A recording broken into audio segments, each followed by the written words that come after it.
Is Dr. Bailey here and Dr. Haley?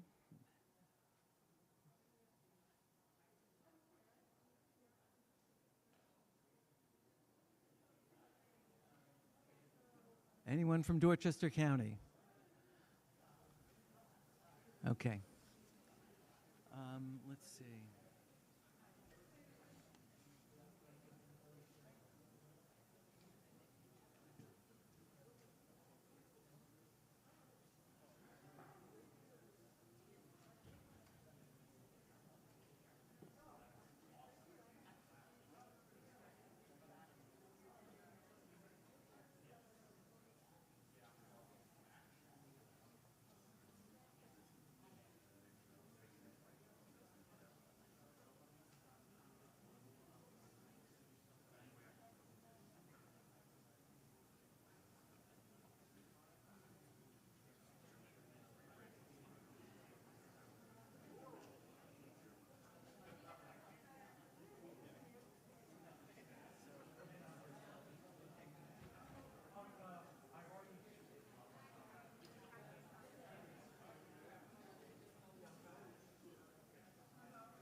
Okay, everyone, I think we're gonna get going. I apologize for the delay. I would tell you what it was all about, but it would take another day. So lots of stuff is happening. Carrie, are we okay with the sound? Jimmy, are you okay with the sound? Okay, good. All right. So, oh my God. This better? Okay, great. So first of all, welcome. Welcome back to many of you. I know there are a lot of folks here who, this is our 6th annual conference, and I know many of you were here for our first, not here, but at our first. And I remain stunned that every year it seems to grow, and the programs get better and better, and I'm really very excited about the program today, despite all of the difficulties we've had getting to this very point.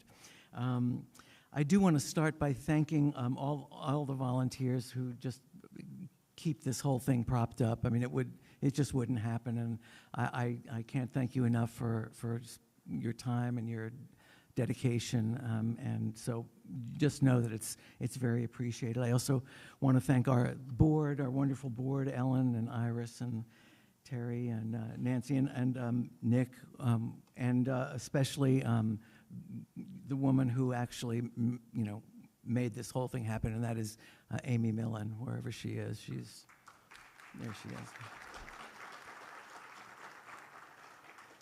So I also want to, before I forget, EJI sent us a lot of literature, which is over there on the table that you should help yourself to, and I want to thank them for their generosity again. Now it's my pleasure to introduce to you the president of Goucher College, our host for this wonderful event, and Kent Devereaux.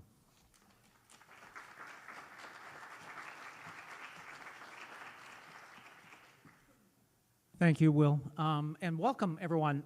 My job here is to welcome you to Goucher College, but I also want to give you a quick update on what we're doing here at Goucher College that may be of interest to you all.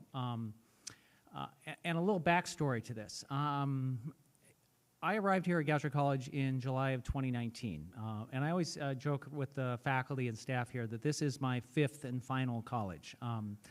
I'm a Californian, taught in California, taught and ran programs in Chicago, 26 years in Chicago.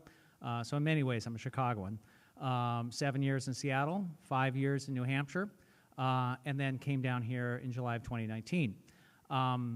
It hit me like a ton of bricks on day 2 here, because I had never thought about it before, that, gee, I'm taking over a college and running a college that is on land that was previously part of the Ridgely Estate and the Chew Plantation, and there were people who were enslaved upon this land.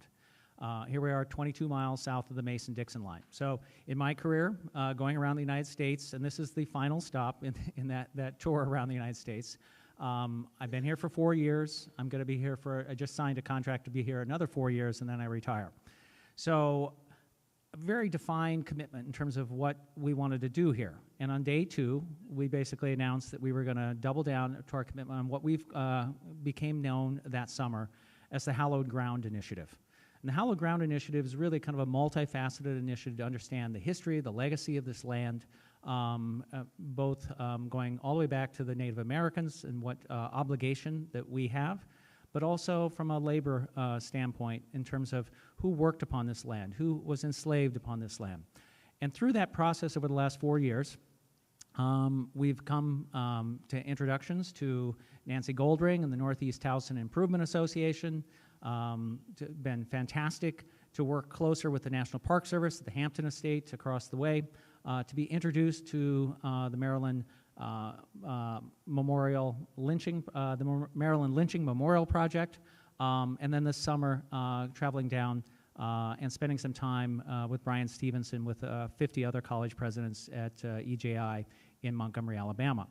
So we have made a long-term commitment to basically understand the research first in terms of who lived upon this land, to be able to kind of understand that, and then work with our community partners now to kind of develop a long-term strategy of where we want to go. And some of this may play into kind of our long-term strategy working with the Northeast Towson Improvement Association in a collaborative project that's been dubbed the Road to Freedom Trail, which would involve Goucher College. So we're still in the early stages. We've done a lot of work in the last 3 years in terms of research. We have a much better understanding of what's been going on. SLAM, we've done ground-penetrating radar. We've done genealogical searches. We're working with the Park Service. We're going to be convening a number of things going forward. And so I would look at this as one of the prime functions of an educational institution, doing the research, being a convening institution. And so I really kind of extend that welcome to all of you to think of us, and when you're thinking about projects that are really helping us all better understand our history, the legacy of slavery and the legacy of lynching. What does that mean? How can we actually infuse that into the curriculum for our students today? How can we actually play a part in reconciliation and in whichever way that we can to kind of memorialize and also make sure that going forward we can actually in some ways make amends for that. And that's a big part. 3 years ago, when we started the Hallowed Ground Project, we had no hope that we would even be able to identify the names of those who were enslaved upon this land. We now have gone so far with the digital research that we've actually identified about 1,000 descendants from people who lived here. That's how fast this field is changing. It's amazing. So the combination of both, you know, genetic databases and publicly available information, digitizing of records, search, even AI in terms of helping us automate searches and get through things. The field is really advancing at a very, very accelerated clip. And we're very happy for that, but we also have no illusions that the work we're doing is going to take some while, and the sooner that we can actually get to a point where we can not only memorialize, but I think our ultimate goal is to basically identify things where we can offer scholarships for descendants of people who were enslaved upon this land, and in other ways contribute to the larger discussions that's going on nationwide through the universities studying slavery and the work that EGI does. We're very much committed to that. So I just want to bring you up to date with some of the things. We're in the early stages of this, only 3 years into what we expect is going to be a 10-year-long project to get to the point where we can really you know, be what we feel is a good citizen, a good larger citizen within Maryland, and this ongoing work, the good work that you all are doing. So thank you for being here. Thank you for making this commitment to doing this work. And I know sometimes you run into obstacles. Fortunately, in Maryland, we're in a fairly favorable situation. Meeting many of my college presidents down at Montgomery, they face a much more difficult job politically within their states of really getting all of us to recognize the history, both good and bad, of this country, and what the obligation, the responsibilities are for us as citizens today going forward. So thank you for being here, and welcome to Goucher College. Happy to have you back anytime.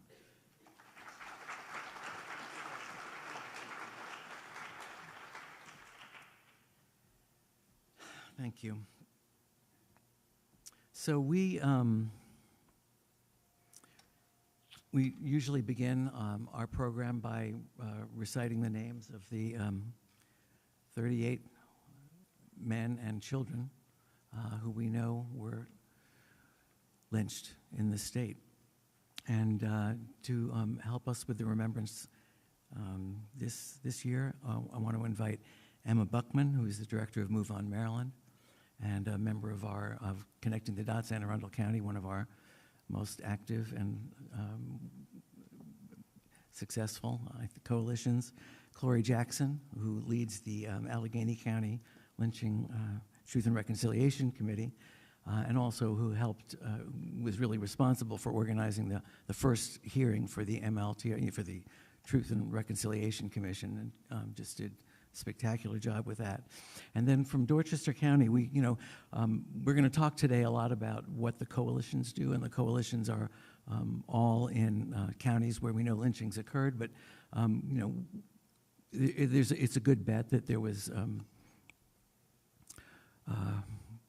racial animus even in counties that we don't know whether or not they had lynchings. And Dorchester County, folks from Dorchester County had reached out to us about helping them start a coalition, so I'm happy to invite Dr. Steve Haley to help take part as well. And I think, I also wanted to say that I think it's entirely appropriate that we open our hearts as well to the victims of the senseless bloodshed in the Middle East this past week. If nothing else, these events demonstrate that the reservoir of hatred and evil that fueled the murders of the men we honor here today, that reservoir still runs deep, and we ought not to forget that.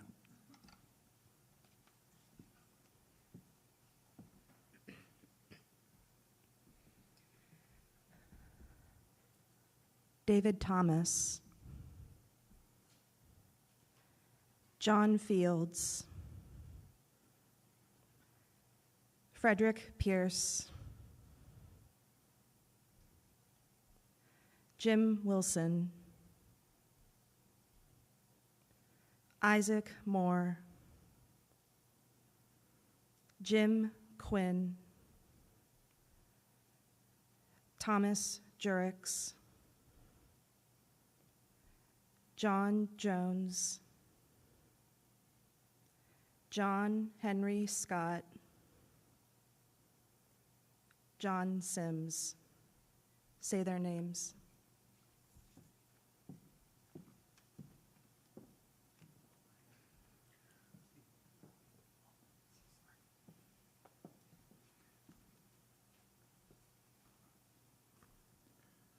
Mike Green,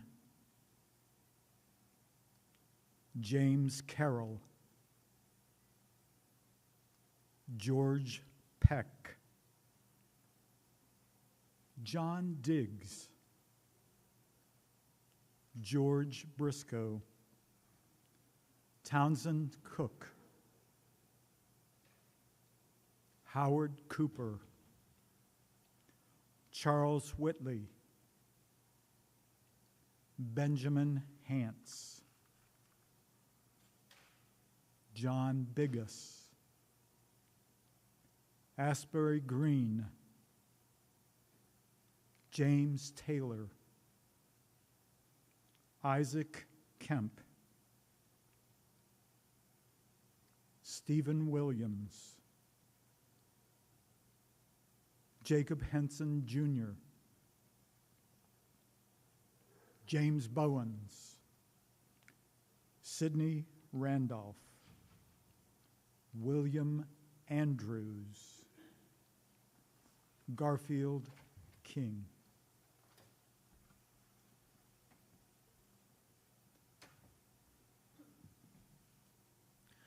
Wright Smith, Lewis Harris, Henry Davis,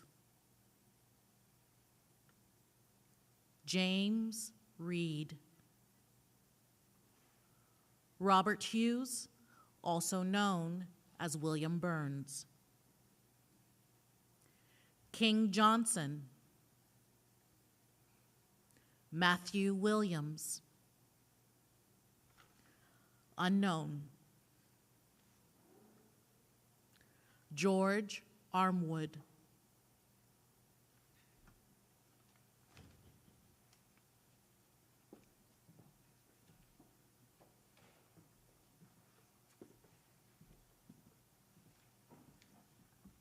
Thank you. May their memories be for a blessing.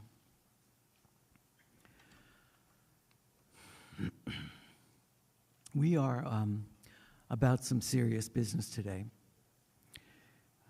For far too long, this nation has ignored, if not denied, this most shameful part of our history. And those are the words that opened our very first conference 5 years ago. 5 years ago this week. And back then we talked about how important it is to, for Americans to read about this darkest chapter in our history, and that in order to read the chapter, you had to open the book. And so you had to be willing to open the book. And it was a call, and the response has been really overwhelming. First, there was the conference itself. Hundreds of people came to an event that had very little publicity, put on by an organization with absolutely no experience, only a few months old.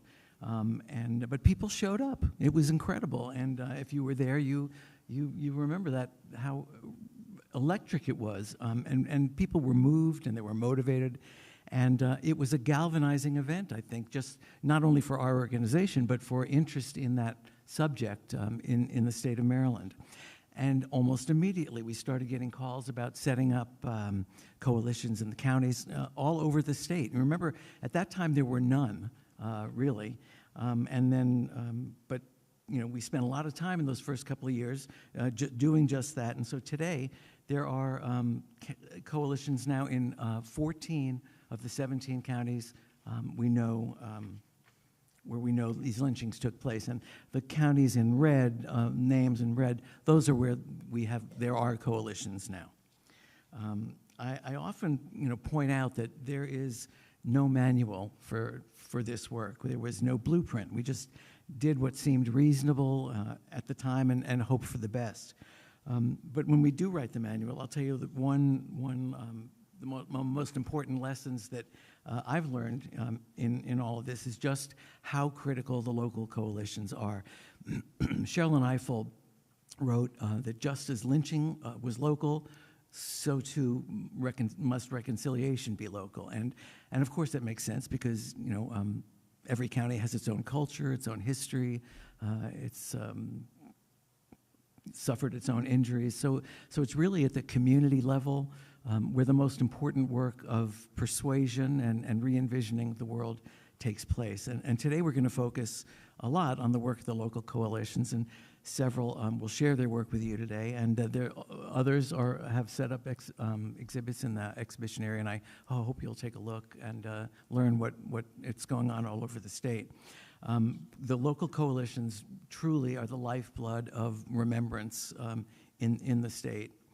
And I work with the Baltimore County Coalition, and other members of the board do as well, and so I can tell you that working with the coalition has really guided the work we do with the statewide project. And you know, so much of the way we have evolved as an organization in the last 5 years has been to create a support system for all the coalitions at the state. We're like an association of county coalitions, and we didn't really plan it this way. We just responded in real time and to the needs that we saw, and that's the way it's worked out. A lot of that work is invisible, so I do want to take a moment and point out some of the things that we do to help the coalitions do their work. But first, I wanted to, where are we? I wanted to explain, there's some confusion a lot about who the different parties are that are involved in this work, and I just want to basically kind of give you a roster so you know. So we know the Equal Justice Initiative, and that really all of our work springs from the work of Brian Stevenson and the Equal Justice Initiative, and I'm sure you're all aware of that work. We are a nonprofit. We're a 501c3. We were founded in 2018, and then in 2019, the Maryland Lynching Truth and Reconciliation Commission was created by law, thanks to the work of Delegate Pena Melnick, who I hope is here. And I was having a heart attack. Thank you. And so we'll learn more about that later. But in addition to so those are the three main players. There are the local coalitions again, and so the coalitions as well have relationship not only with us, but with the EJI and with the commission. So there are things we do at the state level that I think benefit all the coalitions by focusing attention on this history and the lasting effects of racial terror. For instance, I was just going to mention that each of the coalitions also has relationships in their own community with certain organizations. So, for instance, in Baltimore County, we work with public schools, with the public library, and the county government. Now, so here's the things that we do, statewide that I think benefit all of us. We we put on these film panels and anti-racist book discussion groups. That was one of the gifts of COVID, but it's really been an important way for us to get the word out about this, to get the subject into the public square, and they've been incredibly successful. We also sponsor a speaker series with New England Law School on transitional justice in the USA, and this is our second year being a national sponsor for that. We held a public meeting at UB Law. Thank you, Chris Stutz, for when the commission first came into being, and that was wonderful. That was Sherilyn Ifill spoke there, and we also did a virtual town hall for the commission. We put on a program called A Just Reckoning with the International Center for Transitional Justice, and that was wonderful, and it kind of looked at how the tools of transitional justice can be applied to the history of racial terror lynching. And then coming up, we have a civil rights bus trip that we're going to be taking along with the Institute for Common Power. That's just in a couple of weeks. And then very excited about a permanent exhibit that we're creating at the Lewis Museum, thanks to them and Senator Chris Van Hollen, who was able to secure the money. And you'll learn more about that later, but that's huge. But then, in addition to all of this, there are things that we do specifically, with and for the coalition. So, for instance, we created a platform so for the coalitions to organize and we can publicize their meetings in the communities. Everyone knew what was going on. We created web pages, individual web pages for any of the coalitions that wanted one or needed one. We did that. We created it for them. We also offer fiscal sponsorship to the coalition so that they are able to extend they're able to enjoy the benefits of our 501c3 designation. They get liability insurance when they have events. They can accept donations that are tax deductible. And I think we have like 9 or 10 right now for whom we are fiscal sponsor. We also created the donation page, individual donation pages, URLs for all of the coalitions. We helped to fund the Maryland Lynching Oral History Project. When the commission was founded, they had no money, and so we recognized that it was important to get a lot of these stories, a lot of this, second and third hand and often stories, but it was important to get them down and to memorialize them.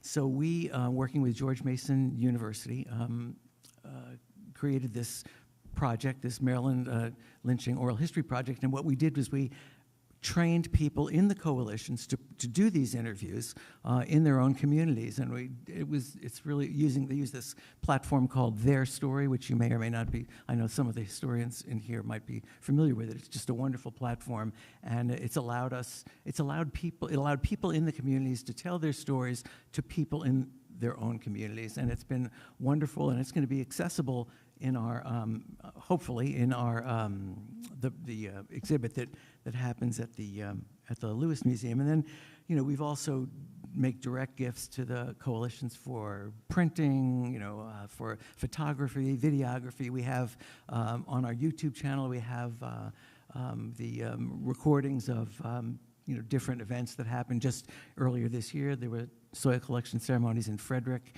and in Prince George's County. And those programs and others are on our YouTube channel, and you're welcome to find them. And and of course, very important, we raised money and helped Montgomery County raise money to create and install a marker in Poolsville. And that ceremony, I'm sure we'll hear more about it later from from Derek Tabor, who's here. That is happening next Sunday, October 22nd, I think. Yes, it's up. So, and I know they would be happy to welcome you there. So, I'd like to think that the support that we provide to the coalitions and that the coalitions provide to each other, makes all of them and all of us more effective and have a greater impact in the community. So, just so you know that when you give to us or you give to the coalitions, this is what it's for. This is the work you're supporting. We do stuff, and we're happy to do it, and we're proud of doing it. So, all of this activity is reinforcing. I think it's mutually reinforcing. When one coalition has a ceremony, it helps all of them. And one of the strengths of the way it's all of us in the state work together. And then there's one more really important thing that the coalitions do is that they make it possible for the Maryland Lynching Truth and Reconciliation Commission to do its job.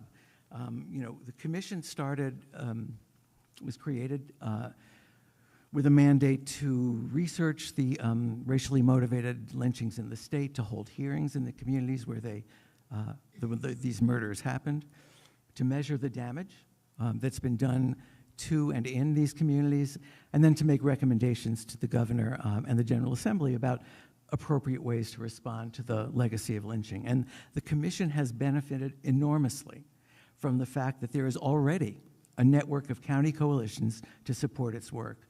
And that structure is already there, and it's waiting for them. But it's not just the structure, right? It's the content of those hearings has been largely created by the coalitions in the counties where the hearings have been held. You know, they find the venue, they handle the logistics, they know the history. Many have professional and amateur historians and genealogists who do this work.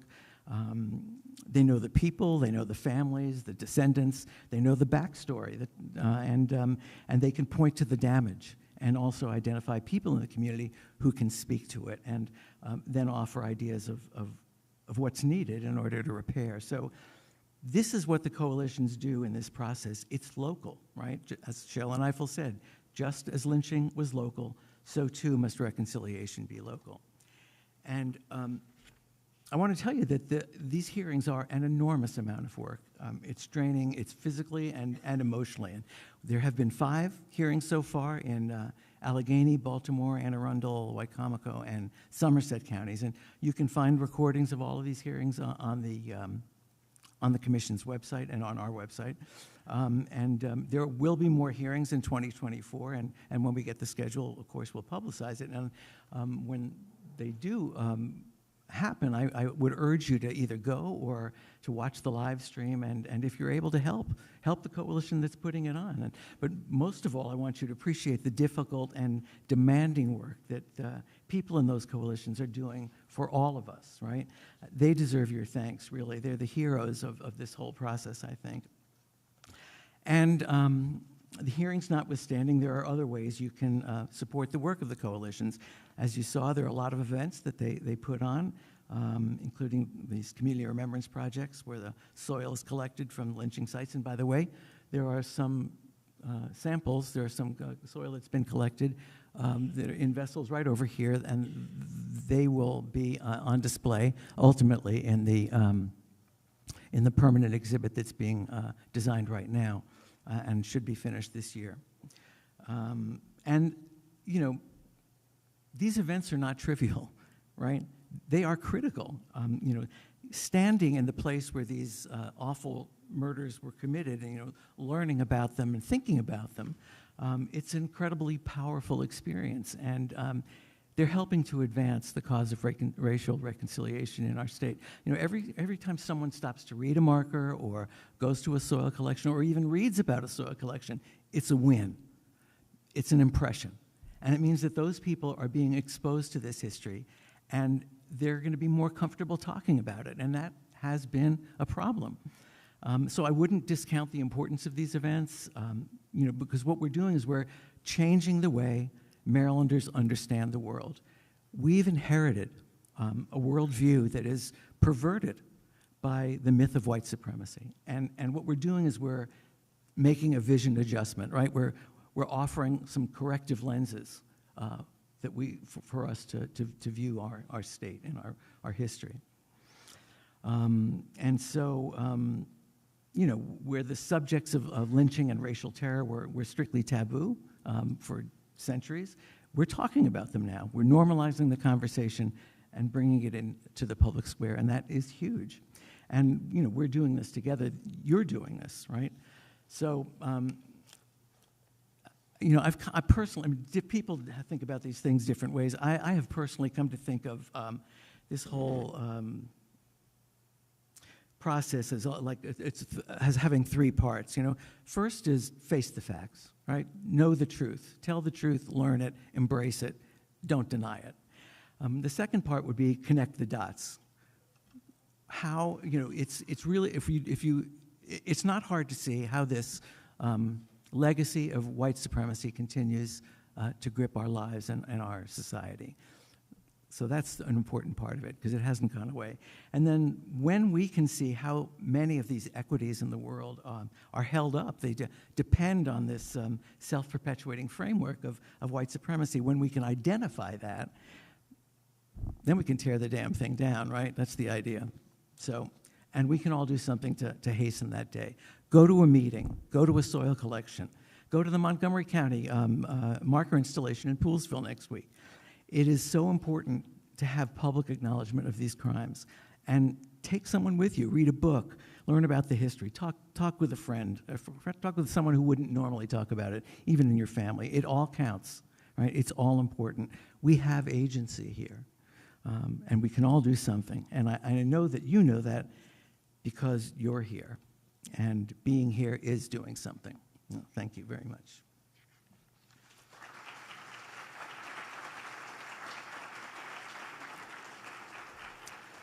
So now it is my extraordinary pleasure to introduce Delegate Jocelyn Pena-Melnick.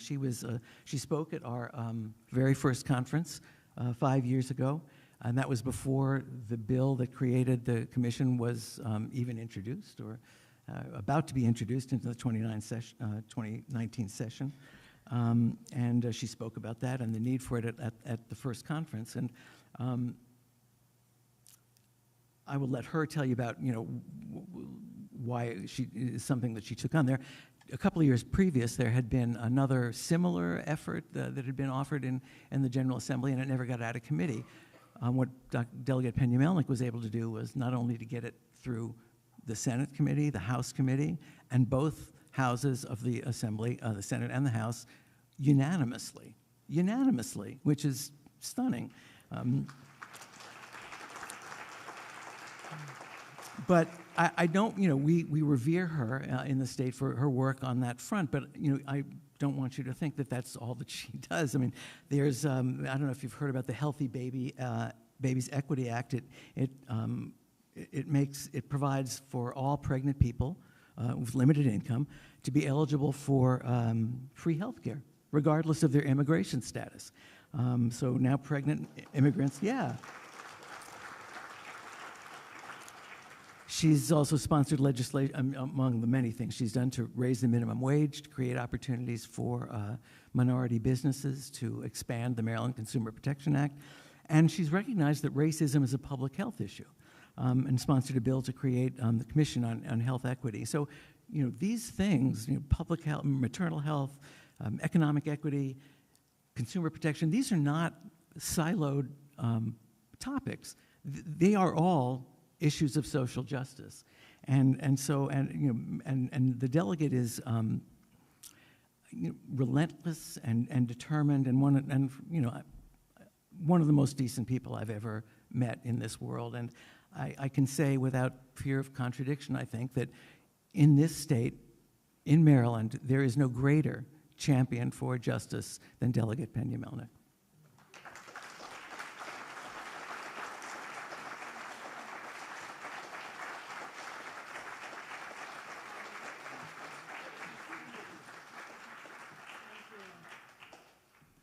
So good morning. How are you? Come on, how are you? Great. I want to just take a minute to thank Will for the work that he has done and is doing. There's a Buddhist saying that says, is one of my favorite, that you do not die when you're cremated or you're buried. You die when the last deed you have performed on earth is forgotten. And you will live forever, Will, because your passion and your work is commendable. So my name is Jocelyn Pena-Melnick. I know that's a really long name. I want to tell you a little bit about myself and how I came about doing this work, and very passionate about it. So I am from Dominican Republic. How many of you have been to Dominican Republic? Anyone? It's a beautiful place. And I was born there. I came to this country when I was 8 with my mom, like many immigrants. We come to this country because we want a better life. We want to provide for our families. And then we also, like my mom, who I don't think she even studied to the 3rd grade elementary school, but education was so important for her. And she will always tell my sister and I, when I die, I'm not going to leave you anything, but you have to get an education. And I remember living with my grandparents, and there were 17 of us living in a small, little, tiny wooden house. And these houses were so close to each other, my neighbors. We lived right there, very close to each other. And I remember at noon, where in the islands, if you live in the islands, you don't visit anyone because everyone eats at noon, and it's considered to be rude. And we did not have food, and we would, my aunt and I, take an empty plate and a fork, and we would hit it and to pretend like we were eating so our neighbors would think that we were eating because we were embarrassed not to have a meal. I remember walking to school for more than an hour in the sun, which is really hot in the islands. I say all of that to show you why I'm passionate about health equity, why I'm passionate about social justice. When you live and you come from that background, you cannot forget it. When I come to a table, I look around and I put on my glasses and I try to be very intentional about who's not in the room. So that is what drives me, okay? My mom passed away 15 years ago in a car accident. She was 60 years old, but she saw me get elected. And I worked really hard because of her. She may not be around, but I still reflect her in everything I do. I have been very blessed with a lot of opportunities in this country, which I'm very grateful, and angels that I have met along my path. So I'm going to tell you why I introduced this bill. As someone that looks like me, who has really struggled to understand who I am, where I come from, who oftentimes was not accepted by, the Latino community, because I'm dark, very dark, or by the black community as well, because I'm not black enough. It is this in-between thing, right? But I know, and I have learned over the years to realize that this doesn't come from the beach, right? This comes from slavery, from the slavery and the history in the island, and to appreciate me and accept all of me as well, and to try to make a difference. So one evening, I was in the office, and I received an email, and I get a lot of emails, but I am a type A, but a good type A, okay? I'm not difficult. And I read all my emails. I get a copy on my phone, even till this day, and I have been there 16 years, from Dr. Nicholas Query. And he wrote an email to many people saying, I'm a professor at Bowie, and I really would like to talk to you about creating a Truth and Reconciliation Commission in the state of Maryland. And he said it has never been done in the United States. And I read it, and I replied. And I said, why don't we meet? And I said, why don't we meet at Starbucks? So we met at Starbucks, which you will often find me. So we met at Starbucks, and he told me about it. And I was so touched and moved by it. That right there and then, do you remember? I made a call. And I called Legislative Services. And we started drafting the bill from Starbucks. Seriously, that's how this bill came about. Then I got connected to Will and his amazing work as well. And we, you would think that this would be an easy bill to pass, right? But it wasn't. So I had to be very careful about how I worded the bill. I had to be very careful not to mention certain words in the bill so that I can get it through. And it passed the House as a member of both the Black Caucus, very proud, and the Latino Caucus. I was able to get the support from both caucuses. And it passed the Senate, it passed the House, and it passed the Senate, and it is the law in Maryland. And I'm very proud of that.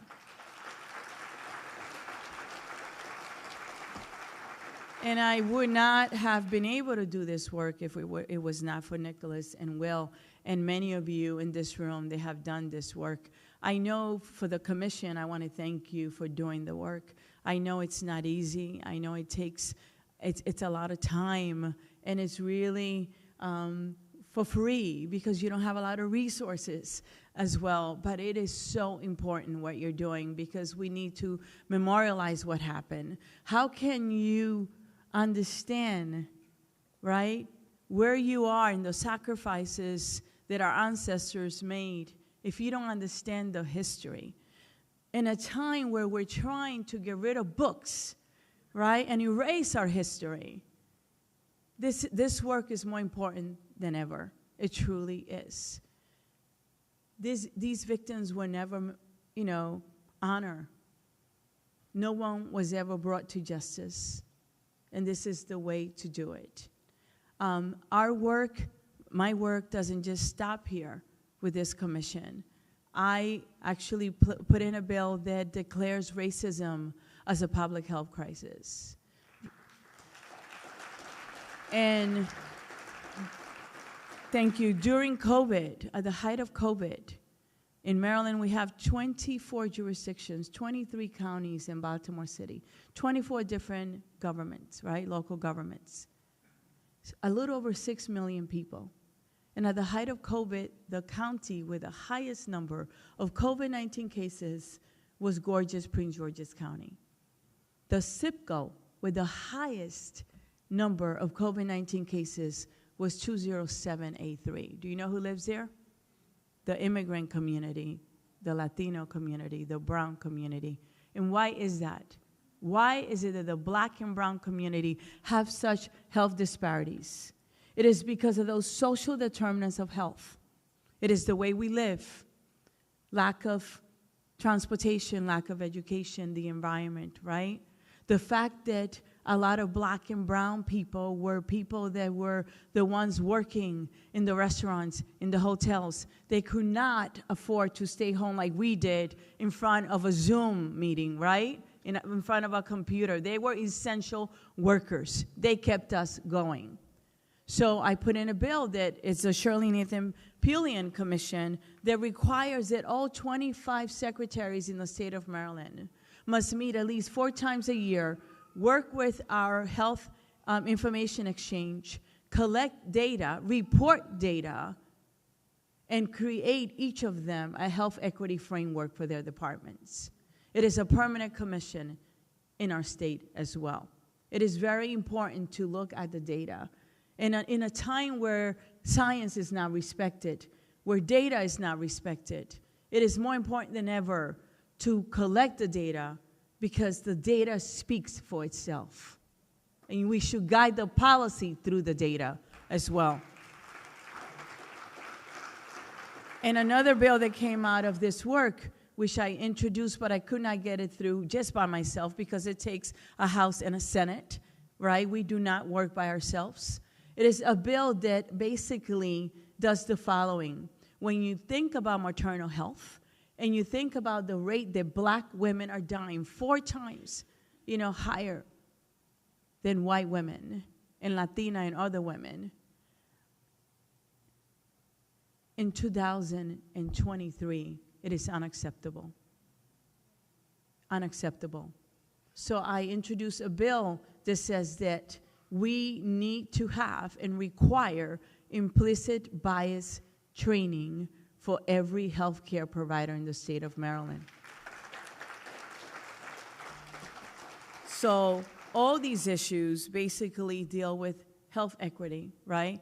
And it really stems all of this from racism and the lack of opportunities that we have in this community. So I want to stop here and say I'm so grateful and honored to be here today. I thank you for the work that you do. Your work is so important. And it really inspires me to do more. And I do not take it for granted because this island girl knows where she comes from. And I will not forget it. Thank you so much. Thank you.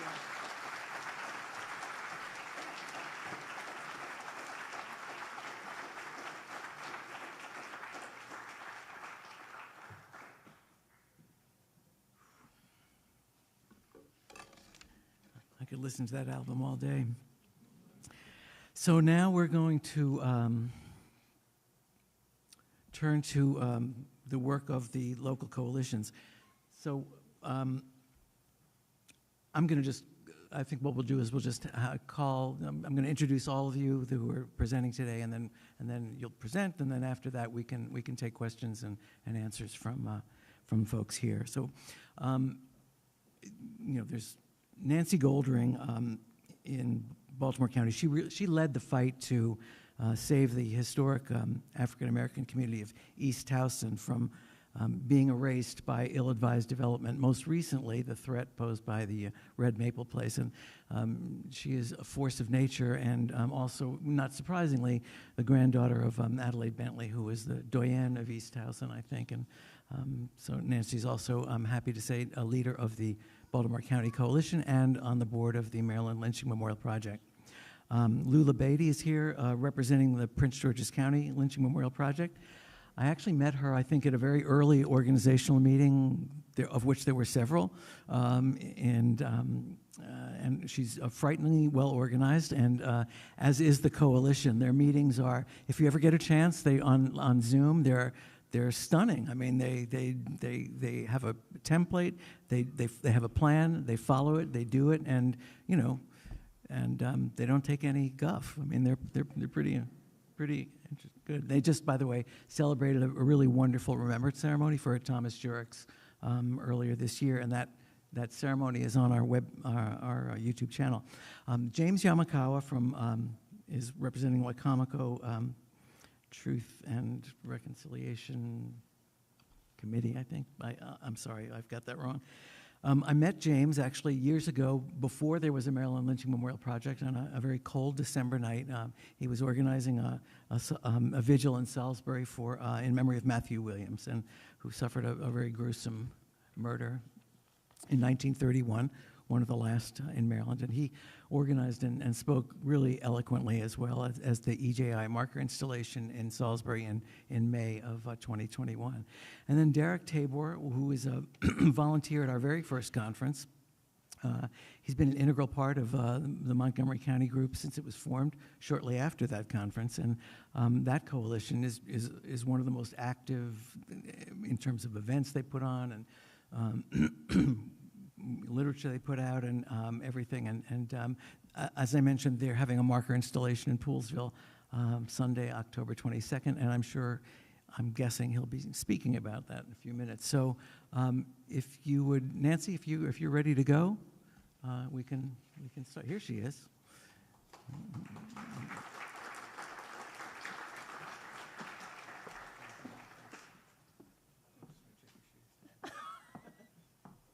I have the right ones on this year. Good morning, everybody. I am Nancy Goldring, 7th generation descendant of people formerly enslaved at the Hampton, now National Historic Site, once an industrial slave plantation. It's just across the road, right? And so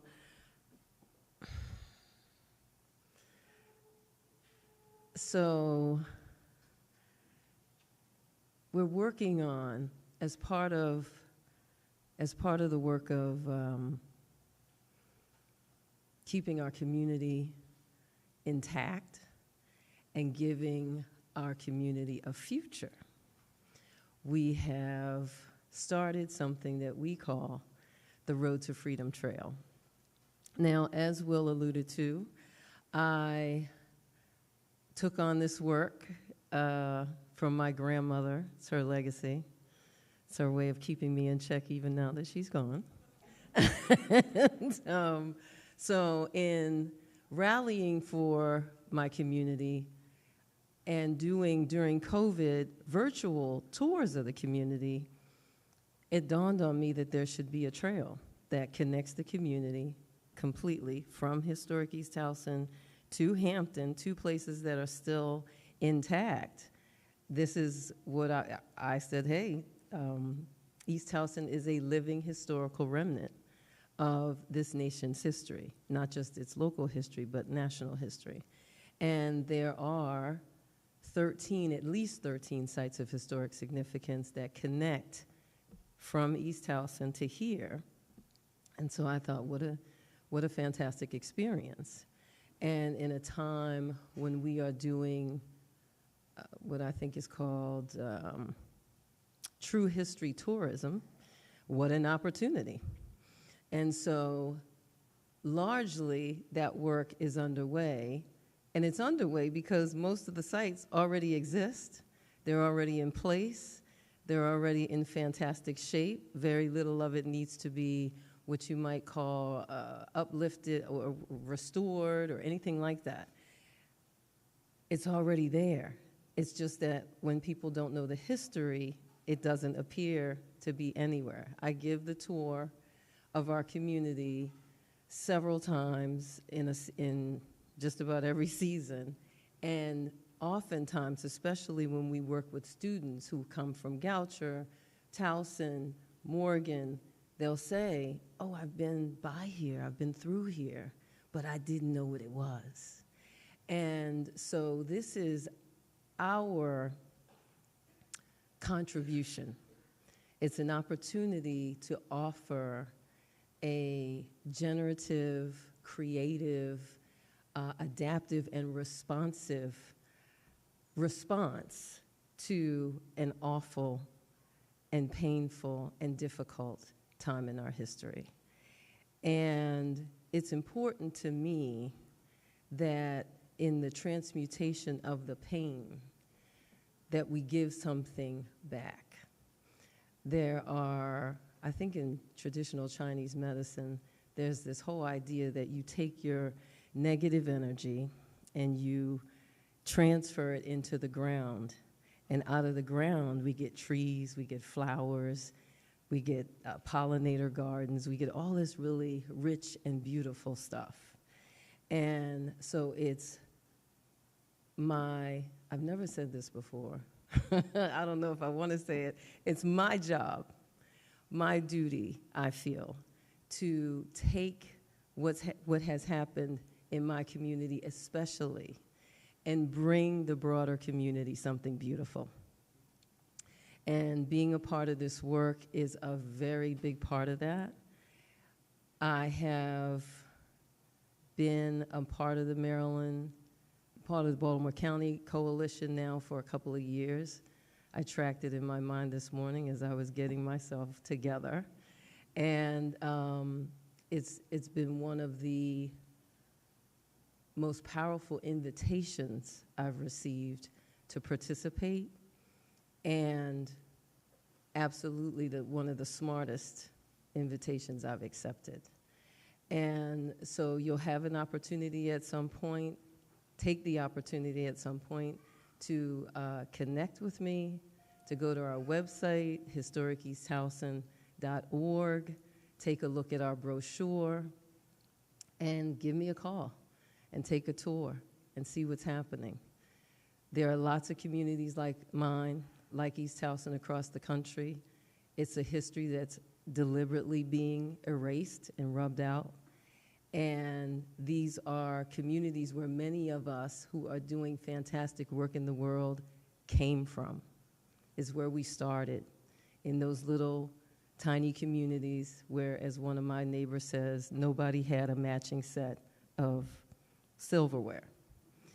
And you know, you made the best with what you had. And there's a lot of powerful fruit out there. And so I invite you to come to East Towson to take the tour. Goucher, in fact, has a hallowed ground project that President Devereaux talked about, a history of what happened on the land. I stole that from you. I just want you to know. And yes, thank you for your time. Thank you for engaging. Thank you for digging deep inside. The many, many people were lynched here, the 38 names that were read as I walked across the campus. I said, okay, so what ultimately is the gift of those 38 lives? And what was brought to my memory was a book called The Graveyard Book. And in the Graveyard Book, one of the things that's said again and again is that life is wasted on the living. And so I feel that those lives that were lost to terror lynching is an invitation to live life more fully, intentionally more fully, and let it be said today for you, for me, for the people that we love, that we will live life more fully and life will not be wasted on the living. Thank you.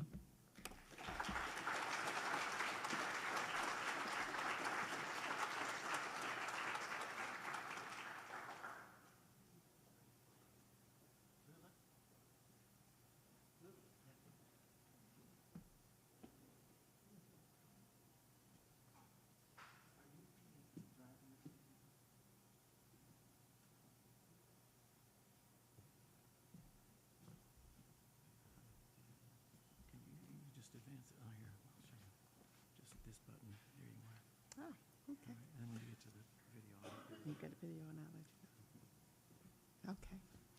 Well, I was just thrilled to hear the presentation before me and to hear about the rich history there and what you're doing with it.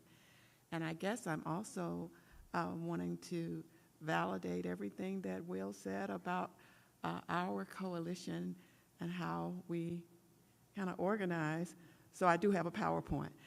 So that was reviewed by everybody before we could decide what we're going to really share with you today. So it was good to hear that kind of description. As you can see here, this is the Prince George's County Lynching Memorial Project. We were very honored to have been asked to present our work today.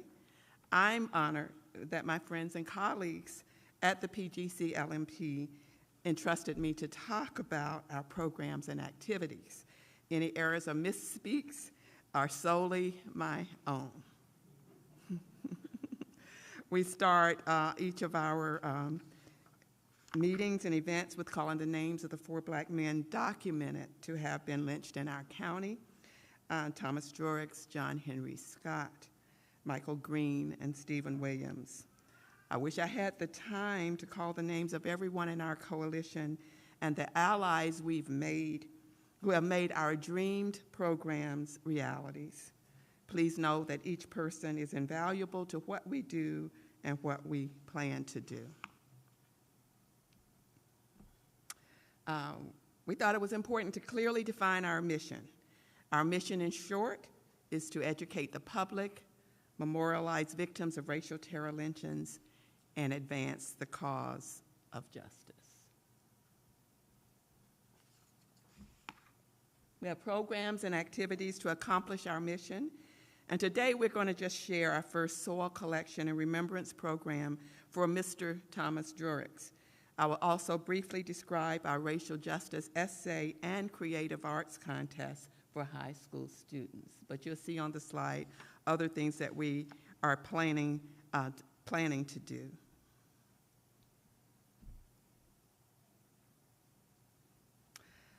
We recognize that one of the most critical and challenging aspects of planning a successful memorial event was gaining community support and participation.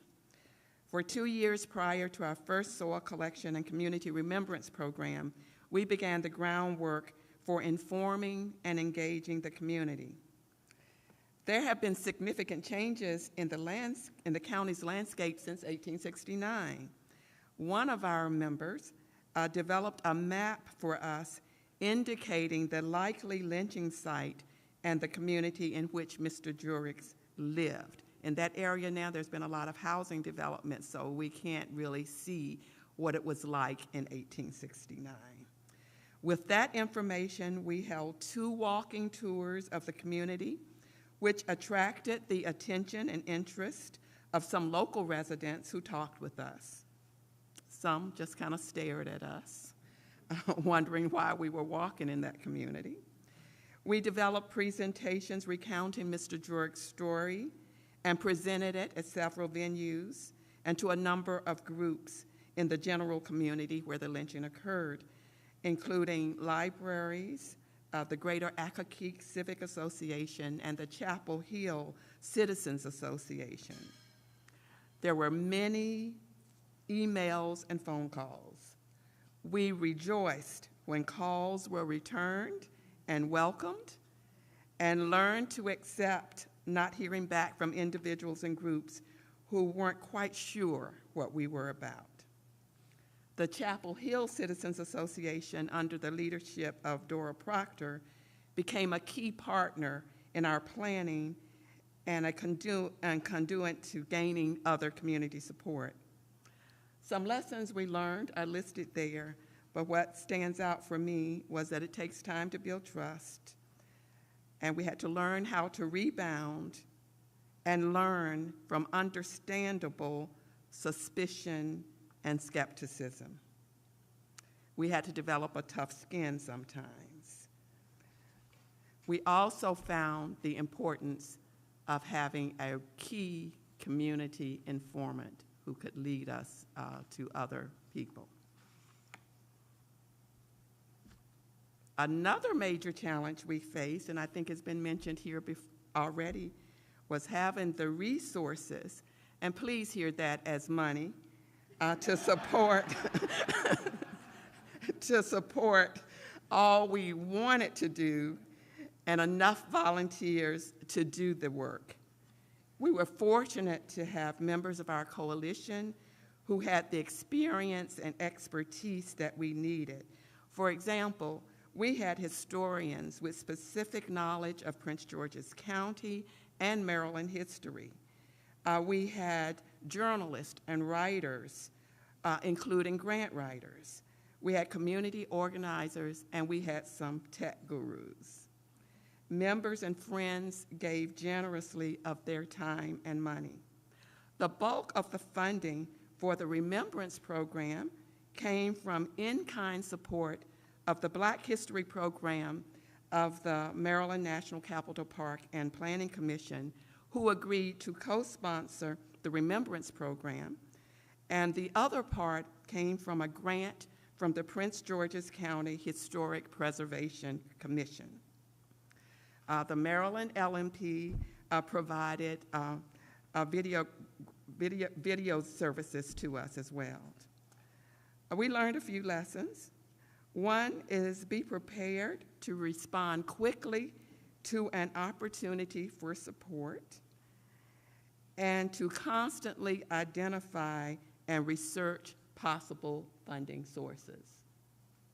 We also found that getting funding increased our credibility and it expanded our audience because those groups could also relay what we were doing. There were other, support came in many, many forms. We received significant support from schools, students, and educators. Dr. Gina Lewis, who I believe is here, sitting here, her Bowie State students documented the soil collection and remembrance events for us. The non-traditional High School South built the soil collection carts. The Mighty Men mentoring program of Union Bethel AME Church collected the soil and led the procession along with the Chapel Hill Citizens Association at the Remembrance program.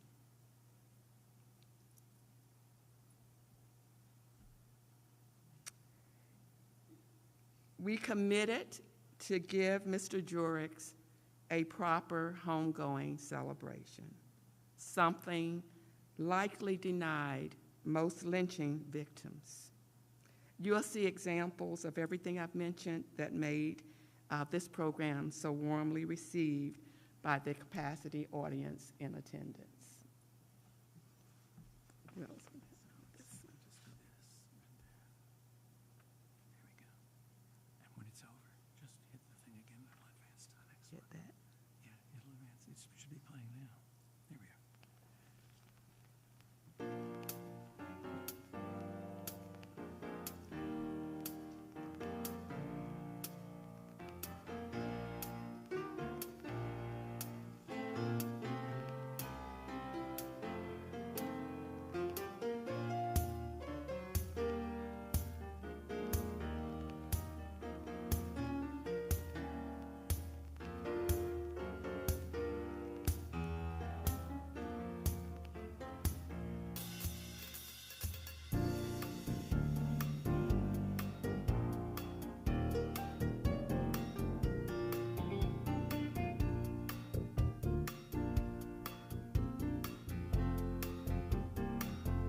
want to thank our co-secretary, Katie, who's sitting here, who pulled those materials together for this presentation for you. Okay.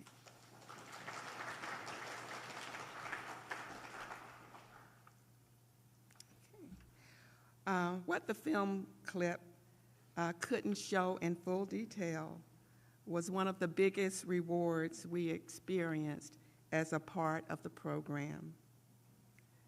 People of all descriptions who were there were talking about injustice and justice and change. And that's what we really want for our programs to lead to, that kind of conversation.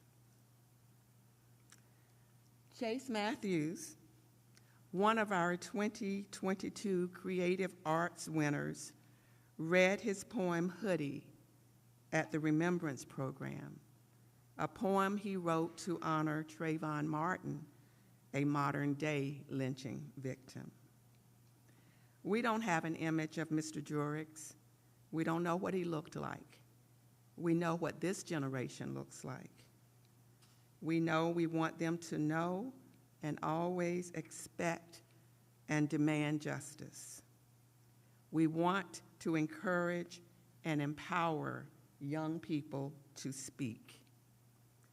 The Zora Neale Hurston Richard Wright Foundation is a co-sponsor of our 2024 Racial Justice Essay and Creative Arts Contest, offering winners the opportunity to participate in a summer writing workshop at Howard University. So we are so pleased to continue this as a way to empower people to talk about justice.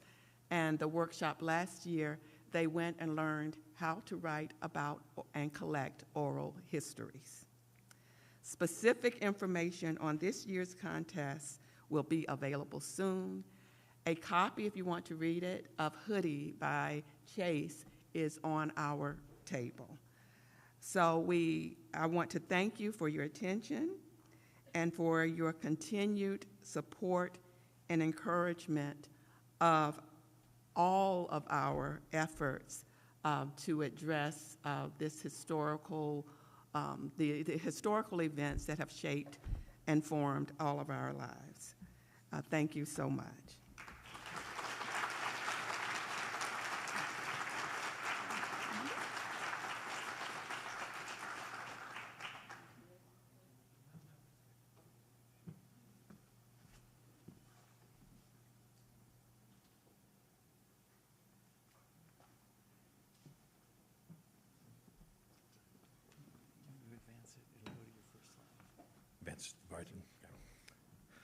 Good morning. My name is James Yamakawa, the founder of the Wicomico Truth and Reconciliation Initiative. Wicomico County, for those who don't know, is on the Lower Eastern Shore, Maryland. Eastern Shore was often called the Lynching Shore, despite the fact that more lynchings happened on the west side of the bridge. The reputation is not unfounded, unfortunately. I want to say a little bit about how I got here. Not too much, because I've only like 10 minutes. My wife and I moved down to the shore in 2006. Her to take a job, me to start a home to raise our family. We have 3 kids, Sarah, Jonathan, and Rebecca. As young as 11, as old as 15.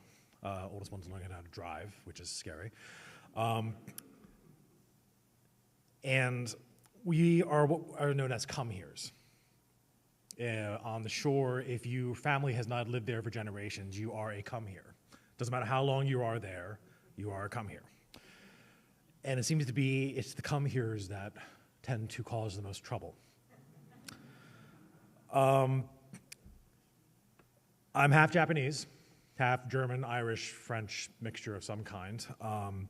And that's informed a lot of what I do, because I, like any people who are of mixed race, kind of have to be both, but are allowed to be neither. So in understanding that race has something very, very profound to affect our lives and how to understand it. But yeah, so it's a lot there. I want to thank you, the Maryland Lynching Memorial Project, Will and Nick and everyone else here for inviting us to present what we've done in Wicomico. And I apologize, this is not as organized as other presentations. The mission of the WTRI, sorry, it's easier to say it that short, to address our community's history of white supremacy through education and advocacy. Initially formed in 2019 for the purpose of making sure that the memories of Garfield King, Matthew Williams, and Unknown were remembered. Started in 2016 with a previous organization hosting vigils. You see here pictures of five different vigils for each of the victims. The first one in 2016, again, like Will said, was a cold December night.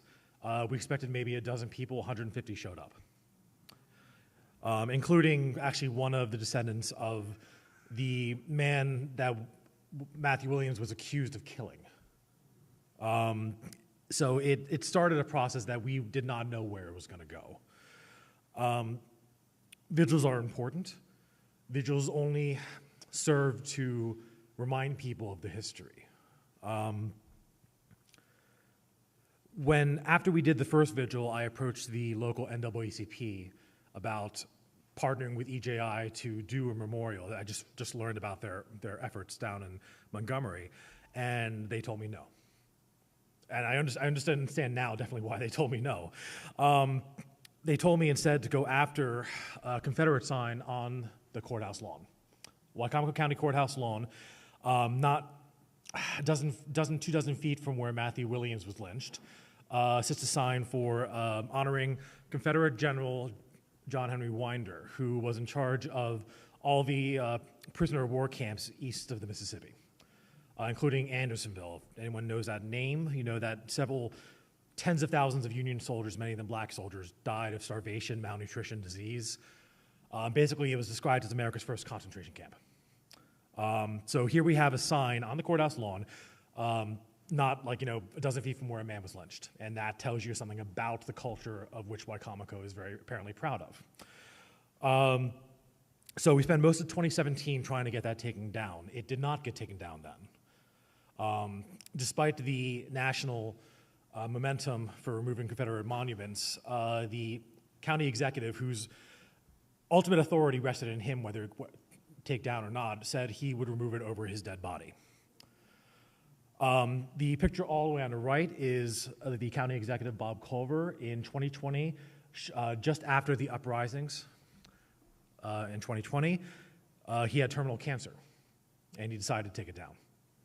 So that is part of, again, the culture we live in. People will do things if they feel they are forced to. But it did get taken down, so that's a win. It doesn't matter how it did.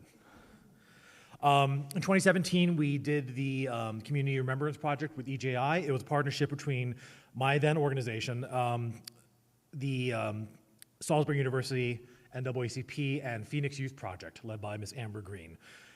We went around to both Wicomico and Somerset sites, collecting soil for the 7 victims there. Isaac Kemp, Garfield King, William Andrews, James Reed, Matthew Williams, Unknown, and George Armwood. Those jars are now at the museum in Montgomery, Alabama. We did do another soil collection when we did a memorial, but we'll go into that a little bit later. That was the beginning of our relationship with EJI, and one that proved to be very fruitful. After that, we convinced the city of Salisbury to form a task force to install the first EJI memorial on the Eastern Shore. That now sits in front of the courthouse on city property, not county property. And it was installed in 2021. We actually had to work through COVID on that one. We lost a lot of people in our task force. It was like, you see the picture right there, it was maybe 4 of us by the end of that. It was important.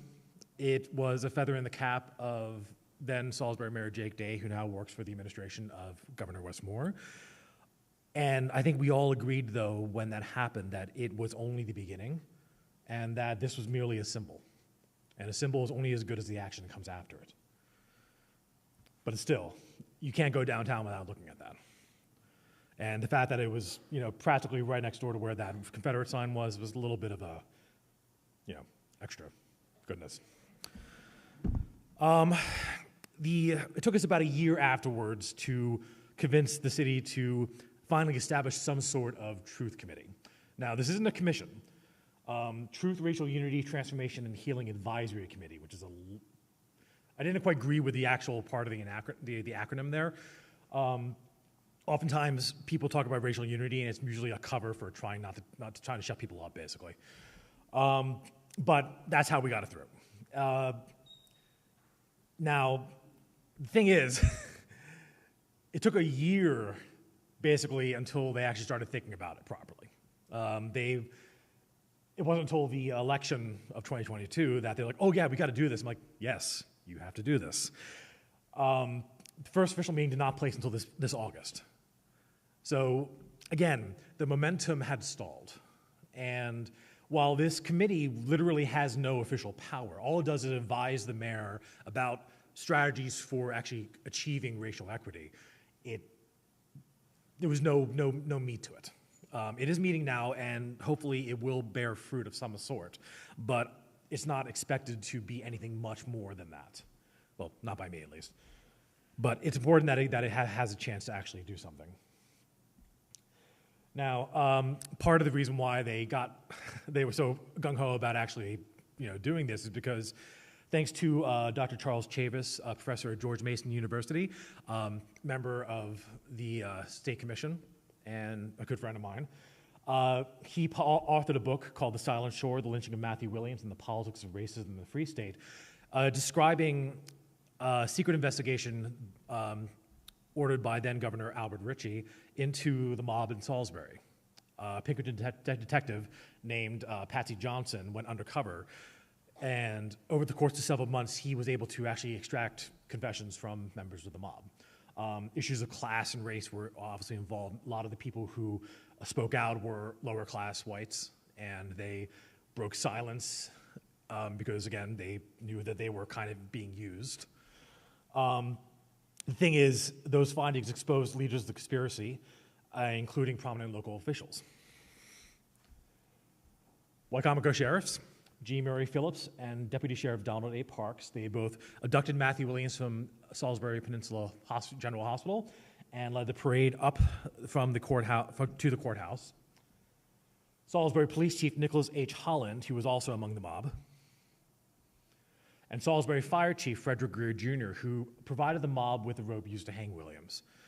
Now, that rope, piece of that rope now sits in the National African American Museum in D.C. So it's national heritage now. And it's important because so often the perpetrators of these crimes are often gone unnoticed. What's the common phrase? These men were killed by persons unknown. As in Cheryl Eifel's On the Courthouse Lawn, which described the history around Matthew Williams and George Armwood, described that roughly 1,000 people were in the mob at the night that they lynched Matthew Williams. That's roughly 10% of the population of Salisbury at the time. So if you weren't in the mob, you knew someone who was. So the fact that no one was willing to speak out kind of shows you just the culture of silence that pervaded the community. So knowing that there were actually still city officials, and it's not just the city officials, they're actually State's Attorney Levin C. Bailey was probably involved somehow as well, former mayors, and again, it goes into the business leaders and so on, but these are the city officials that were actually involved. Now, that came into play this past winter. The city of Salisbury decided to move their operations into the former Salisbury Fire Department. That building is the building that they got the rope from, that Frederick Greer Jr., who basically helped create the fire department in Salisbury, or modernize it. He gave them the rope from that building. Now, the city of Salisbury knew this history because the same day that they announced that move, they emailed me and said, hey, can you help us tell the history of this location? They didn't ask anyone else. They didn't approach the NAACP. They didn't ask any other black community leaders about whether this was a good idea to move into this building without any kind of like consultation. They wanted us to basically make it look good. The NAACP and my organization joined forces to basically ask the mayor's office to issue an apology from the city for this history, for their role in this history, twice. Both times it was refused. The refrain was from the mayor, Jack Heath, that basically that no one was alive now that was alive then. We're not going to apologize for something we did not do. We'll, of course, condemn lynching, but we're not going to apologize for the city's role in it. We decided to do an end run, went to the city council. Initially, they were supportive, and then they got pushback from some people in the local community, and then they were suddenly not supportive. Now they're kind of supportive now. It's a question of whether or not they actually mean it, but with the election coming up with a lot of competition for their seats, it's questionable whether they will get this done before the election and if at all.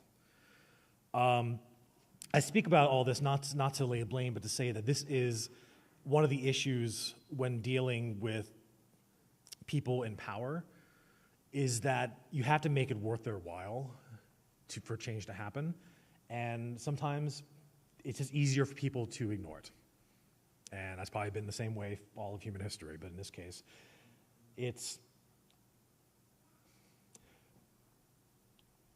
I generally have an optimistic view of people, ironically. I tend to think that people want to do good. They want to do the right thing. Why they don't do it is a mystery to me sometimes. But I do know that it's hard, and I think everyone here knows that it's hard to keep doing the right thing, even though so many people don't want you to.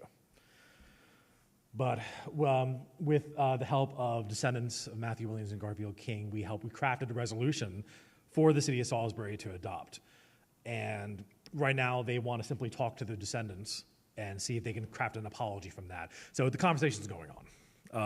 We hope to see something soon. In the meantime, the NAACP and my organization, we are joining together to hold a series of town halls to pass on this information to the public. We just had our first one, and it was on the lynching history.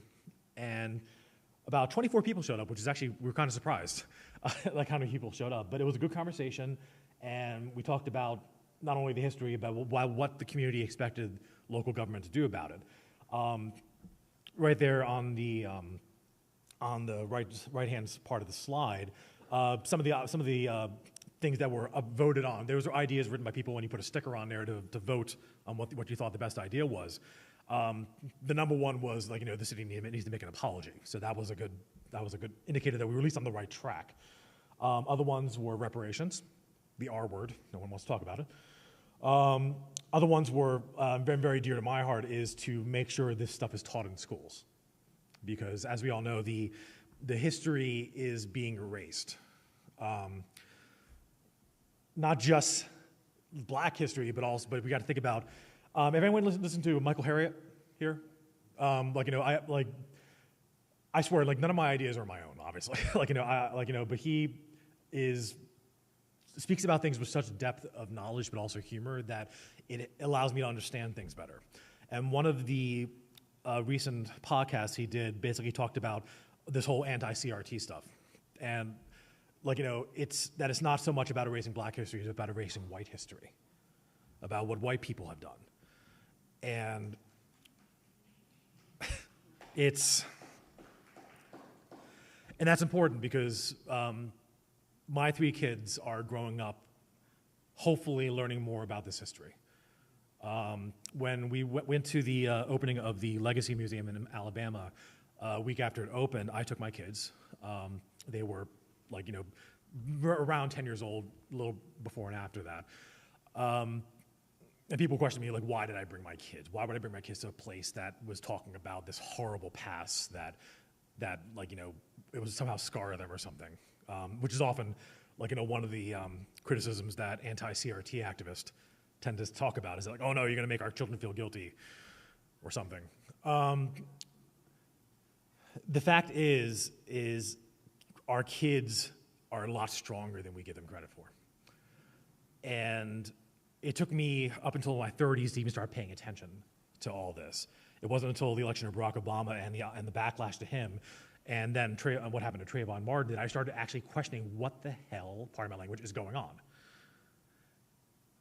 We went to the museum, and I was showing my kids some of the exhibits that we were involved in, and there was a young black lady, college student age, who was kind of staring at us for like 10 minutes, and she came up to me and said, "Thank you for bringing your kids here.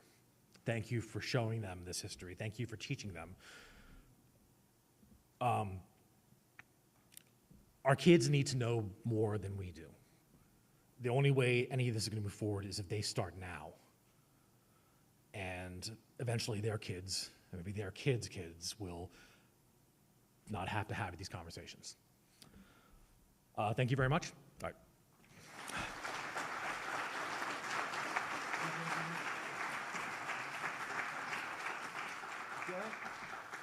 Hey.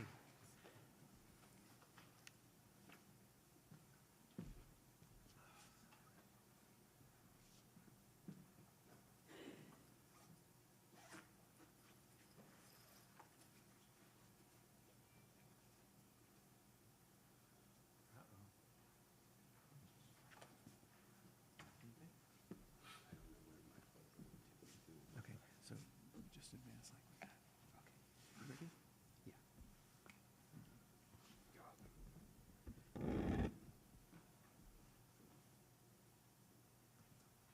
Good morning, and thank you to all the previous presenters.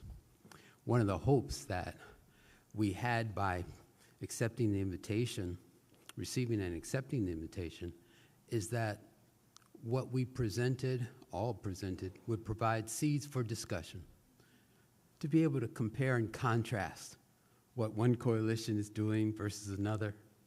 How might that practice might be a better one than the one we did or implemented. So we hope that as a result of this, you will indeed seek us out and engage us in conversations. And with that, I'd like all of the members of the MoCo LAMP to stand up that are here, please. Come on, I told you I was going to do this. All right. Thank you. And so you don't have to just ask me the questions. You can ask them as well. So thank you so much. We wanted to share our mission as well, again, so we can compare and contrast. And our missions are similar to what you've already seen. It's really about educating the community about lynching, racial terrorism, and really on the path to reconciliation. Because just to talk about it is not enough. I like so much when Will said about the Maryland coalition is we do things. And we have to be about doing the work that will lead to reconciliation.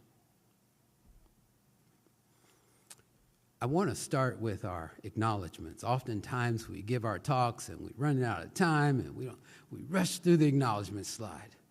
So I wanted to put this out here before you early so that you can see there are over 15, maybe 17 people or groups listed, and I'm sure we left some people out. I'm going to mention some of these groups explicitly, but I wanted to put the names before you and the types so that you can, again, compare and contrast. Do we have a history group on our partnership list? Here we have Montgomery History, which is really important to us. And we have other groups that are just really invaluable and have been invaluable. We've heard a lot about partnerships already, and I want to add some more about that.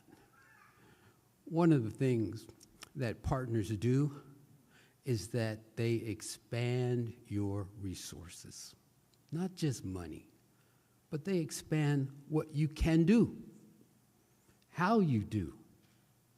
And this slide is just one to show that these commissions that some of us have talked about having in our coalition, they do things that we can't really do. Look at that word declare. It'd be very different if Moco Lamp declares we're going to have a Remembrance Day or weekend. But when a commission declares it, people that wouldn't normally maybe listen and take note and put it on their calendar, when they say it, things happen. And I believe that people show up when the commission says, we have this going on. And it truly was a weekend to remember. This slide only captures a little bit. This slide captures what happened on Sunday, and I'll say a little bit more about that. But on Saturday, there was a lecture on lynching in Maryland, and it talked about race post-Civil War in Montgomery County.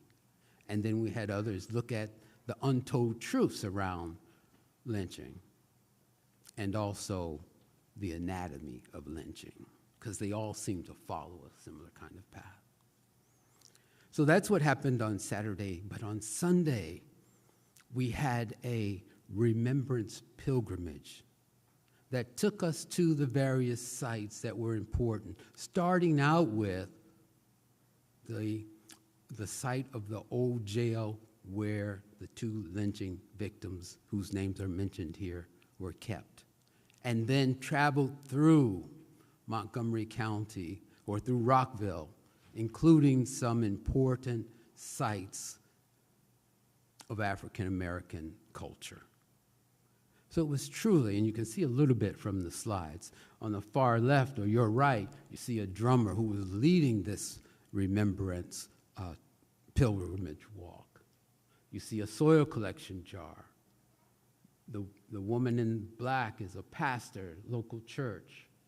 And so I include these pictures like others so that you can kind of see what was going on at this event. But this was only one part of it. And the other part of this story I want to say is that this happened in Rockville is actually the name of an exhibit, a photo exhibit that was put together by one of our members and some of the members of our History and Exhibits Committee. And that exhibit and having that mobile exhibit allowed us to expand the reach. Not everybody could attend the event, but it allowed us to expand the reach, and that exhibit has traveled to local libraries, a Catholic school, and people have commented about how important it was to hear about this in the notes that they provided. One thing I really liked about this, what we did was we were able to take that exhibit and we were able to take a map of the places that we visited and put it online, and it is an interactive site now, and you can go and take the tour with us. So we hope that you will go to that site and explore some of those buttons. One of the things that happens with a coalition is unexpected. We had no idea that a writer from the Atlantic, I didn't know until after the fact, was attending one of the events on the actual event happening for the soil collection, nor did we know that he would write about it and bring attention to it across the nation. And so when Clint Smith published this, we were excited, and yes, that's the Clint Smith that's going to be talking later today, so we are really excited about that too. But that's one of the unexpected things that happen. If you tell about your work, others are reading it and may very well pick it up and do something with it.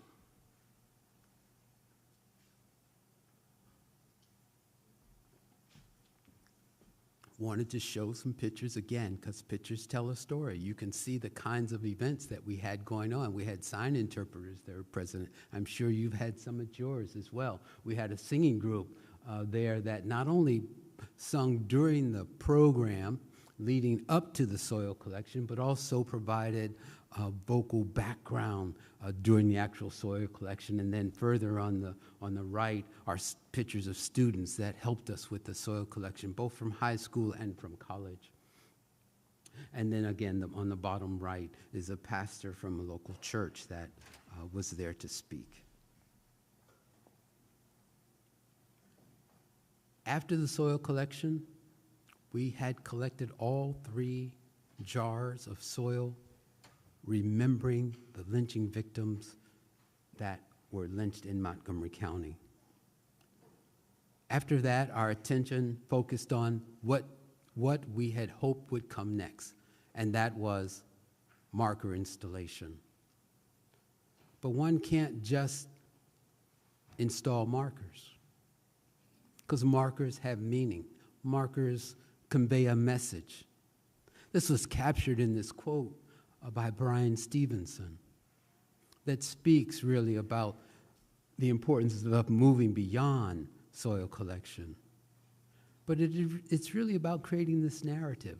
What will people say Montgomery County has said about lynching? Have they been quiet? Have they remembered it? Is the remembrance accurate and truthful? So let me back up one little bit.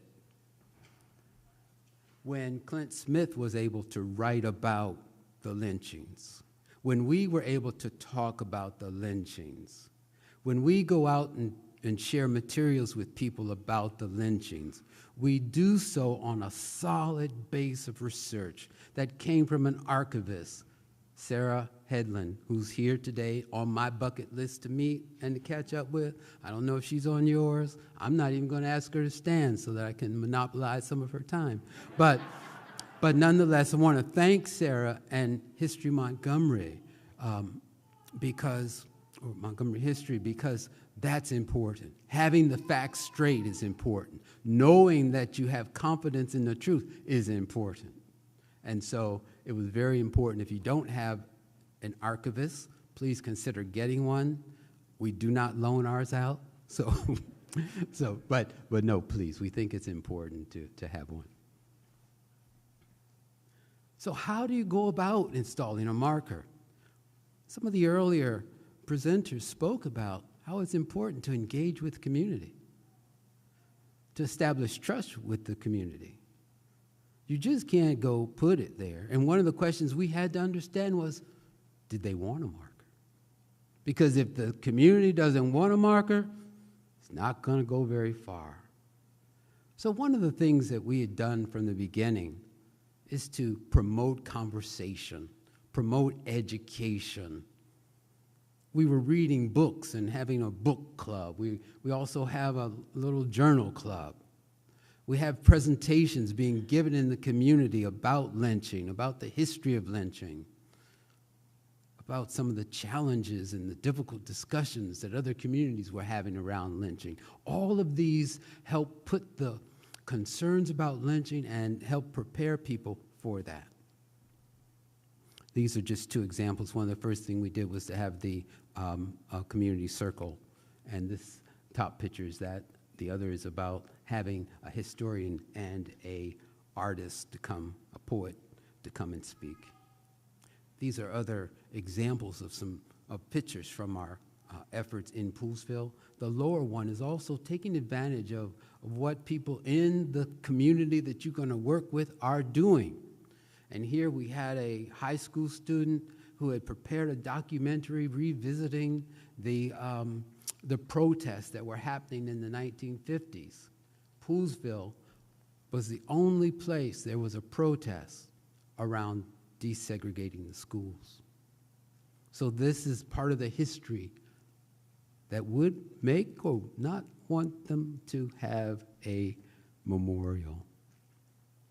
We had conversations, and here are some examples so that you can see. We had a panel discussion, and then we had people from the community. We also had a little table, information table, and volunteer sign-up table for our organization. We were so pleased to learn that one of the students that had participated and learned about our events was so motivated and went on to start a conversation circle once he was enrolled in college. He's here today, too. Raise your hand, Noah. All right. So he and one of his college professors started having conversation circles, and they're getting ready to have another one later in this month. So these are some pictures just to show who came and who was there.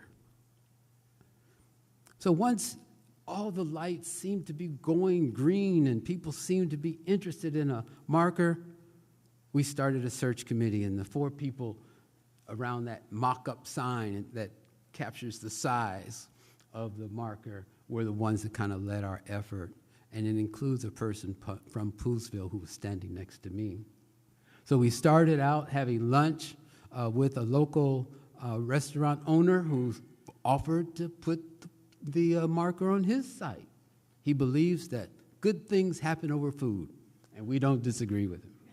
And he took us to the back of his lot and showed us where it might be and where it was located to the church across the street. And we went to the back of his property and the back of the adjacent property of Pool's house, John Pool's house. And then we looked through where would it be if we had to, how would it look if we looked at it through the parking lot? And then what would it be and where would it go in front of the Pool's house?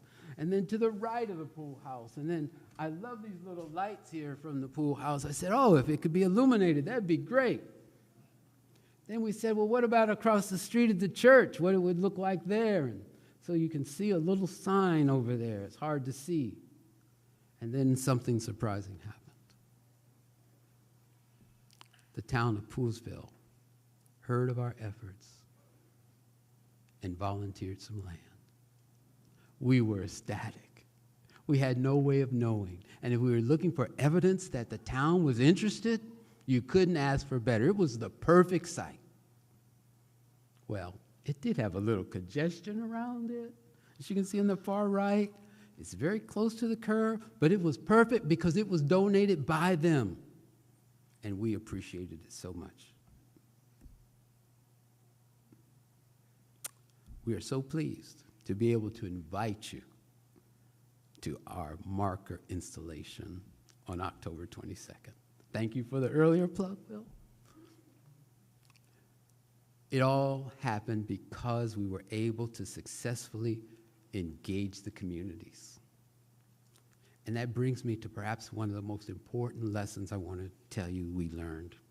And on the right is the mock-up. Actually, it's a picture of what the marker will look like when it's installed. We're going to see it for the first time next week, installed. But the lesson I want to share with you is when we were doing this process, the word doubt actually came up.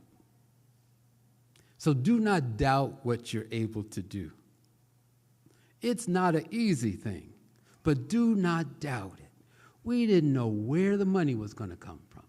We didn't know where the sign was going to go. We didn't know who was going to write the language to go on it. We didn't know diddly, as they say. But one of our members said, are you all doubting yourselves? Actually asked the question, I believe, are you all doubting yourselves, given all the things we had accomplished? And the answer is, well, maybe a little bit. So it was good to be encouraged by that person and for all of us then to regroup and say, we're going to do this. And as various challenges happened, money came, then went away, or this thought was going to happen and it went away, we found a way. So I just want to close by thanking all of you. That money, where'd the money come from? We had a fundraiser. Who contributed to that?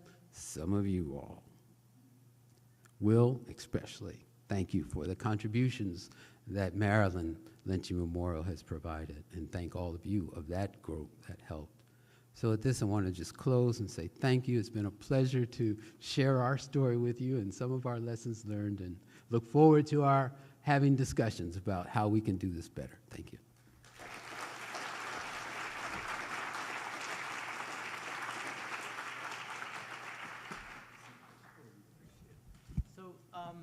Do folks have questions? I'd like to maybe gather all 4 of the coalition leaders here and we can interrogate them while we have them in our clutches. So if you don't mind, the 4 of you kind of come up, because I've got a few questions I'd like to ask, actually. And and then if anyone in the audience has a question, we'll. Oh, okay, great. So just raise your hand. So you can just stay up here. Where are you going? Oh. Well, I think you might want to be closer to a microphone, so that would be good. We'll just stand here. Yeah. So, well, first thing I want to ask is, what did you all, I'm interested to know what each of you might have learned from someone else who spoke today. Yeah. You think, why would I want to do that? Yeah. So what I'm asking is what these guys learned from the other presentations that they're going to take home and exploit. Mine's pretty obvious. Oh, please. Katie and I were just talking and learning the variety of ways in which people engage communities, the ways to do that, and also seeing the different kinds of ways of presenting your information in terms of community education. I think that struck me. And the other thing, though, I don't know if it was a real lesson, but I really liked, and I think that this has come across in some of the things that we've done, is when people can start sharing some of their personal kind of feelings. They don't keep everything so objective, you know, truth. They tell the truth, but also a way to relate it in a way that people can hear it and receive it and be heartwarmed by it.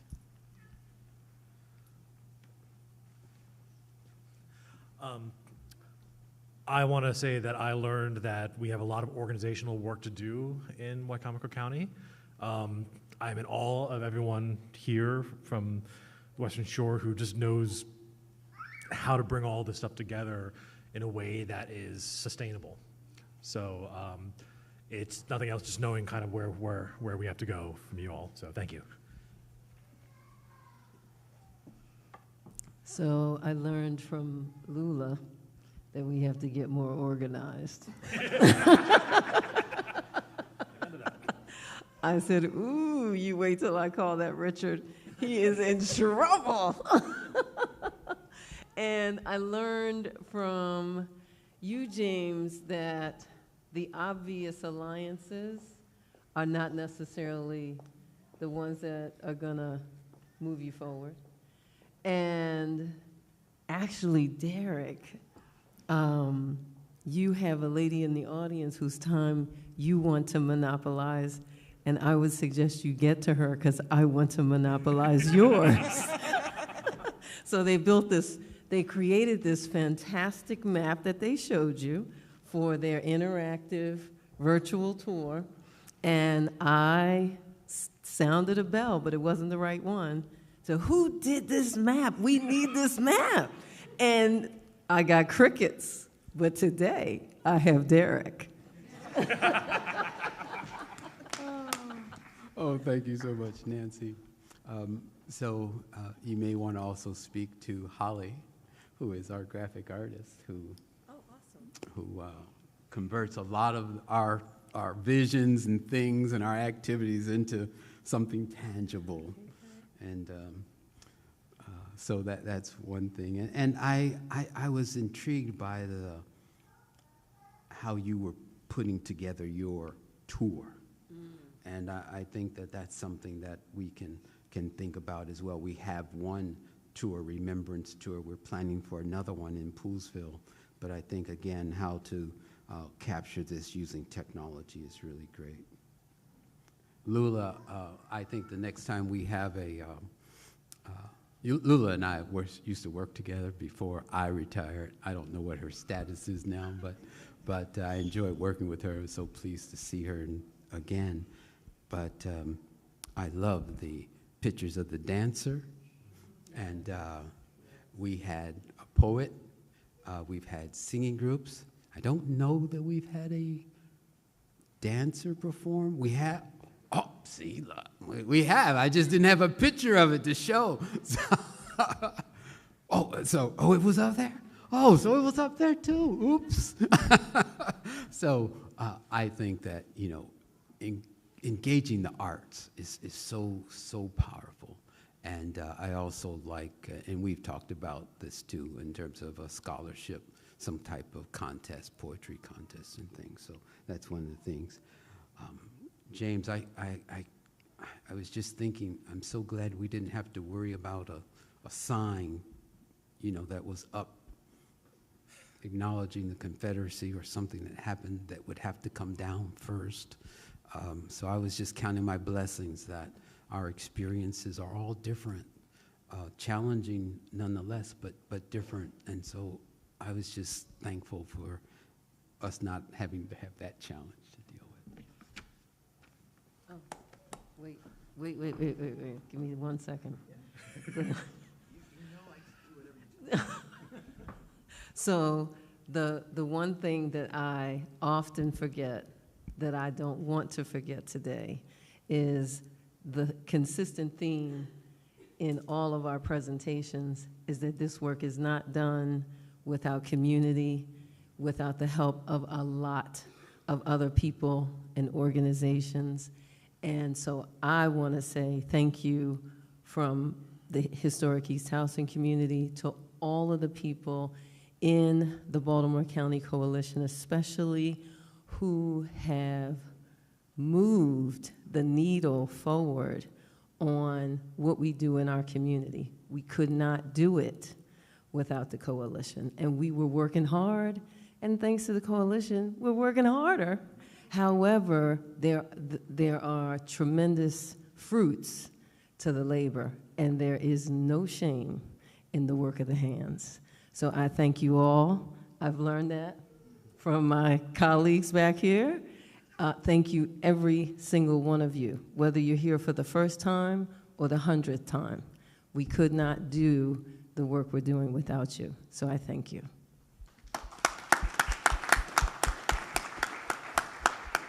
Are there any questions out there? Over here. Oh, Me? Oh, yeah, okay. I'm sorry. Go ahead. Hi. Sorry. My name is Emma Buckman, and we're with Connecting the Dots in Anne Arundel County, and this is for Mrs. Beatty. This is prevalent for your presentation today, but any of you who have had a soil collection where the soil was collected in a separate place from the main event, we did a soil collection for King Johnson in December of 2021, and the location where he was imprisoned and the location of his lynching are one and the same. And so we were able to just move the entire memorial from the location to the soil collection site. We're intending to do a second soil collection for George Briscoe, which took place in Jacobsville. However, the location of his lynching is in a very traffic-congested area. It's honestly not really safe to have too many people there at one time, but we want to bring in the community as much as possible, and I absolutely loved what the Prince George's County community did for theirs. So do you just have any general lessons learned about how you did that and still involve community with it? Any advice you can offer? Well, one of the things that came up very early for us is there had been a lot of development in that rural area. So there were houses covering where lynching may have occurred. What is interesting about our map that we got, and I think I can say this, is Blair Bowie, whose family had been engaged in a lot of slave owning, enslaved people, is now a lawyer that works on civil rights and justice issues. And she came forward, and her family came forward to try to help us come with this map. So she brought the old maps and found the general area where we were, where the lynching was likely to occur and where Mr. George likely lived. Maya Davis, who is a historian and archivist and runs Riversdale now, is on our coalition. So we conferred with her and other historians on the accuracy. Did we have to be at the exact spot where the tree was, for instance? And they reassured us we need to be in the area and try to, I'm trying to remember the phrase, to be where his footsteps fell. And so to be in that kind of general area where we know he lived and he walked, and so then we were able to find the Chapel Hill community where he is where his family lived in that general area. And there was an old Freedman's school near that area, and the Citizens Association owns that area, and they offered, because it is in the general area of where the lynching occurred, and they offered that area as a way, it was near the school, to get the soil collection. Another practical reason we did that is that we heard that the soil needed to be cleaned. And so we needed time to get that soil. I don't know in the other parts of the state. Prince George's County has a lot of clay soil. And so we had to get that soil dug, filtered, and dried, and cleaned to put in there. So that took a little bit of time. So we tried to do it at least 2 weeks. And one of the things that the Citizens Association did was that they filtered and cleaned and were shaking that soil so that it could easily go into those jars and we wouldn't have to be concerned about any contamination, any bugs, anything's happening within that soil. So that was another practical reason why we did it ahead of time. And the other practical reason, we wanted a place that was going to be accessible to anybody that wanted to come. And so with the park, the Black History Program, Harmony Hall Arts Center was the regional center for there, and they had a place that would be accessible to anybody that wanted to come there, that would have parking, that would allow as many people, well, I'll say as many people as wanted to come, but it had a capacity of, what, about 220? And we had some overflow for that. So one of the reasons was the soil collection, and it became its own kind of smaller, solemn ceremony. And then by going to the regional center, we were able to go to a place where anybody could come in. It was accessible, it was comfortable, we didn't have to worry about the weather, that we could go ahead and have that, and it was still in a place where his footsteps may have fallen. There's one more, I think we have. That wasn't for me, though. We don't know. Hi, I'm Katie Okay. Pugliese. I'm part of Prince George's Lynching Memorial Project. I am totally inspired by all the presentations. It really gives me more energy. And the sharing of how everybody's doing things differently is very helpful. And I'm wondering, Will, if we could have periodic virtual workshops on particular topics, for example, the map. Because we have, in the past, Montgomery County has very generously given their time to us. They're ahead of us in everything they do. And so we have virtual meetings with them. How'd you do this? And we'll spend an hour and a half, and they will tell us everything they did, what worked, what didn't work. Very helpful. But I'm sure other coalitions would also benefit. Yeah, and that's a great idea. Thank you. You may recall that starting in 2019, we actually did have coalition leader meetings after the conference, and I think we had a few, once COVID hit. But you're right. I think it's a good idea to take up again, and particularly with focused on specific issues like that and stuff. So yeah, that's a great idea. Thanks, Katie. You'll be in charge. All right. Do you have a question as well? Yes. Along similar lines. Sorry. Exactly. You Come on, mister, for not yeah. using the mic, right? Well, thank you so much for inviting me. My name's Arne Kurtz. I'm a professor of justice studies at Montclair State University in New Jersey. And I want to thank everyone here for the amazing work that you guys do. And my background is I'm half French, half German, so that is sort of a story of sort of reconciliation. And I think Clint will speak about this, the Stolpersteine, right? These stripping stones. And I think what we have here symbolically with these the soil collections is one of the really marking elements where the community gets into like putting a message out there. And so my question along similar lines to Karen's here is the question to all of you organizers, but all the local foot soldiers also. how can we connect the local with the global? I work across the world. I've worked on truth commissions in Africa, in the Balkans, and so I want to hear a bit more, not only about the digital world, right, the map making, which is so important. We have so much easy access to the web, but I went to your map, and when I clicked on it, I needed a membership, right? I have ArcGIS membership, but I still couldn't get onto it, right? And so this part of accessibility, so I want to hear from you what we can do as a group, certainly designing or deciding on leaders, but then creating that synergy. If you can say a few more words from the members here, because is it the first time that you meet here in public, or have you been collaborating already extensively? Thanks again, and I look forward to the rest of an enriching afternoon and morning and then the near future. Thank you.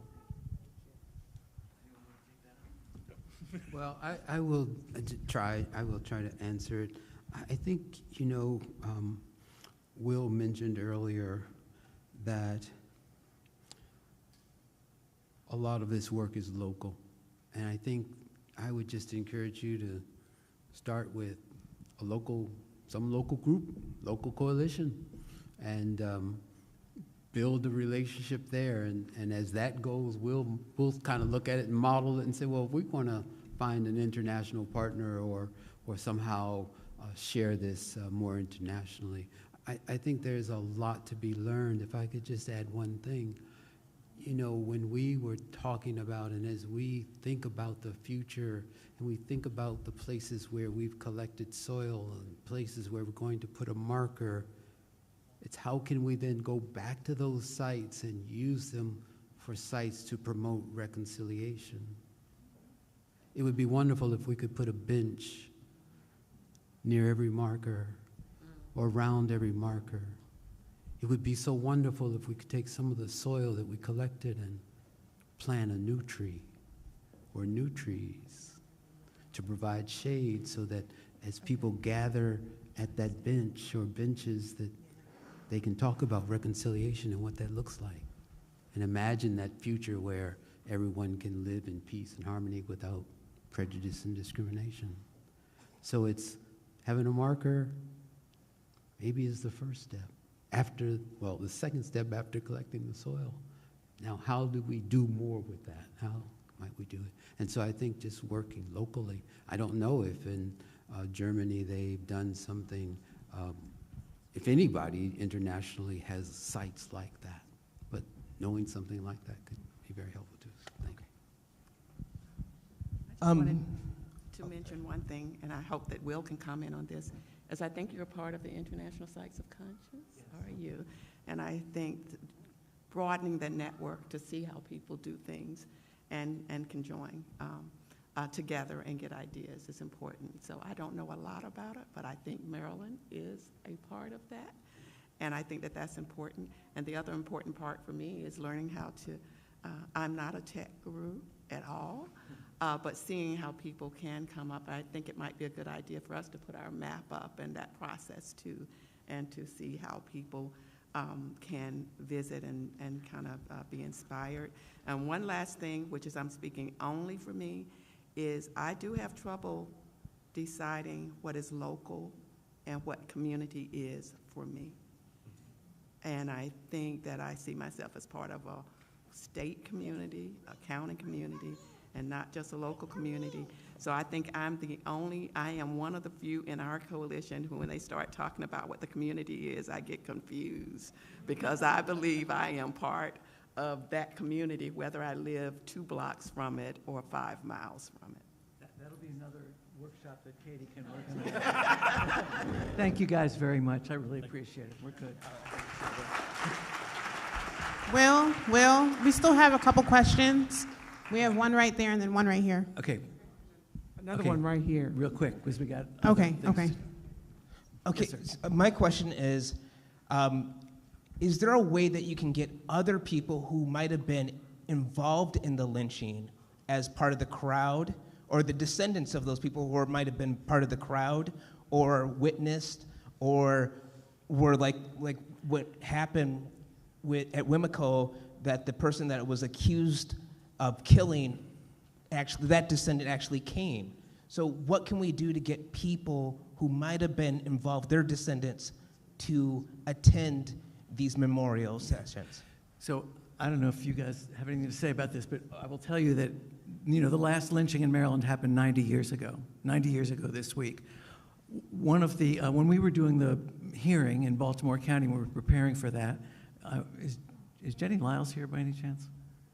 Well, through the work of one of the historians that works with the coalition, we were able to actually contact and make contact with and identify a woman who is, I think, the third great-great-great-granddaughter of the man who led the lynching party of Howard Cooper, right here. And she spoke at, Linda, did you want to add something?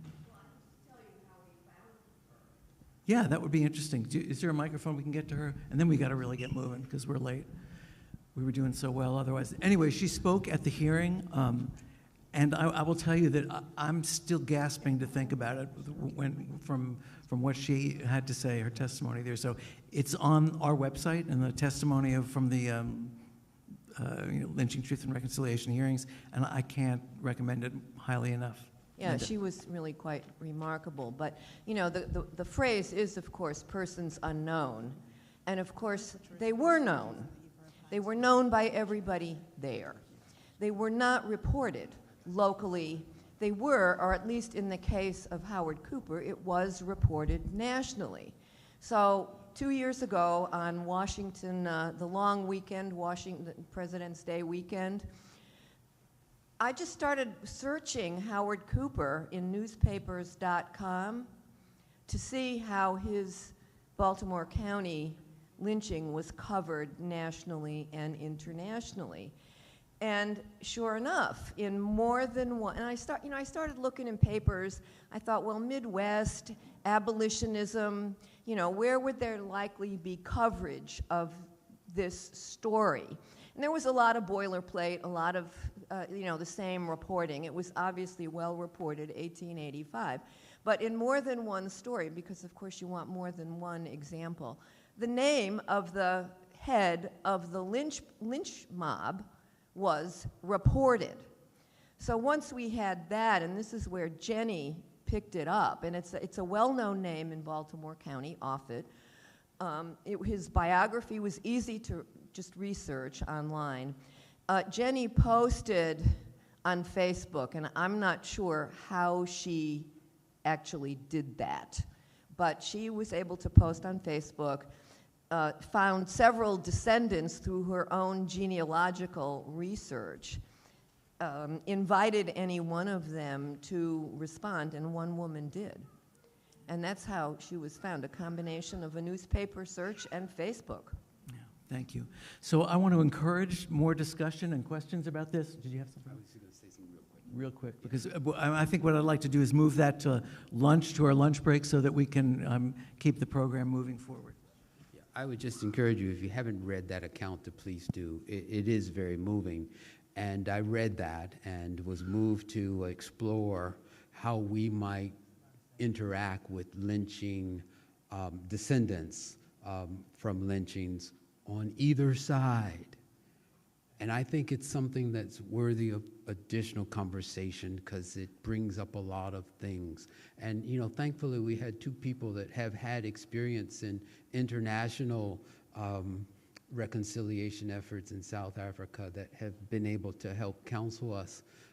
But I think that I was happy to learn from James that, you know, they had a person come forward. So I think preparing ourselves for more people to come forward as more learned is critical for us. Thank you so much.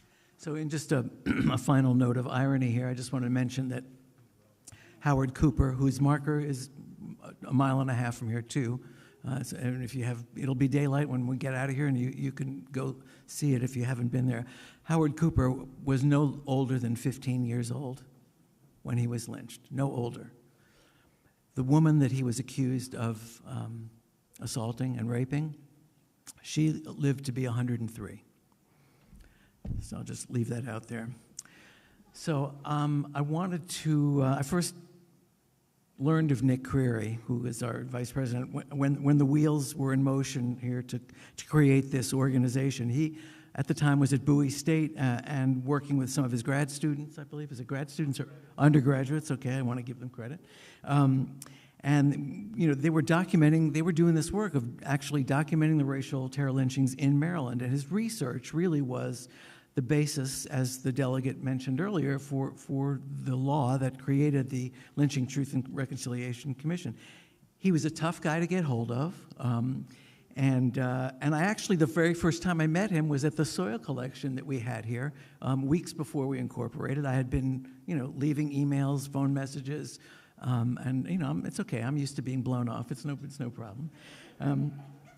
But anyway, I did meet him that day, and he was gracious and wonderful, of course. And well, the amazing thing is that we didn't even publicize the time or or when it was going to happen. But it was important to him, as it was to many people, that they just showed up, even without that information. So he agreed to become one of our founding directors, and he is now the vice president of the organization and also represents us on the Maryland Lynching Truth and Reconciliation Commission. Nick Creary, Dr. Nick Creary.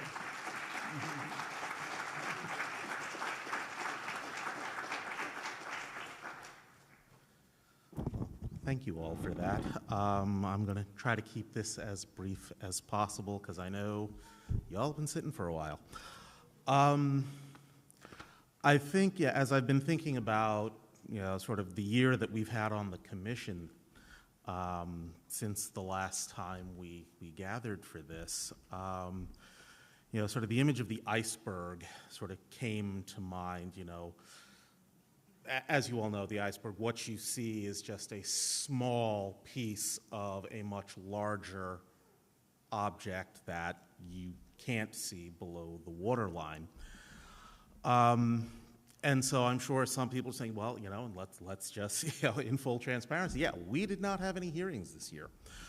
But that's because, we've had, quite a few things happening. I will say, starting with changes in staffing, we lost our project manager, Stephanie Thompson, and it took longer than we had anticipated to find a successor because there's no replacing Stephanie. If any of you know her, yeah, you're not going to replace her. But we have, a new project manager, Jordana Claiborne, in place, and she has hit the ground running. We, actually some time ago, on the commission, Deneen Brown, who writes for the Washington Post, amongst other outlets, had to step down. And we have finally been able to replace that, fill that position with Lindsay Baker, the executive director of the Maryland Humanities. And we have just recently learned that two of our at-large members, Dr. Kirkland Hall and Omar Eaton Martinez, have stepped down. And so we are actually in the midst of, the process. The governor's office has nominated a few people, and we're like, wait, according to the legislation, we're supposed to nominate people to the governor. But the good news is, we have active, conversations going on about that, and we're hoping to, if you've got some time on Monday, we will be talking about this at the commission's public hearing on Monday at 11:30. You can get to that link, through the commission's website. Also, Sophia Sike in the Office of Attorney General has joined our staff, and that has been a wonderful addition. So we've had a lot of transitions happening. And so when I think about, what are some of the things that have happened that we've done, first and foremost, we've gotten an extension to extend the work of the commission through to submit our final report on, by December of 2025, and then the commission will sunset in June of 2026. This will hopefully give us enough time to complete the hearings that we began. beginning in Western Maryland. Chloe Jackson, thank you again. I can't, praise you enough for the wonderful work that you did there. But yes, we're starting up again, and we are reaching out to coalitions. And again, as many people have said of the work of the coalitions, we couldn't do it without you. Well, we could not do these hearings without you. In fact, I am still terrified, by having to deal with the 3 counties where there were lynchings where we do not have local coalitions. So we're going to be coming to you for help, because we can't do it alone. And as has been, a constant theme this morning, we need the support of the local communities. So yes, we'll be reaching out to you, as well as to those local communities as well. But we're probably going to be coming and asking for help too. So, as was also pointed out, we, and I think a big part of how Delegate Pena-Melnick was able to get the legislation through, there was no funding allocation. So I think that made it real easy for her colleagues in the General Assembly to say, sure, why not, go ahead. But happily, we were able to get funding from a grant, from the Emmett Till Cold Case Investigations and Prosecution Program, of the Department of Justice, and we were able to get additional funding to continue that work and to enable our new project manager to work full-time. That is not nothing, as a good friend of mine says. Just to have somebody who can dedicate the time necessary, that's huge. Other things. I guess, as in the name of the organization, the Maryland Lynching Memorial Project, I mean, that's the memory facet of this work. And the commission I think of as the accountability facet. And one of the things that I wrote into the initial draft, and that was kept in the piece of legislation that was passed, was the ability for the Attorney General staff to issue subpoenas, to produce documents or people. I mean, people are saying, how do we get people to testify, especially those descendants of members of the lynch mobs? Well, one of the ways we could do it is we could issue them subpoenas. Might not be the most effective way, but if we really want to get information from people, that's certainly one way. I say this because we actually did issue a subpoena to the city of Salisbury, asking for documents related to the George Armwood lynching. And after, we asked initially. They said, well, we don't have them, and that runaround went on for the better part of a year, actually over a year. And so our colleagues in the Attorney General's office wrote up and issued a subpoena. And the city is complying. They are going to be handing over the first set of documents later this month. And apparently from my understanding is that we will be getting city council minutes sometime after the election. But stay tuned. I will certainly say, yeah, stay in touch. Come to those public hearings to find out. But we are expecting documents to be coming from the city of Salisbury.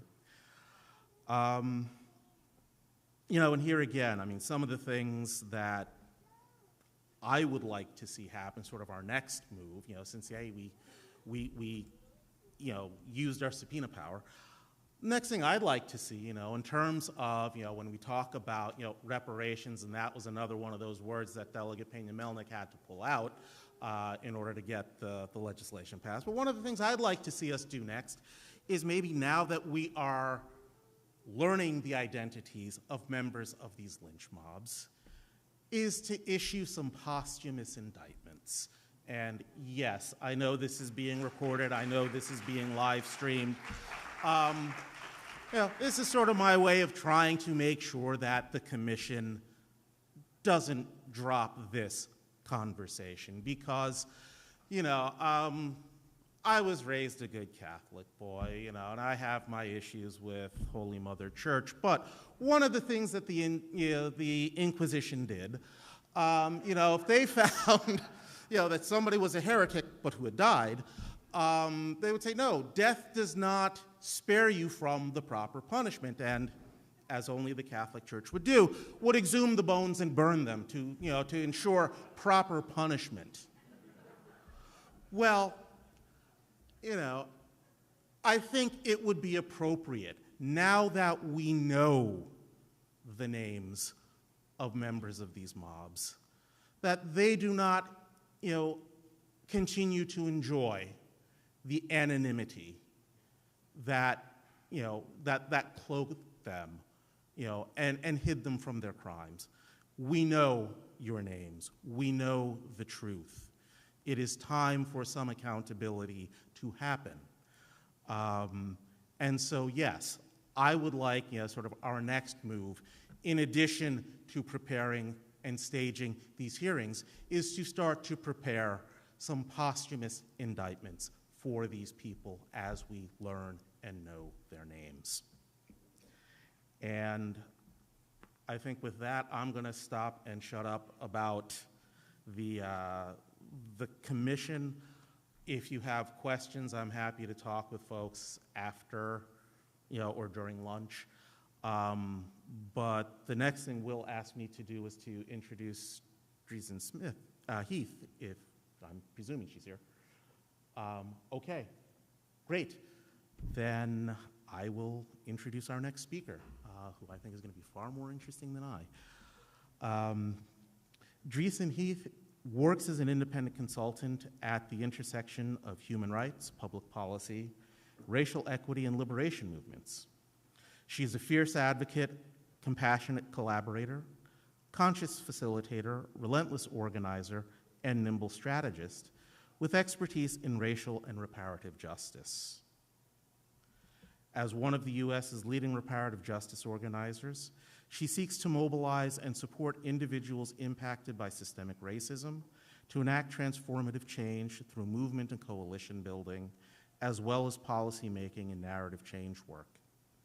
She is actively providing strategic advice, programmatic support, and technical assistance to community-led reparations processes, including those targeting culpable private industries, as well as state and local governments.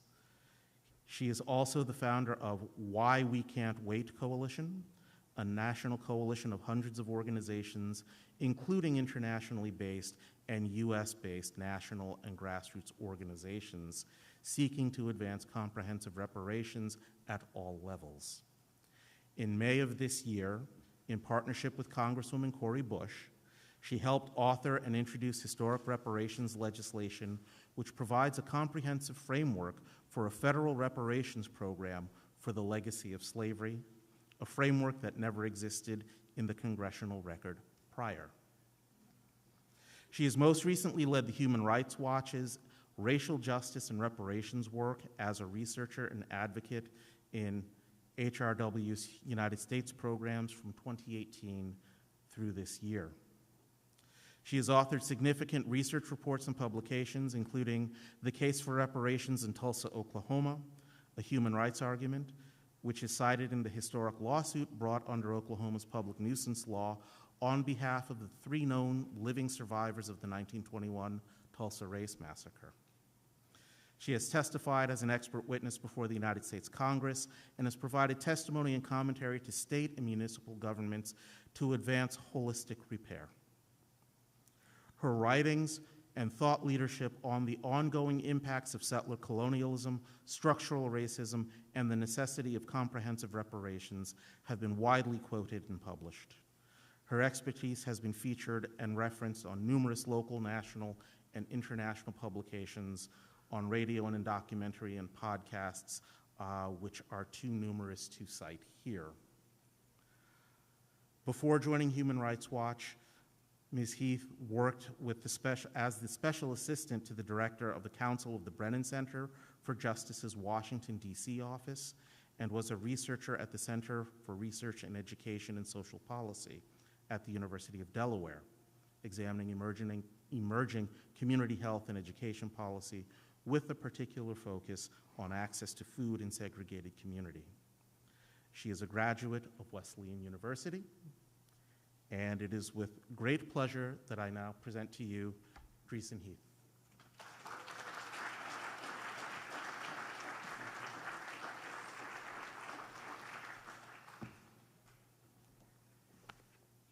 Good afternoon. It is afternoon, now afternoon. It's great to be with you all this Saturday, even as the precipitation comes down. Still gives me a bit of hope that we have some good fall days ahead. But I want to be, I'm just grateful to Will, the Maryland Lynching Memorial Project, the Lynching and Reconciliation Commission, all of the work that's being done in each of these counties, in the various cities, statewide, that I hope all comes together and communicates with each other to produce a comprehensive repair framework for people in Maryland who have been impacted by gross human rights violations that continue to be endured today. I come here just grateful to be alive today, right? I don't take that for granted. I come here with a heavy heart this week. As you know, we all are, managing our personal and professional and worldly crises, and sometimes you just can't hide it, right? As my wonderful introduction named, 3 known living survivors of the Tulsa Race Massacre, we lost one of them this week, Mr. Hughes Van Ellis. And I want to start off by honoring him in a way that also goes into, why reparations and what reparations. And I'm naturally going to get emotional through this piece, because it is rare that you see people survive through conditions that they were not meant to survive through, and then be 100 years old, 102 years old, and be able to be lively and still have meaning to live and still have reasons to educate and still have the fight. This man had so much charisma and fight. Every other word, we're not done. We have to keep moving. And if he at his wonderful ripe age of 102 could travel across the world internationally to plead for his own case for repair of his older sister, Viola Ford Fletcher, the oldest survivor of the Tulsa Race Massacre at 109, for Leslie Benningfield Randall, 108, who will be 109 in November. We're talking about the urgency of what we're dealing with today.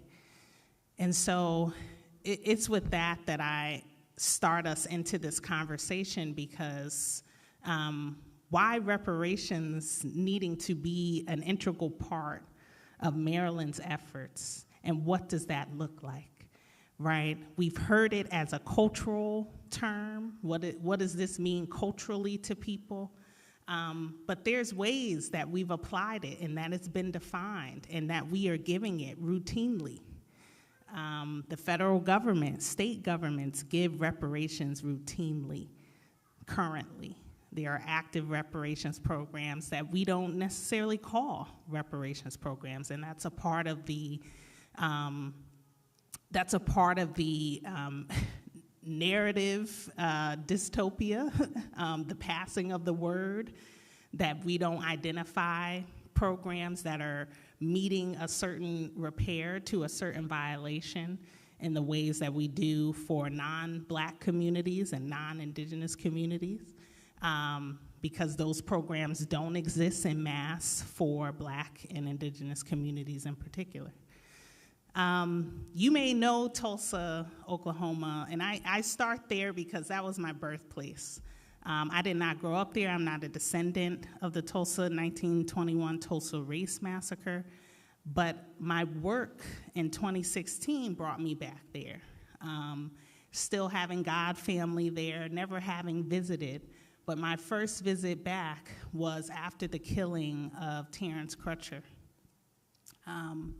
Another just tremendous family who has been not only impacted by that policy violence, right? The same sheriff's department that carried out the massacre is a continuation of the same police violence that is terrorizing parts of North Tulsa, for which Greenwood descendants were displaced to following the massacre. And so this continuous cycle of violence on Tulsa's Black community, the continued massacre in different ways, the displacing of descendants in the broader Black community further into places of, disparate food access, lack of education resources, some of the zip codes that have the highest populations of Black folks are near the oil refineries, where the wind blows west, and that means that you live 20 years less, and you have chronic asthma and sleep apnea, all of the various conditions that then add up to claiming your life.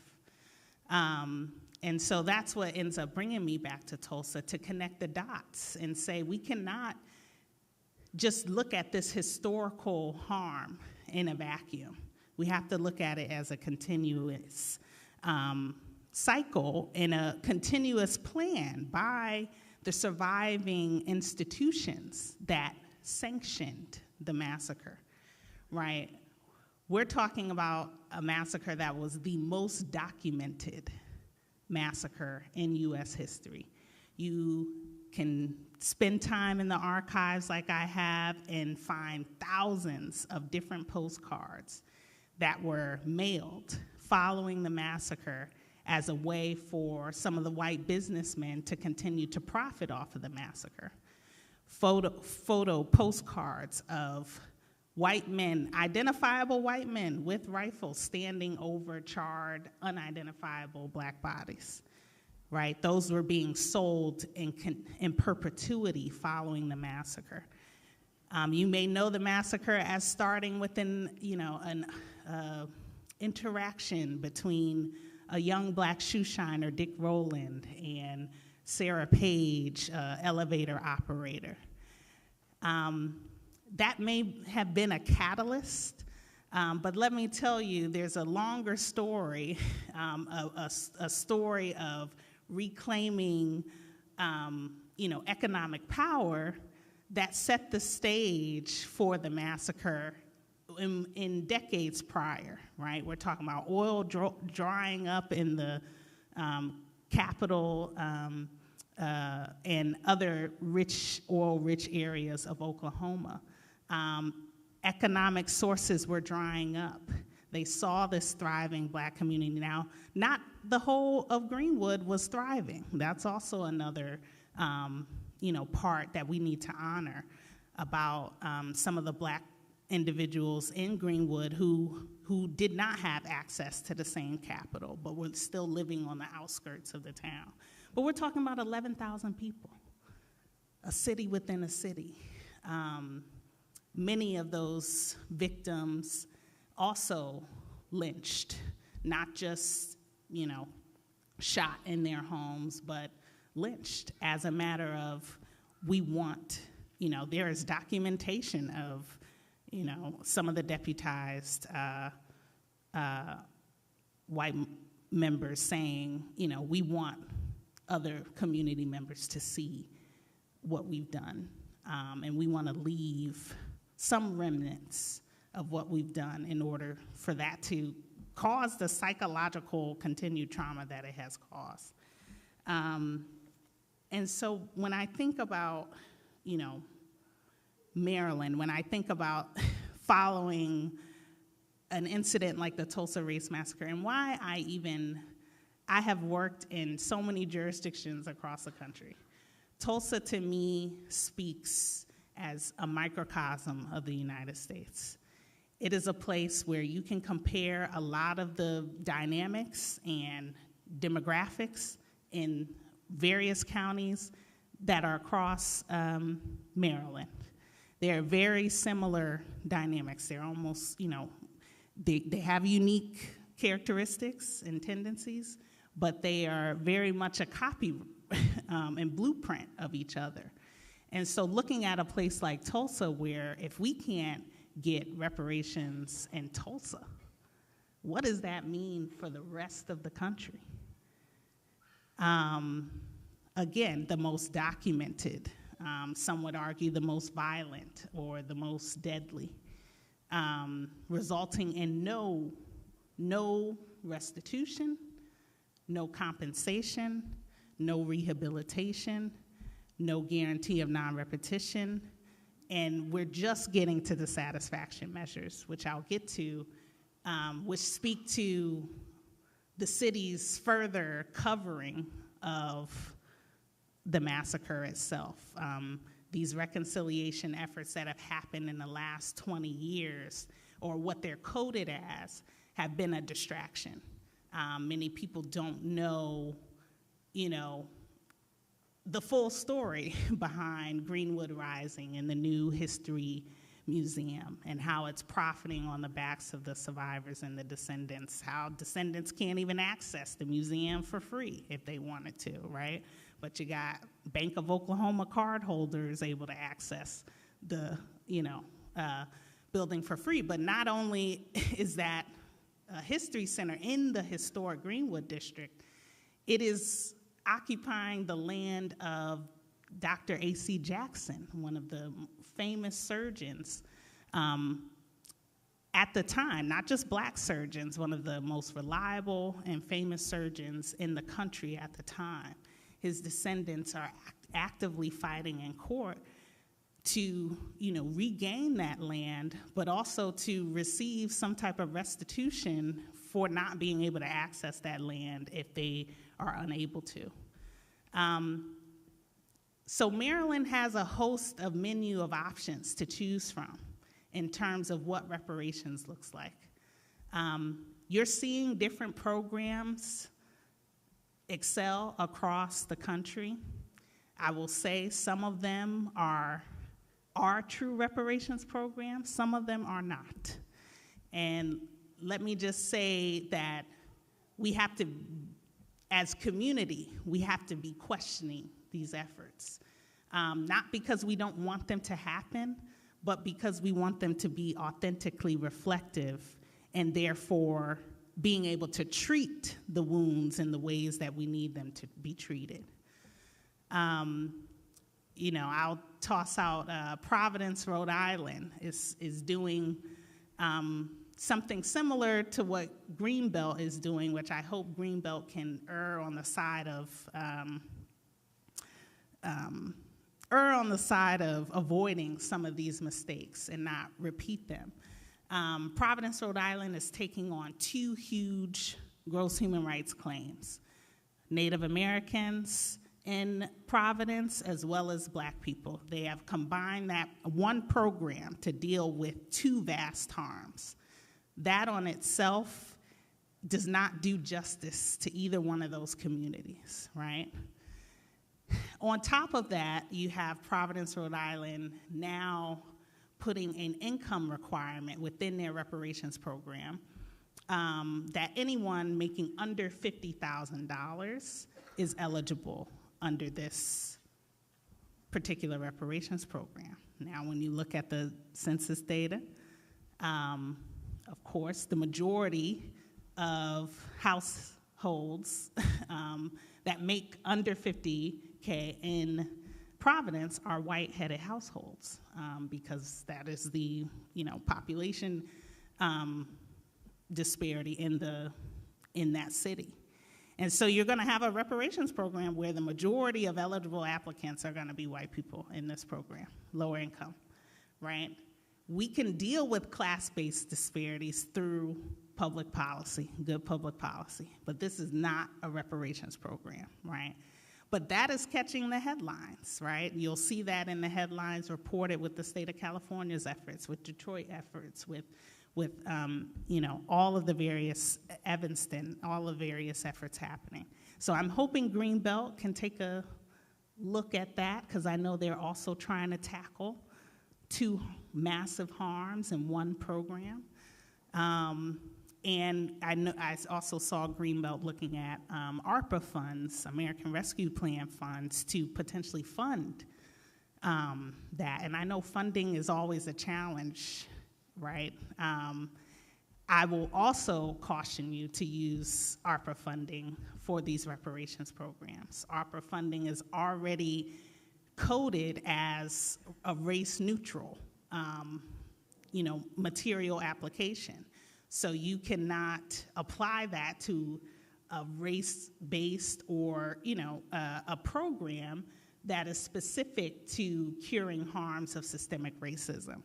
And so let's get creative on our additional funding allocations and mechanisms. I would just say, briefly, in terms of the menu that Maryland has with this lynching commission work, I hope to see the state's work also evolve with an establishment of a commission. We've seen the federal government give reparations to lynching victims in this country, right? Italian immigrants in the late 1890s, 1892.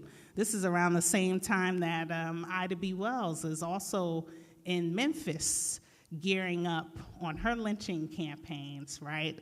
These things are not happening in a vacuum. This is, also Ida B. Wells is very much a guiding light for myself, and lynching as an economic tool and how that has been, mass violence has continued to be used as a way to concentrate white economic power. And that has to be disrupted with any type of reparations program. So when you have, the 5 pillars of reparations, restitution, right? That's return of land, that's return of property, that's return of people back to their place prior to the violation. So that's restoration of employment, that's restoration of artifacts. I think of all of the Tulsans who, before they were shot up and burned in their homes, people stole for them, right? All those familial artifacts never reclaimed. Those are some of the things that we hold close to us. Those are more valuable than money for a lot of us, right? What does that mean to reclaim that? Compensation. We've seen countries, we've seen the High Court in Australia not just compensate people for property loss. We've seen them compensate people for spiritual loss, loss of connection to land, cultural loss. These things are quantifiable, and we can present cases that make that quantifiable, right? The act of lynching is of community devastation. The entire community is absorbing this harm. It's the same ways for which, it took a lot of people to see executions of black people, extrajudicial killings of black people on TV in order to get mobilized. A lot of us don't need that additional trauma in order to know what the circumstances are. And so imagine what that, death being a spectacle in the context of black life, that needs to be repaired communally. How can we measure and accurately appropriate resources and funding for that? I'm thinking of Chicago, police torture victims reparations program, one of the most comprehensive reparations program we have in this country. Direct compensation was given But a trauma-informed care hospital was also built for not just the survivors, but their family members, free access. In addition to that, free education to the city of Chicago schools, right?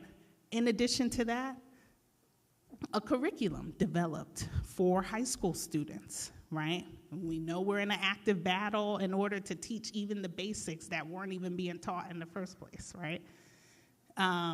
So we have a situation where they're not just educating people about Chicago's police torture ring, they're also educating people on why reparations in this case were the right thing to do. And ultimately, Chicago was successful in citing, Convention Against Torture within international human rights law that also calls for this need and this right to repair and reparation. You also have rehabilitation is a part of that, but legal services. What are the barriers to people identifying, their family members as lynching victims? Are there barriers to that? The cost of transportation, maybe to get to a hearing to testify, the various record keeping that they may have to go through and sift through. How can we compensate or provide resources for these families to assuage that discovery within their family? When we're thinking about satisfaction measures, I appreciate that we have these incredible efforts to make it known that the place that you're standing is of significance, right? I do not want to walk somewhere, I feel like we should have markers everywhere where you should know I'm stepping in a space where, someone was lynched here and there is still blood in this soil because of it, right? But that can't be the only thing. We've seen that done in places, and I commend EJI and all of the various city and county projects that are partnering. Tulsa Remembrance Coalition, I've been a part of such amazing soul collection experiences, as well as other remembrance. But we can't, part of remembering is also the repair aspect, the material repair, and us recognizing what that means and how extensive that's going to be. The crimes are vast, so the repair has to be vast. We have to get over that. We have to, I don't care, it's coming out of taxpayer dollars. Yep, well, so is every time someone dies in police custody. So is when someone dies in prison and jail custody. So is when the police kill people, right? Maryland taxpayers have paid millions of dollars in just the last 2 decades. So if we can pay for the state's harms, we can pay for repair for communities as a result of these state harms.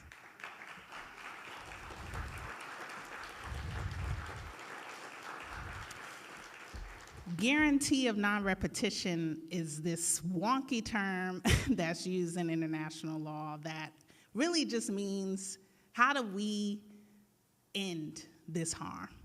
We can no longer see a historical or modern day lynching. How do we ensure that that ceases, that that harm ceases? We need more people, more community members engaged in idealizing what that looks like, what that is going to take, what kind of systems transformation is going to be needed in order to ensure, what kind of legal mechanisms are missing from the books or need to be amended in order to make that happen. Unfortunately, we will continue to see this harm perpetuated if we don't actively put an end to it. I hear people speaking all today around community engagement.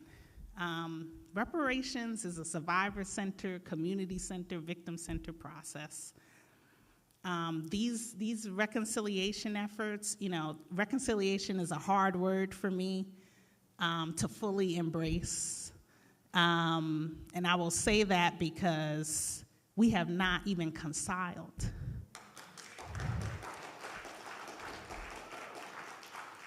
We do not have a shared understanding of the harms. That's the work that we're doing right now.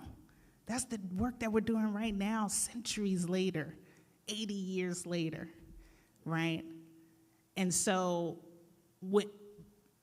be careful as we move through these processes and use these terms that are a guiding North Star,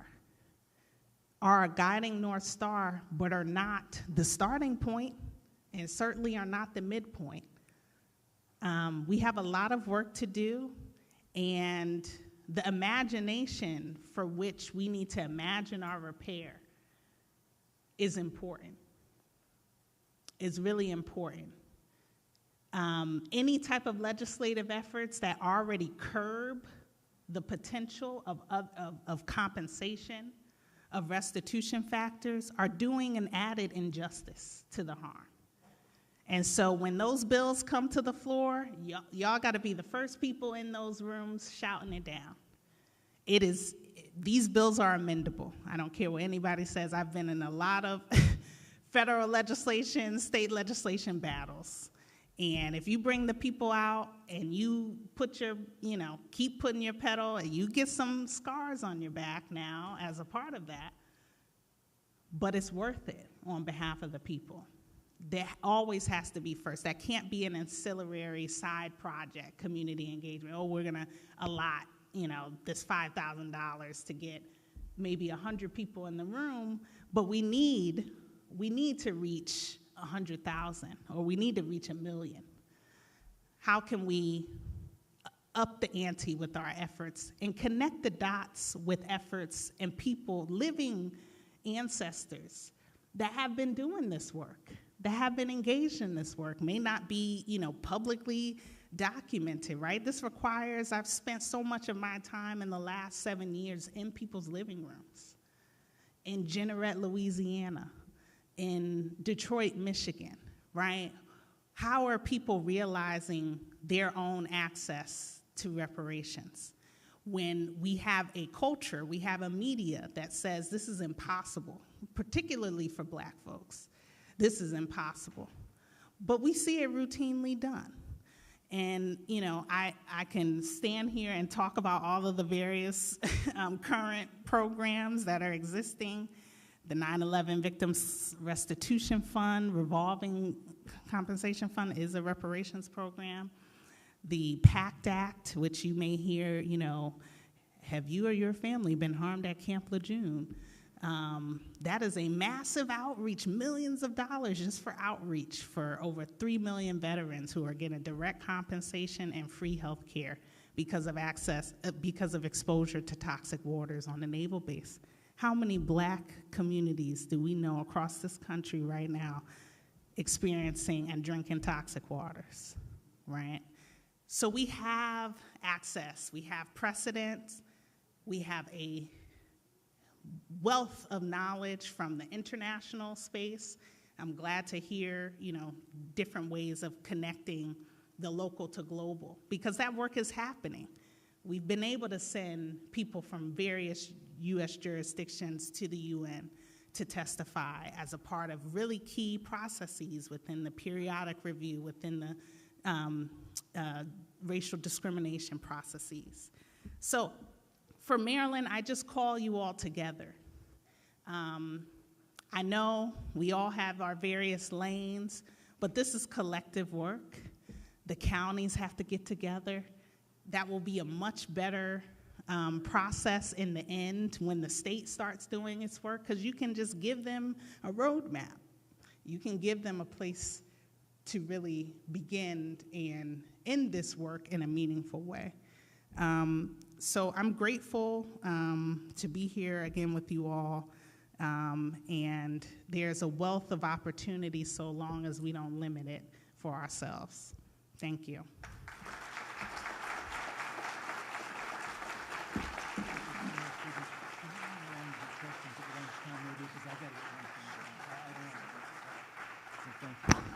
Thanks very much. So Dreesen has agreed to hang out during lunch in case people have questions they'd like to ask, but there's one item that we need to get to before we break. It's very short, but I think you're going to really like it. A couple of years ago, actually, I heard about the work of Linda Treadway, who is doing a series of quilts to memorialize lynching victims in each state. And I shot this thing, and here it is. And Linda's here to share with us after we see this.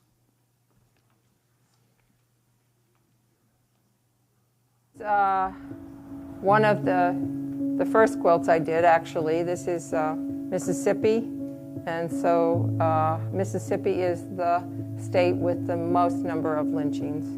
I've been an educator for many years and taught about history, and I've done quilting and art on the side for many years, but it took me a while to put the two of them together.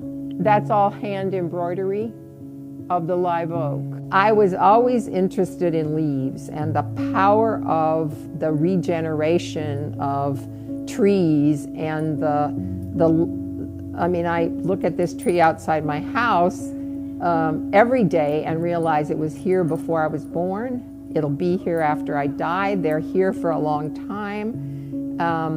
So the notion of a leaf to represent every person came to me. This, for example, is North Carolina. So every state has a state tree, and so I decided that the state tree was going to be the organizing principle for the quilts. So right now I'm working on the Virginia quilt, and the state tree of Virginia is the Virginia dogwood. And this is an example of these leaves that I make. So these are cutouts from fabric, and then I draw on the leaf veins for each leaf. So each leaf, each pine needle, each sawable palm piece represents a person. And then on the back of each quilt, I write the names that those represent.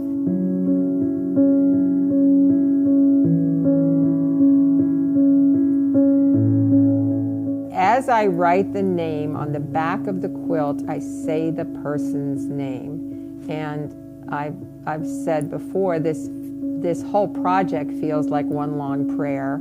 And certainly that moment of saying the name aloud and actually remembering this person who, I couldn't count the number of times I've said to myself, this person was on this planet just like me and did not have a chance to stay alive because of this horror.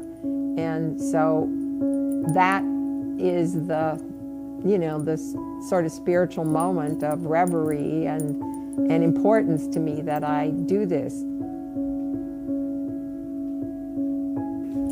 So these are Kentucky. It was basically a border state, so it didn't have as much protection after the Civil War during Reconstruction. And so this quilt is only for the 146 persons who were lynched in Kentucky during Reconstruction. And on the back of this quilt, not only did I represent the persons in that time period, 1866 to 1879, lynched in Kentucky, but I also copied the petition that 5 African American men sent to the U.S. Congress trying to get help in Kentucky because there were so many lynchings going on.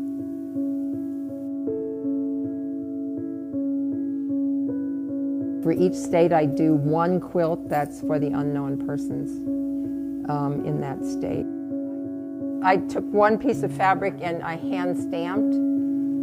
In most of the databases, these are sometimes called unnamed or unknown Negroes. So I stamped that as many times, I think. And then these leaves on here represent that number. And then for each pocket, I've collected a magnolia seed. I just collected them actually in my neighborhood. Then I put a map on the back of that quilt for all of the counties. it has this notion of what I call redemptive art. Like, how are we going to redeem ourselves from this ugly history and reconstitute an America that actually is a place where everybody doesn't have to worry about their children walking down the street. My daughter's African American, and she and her husband and their children do not walk safely in America on a daily basis.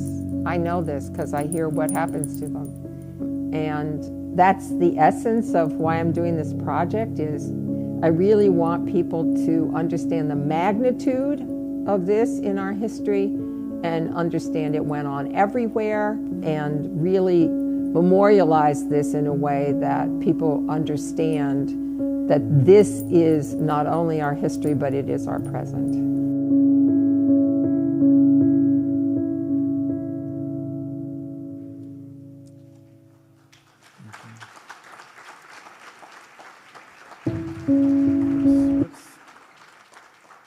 So when we shot that, Linda had not yet actually started the Maryland quilt yet, but here it is finished, and I wanted to just take a moment and have Ngeri Nachi, who does social media for us and stuff, to maybe just talk about the quilt. Can we do that? Just drag it out.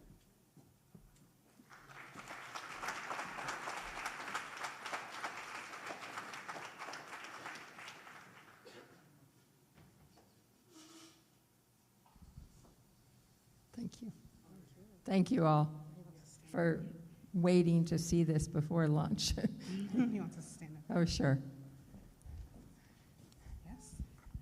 Thank you all for hanging out with us. So we are in between you and lunch, so it's going to be super quick, but we appreciate your efforts and this being on display, and thank you again. Can we give Linda a hand for her wonderful work?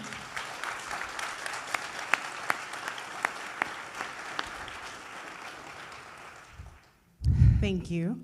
So in the interest of time, I have 2 questions for you, Linda. Do you recall the exact moment you realized that you wanted to make these quilts?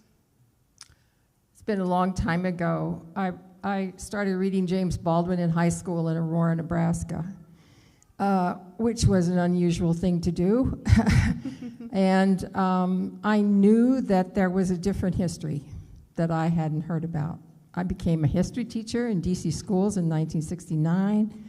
I had been working toward this, learning about Ida B. Wells, trying to understand that the history we knew was not the truth. And as Dryson, and I hope I'm saying your name right, says, we have to tell the truth before we can do anything. And we have to have other people understand this truth more. So the quilt project started in my mind, particularly with Ken Gonzalez's day work in California, to recognize that there are over 350 lynchings in California, mostly Mexican and Chinese, as well as African Americans. And then I started thinking about this particular project. Thank you. That's so powerful. You said Nebraska? Yeah. Wow. I grew up in a little town in Nebraska and came to DC in 1966, and you know, that's a place where they taught us about democracy, and they believed the only people there were Christian, but they didn't really live either one of those. So it's been my life mission to try to live it. Thank you for that. That's really powerful. In your discussion, you talked about the power of the regeneration of trees. Mm-hmm. And I think that's incredibly powerful. Your quilt seems to represent the reality of trees being intergenerational, Yep. utilizing leaves to represent people, and I think that's really powerful. And it seems to be a reimagination of what a tree can represent in documenting history. So I'm wondering if you found any emotional connection in the process of creating your quilts. Like, could you run us through any emotional responses you've had as you've created them? There's just such a strong connection between how we represent things in art and history and being able to deal with things. I just heard Orlando Letelier's son, Francisco, talk about his murals and the power of art in telling stories in communities. And that's what people ask me, do you, well, sometimes I weep, sometimes I get emotional, but I find as a white woman in this country at this time, I can do this work and think about it as a way to do truth-telling, and hopefully, as the trees are intergenerational, that this can last beyond me to continue to tell the truth. So I'm on quilt 33. I've just finished looking at Texas, which now has the most lynchings in America. And my dear friend did a lot of the database work so that we could understand what did happen in Texas. So, you know, there's 30 or 35 more quilts to do. So I'm trying to get them done before I turn 80. Can I ask one quick question? And Gary, thank you. I just wanted to know if you could talk about the elements of the quilt about Maryland. Okay, sure. So the state tree is the white oak. So I use very different quilting techniques and embroidery techniques on every quilt. They're all very different. But so this is all hand embroidery right here, free-form hand embroidery, and these represent the number of people. I use African fabric in every quilt to represent the history behind that, and then on the back, which you've seen in the video, I do a map. Because Maryland is somewhat, I mean, there are many fewer lynchings in Maryland than there are in a lot of states. Mississippi's got 3 quilts, and one of those is just for the unknown people. So then I do the map and the names of people. So, I appreciate being able to share this because it's another way of truth-telling and coming to terms before we can do the work of reconciliation or reparations, which we must do, but we need to have people recognize that this is our history. And I've developed a curriculum. I've been to schools. I'm trying to make sure that this becomes a part of what we learn about. So thank you. Thank you so much. Linda.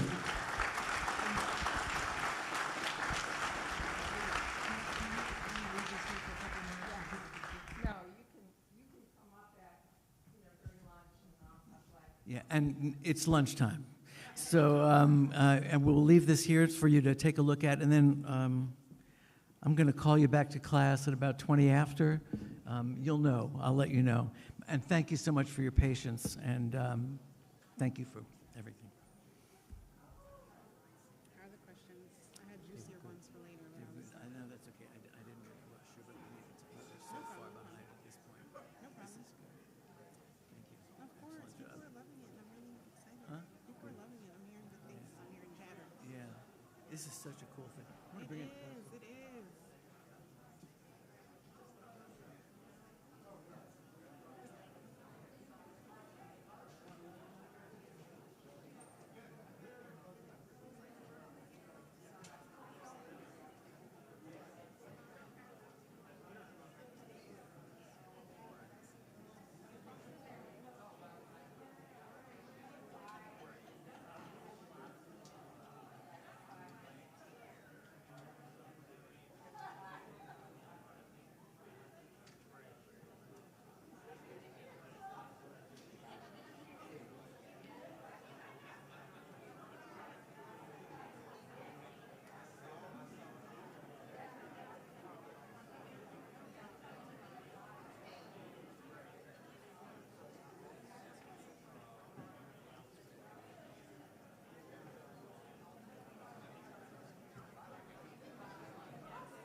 What's that?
Oh, that's really good to know.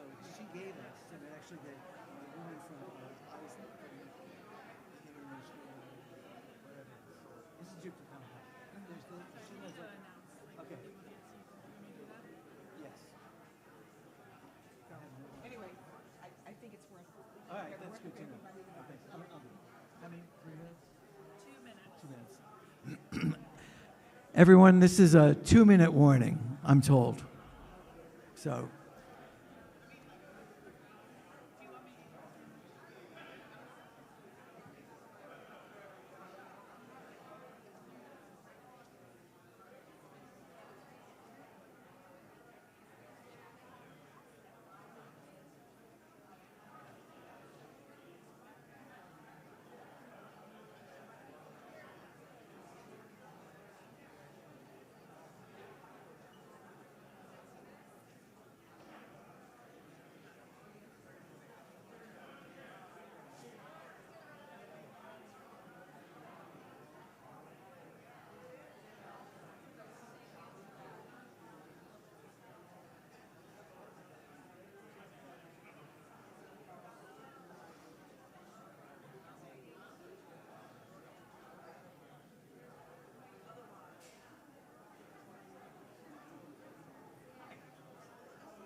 Okay, now I mean it. This is really 2 minutes.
Amy. Amy.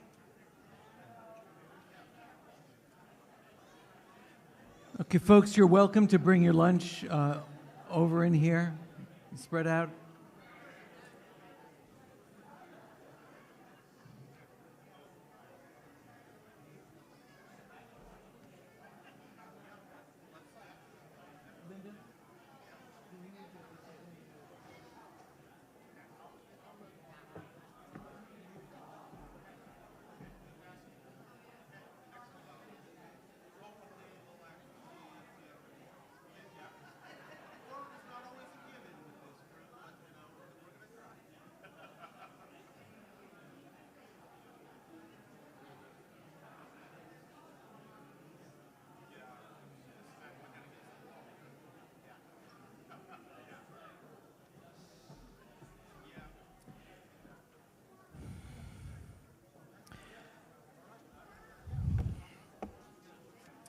All right, thank you, everybody.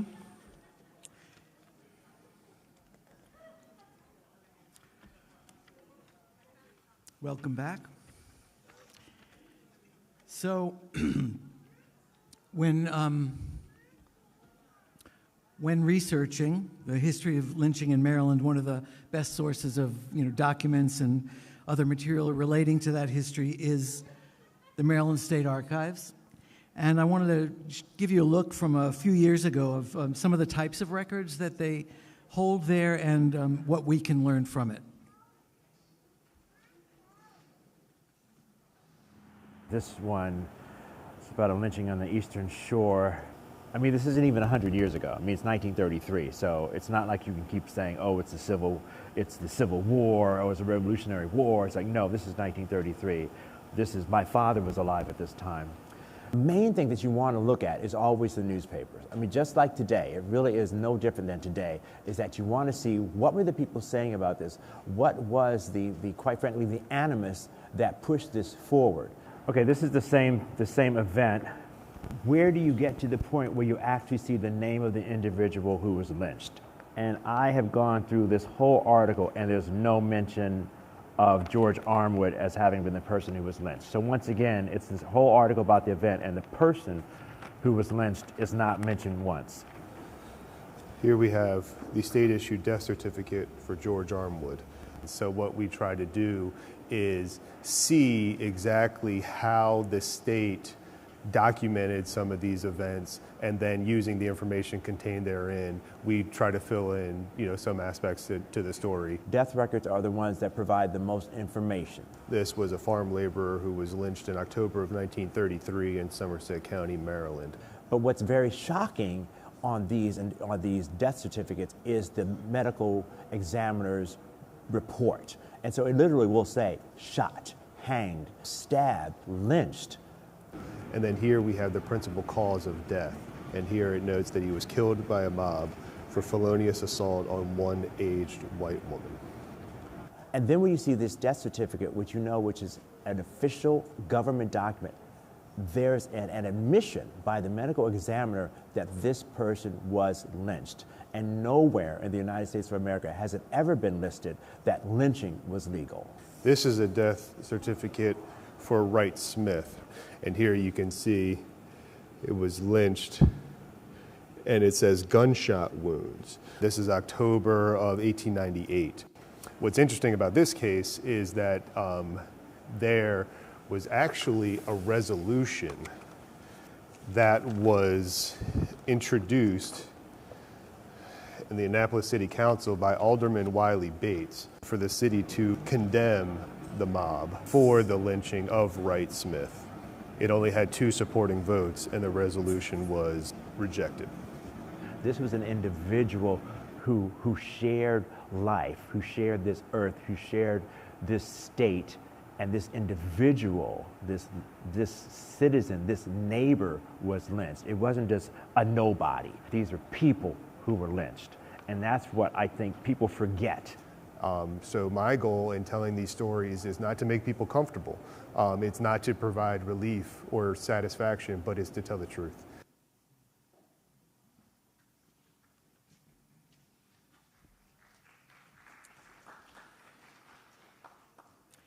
So, as many of you may know, This last year we one won, is about a lynching on the Eastern Shore. I mean, this isn't even 100 years ago. I mean, it's 1933, so it's not. There we go. Sorry about that. Last year we won a Miller History Grant from the Maryland Center for History and Culture to create a digital archive of all public records relating to that history, and our efforts in that regard got a real boost a few months ago when Nick Creary was able to recruit three incredibly talented people. Hannah Young is a senior content editor with ProQuest Library Services, and she's finishing her master's in library information and information science at Catholic. Mari Jawara, is she here? Okay, Mari Jawara may be here soon, and she's also working on her master's, but at Drexel, where she's studying human-machine interactions and specifically natural language processing and AI. Very intimidating. And Benjamin Sussman works with the digital archives at Georgetown Medical Center, and he has his master's in library and information science from Catholic University as well. And it's my pleasure to introduce them. So you can just...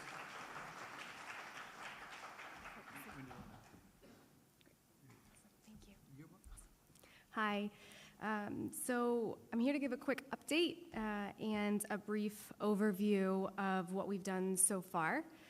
So a few months back, Will and Nick described their vision for an online archive that would house digitized documents related to the work that Maryland Lynching Memorial Project is doing. So they put together our team, and since June, we've been working to build out a framework for an archive that can support all kinds of digitized historical records.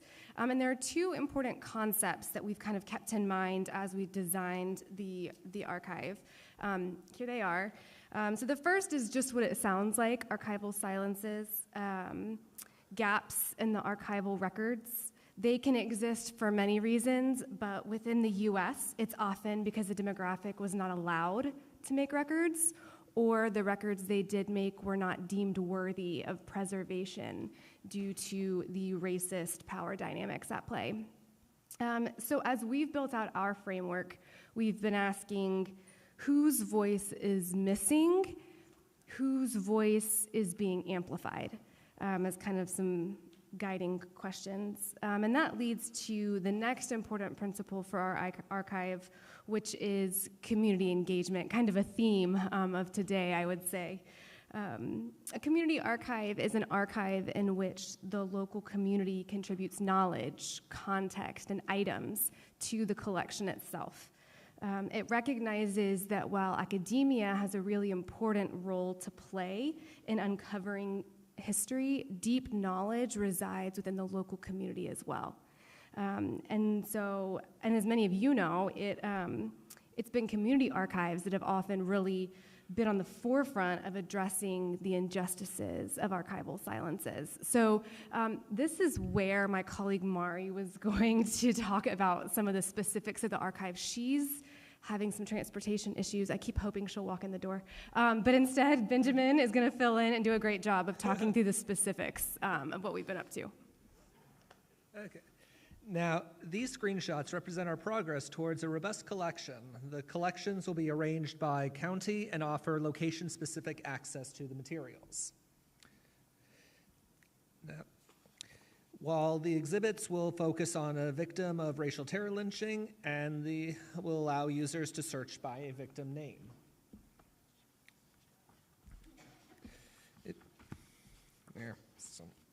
Sorry, this slide just got out of order.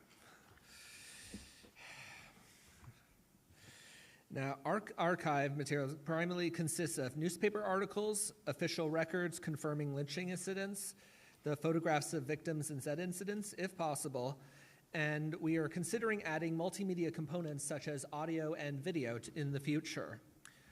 Our scanning process will begin with volunteers scanning the files at each archive using this specific ScanSnap device and other archival scanning material resources as they are available at the time. Students and volunteers will scan the files under a basic filing sequence, untitled with just a rudimentary way of identifying each item, and email them to a nonprofit Microsoft 365 account that I've set up specifically for this scanning purpose. I myself will be overseeing the ingest of material to guarantee consistent quality throughout the ingest process. The material will be scanned, ideally a high 600 pixel resolution for archival use, stored in the 365 account virtual drive, and be uploaded directly into Omeka, as you saw in the previous slides.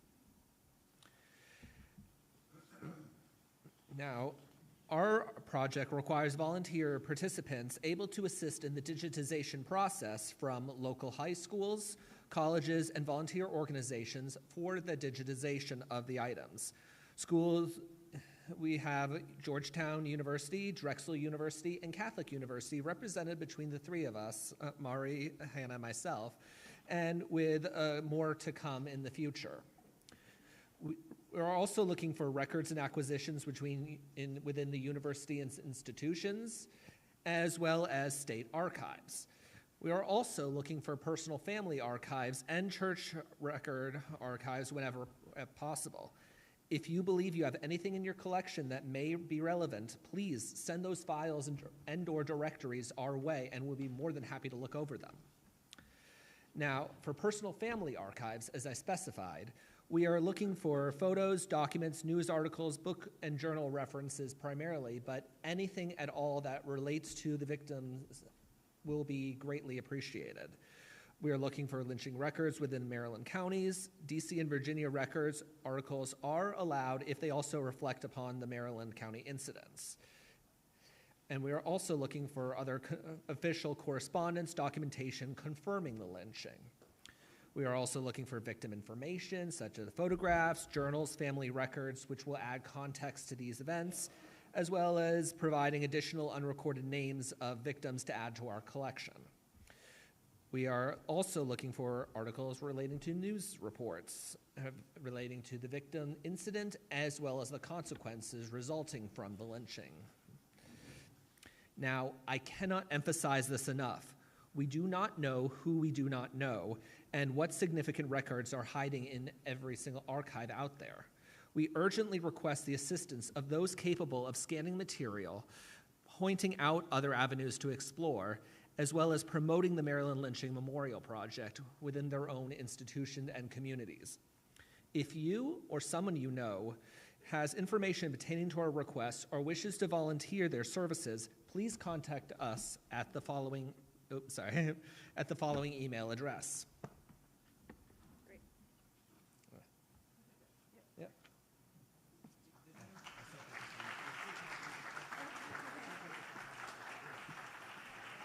Does anyone have any questions they'd like to ask at this moment? They'll be here. Oh, yes. Wait, hang on a second. There's someone's going. Thank you, Gail. We're good. Thanks. Stay on that side, yeah.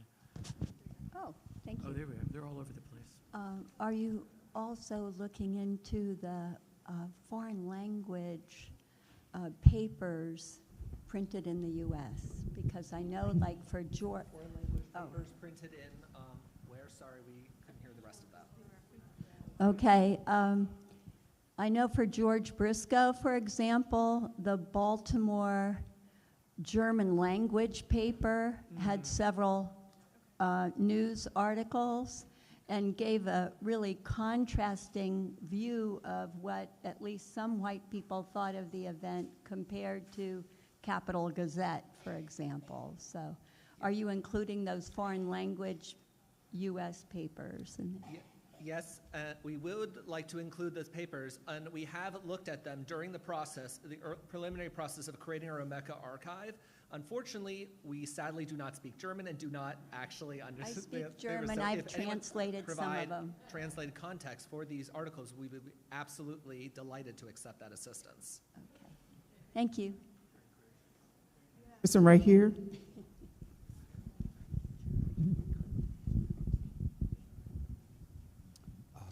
Thank you. I think this is a very valuable asset. I didn't hear much reference to information on perpetrators or alleged perpetrators. Could you just comment on how one might be able to send in information on that, and whether wills or other things that people may have that could be of use could be included in this archive? Thank you. Yeah, that's a great question. We would absolutely welcome information that if you have or anyone else has on that front. Please, you can send us, even just if you want to tell us where to find it, we're happy to go hunt it down. That can all be sent to this email.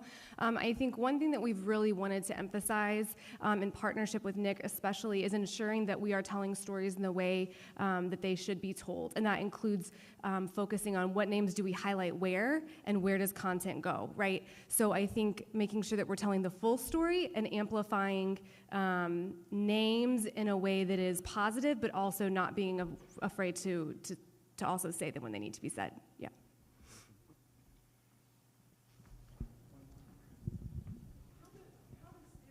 Relate to the Maryland archives? Is there any coordination? Are they different? How are they the same or different? Yeah, so we're just getting started. We started, I guess, in June, and so we are probably approaching a phase where partnerships are the next step to start figuring out how to coordinate and make sure we're not duplicating efforts, because I know there's a lot of work already going on in this space by people who absolutely would be resources. So. I would also add that we're collating the public material and the private material, and we will have, we're working on creating different rights statements for distributed said use under their own official policies. Yeah. Okay, last one. Yeah. I understand the framework in which you're working in the terms of the grant, and I put this idea forth before, and I'm going to keep doing it until I get a satisfaction. I think it's really important that the work of the county coalitions also get archived. Imagine, somebody looking into this 100 years from now and realizing that all this work was done. So I think it's really, I just put in a plea for this to be part of, an initiative that might continue.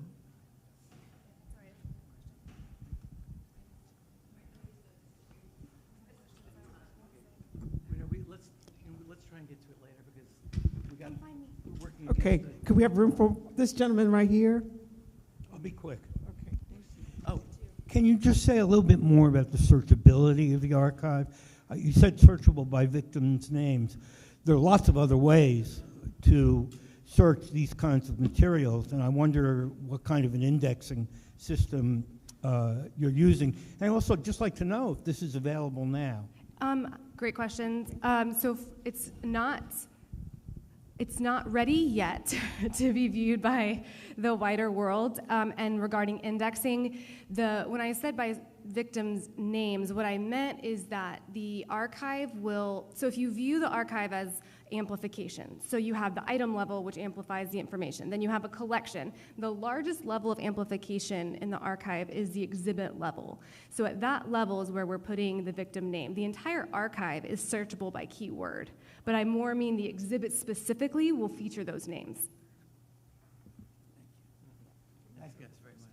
All right. And so, by the way, when the archive is complete, one of its most important uses that we hope is to make it available not only to on the web, but also to visitors at the permanent Maryland Lynching Memorial Project exhibit at the Lewis Museum.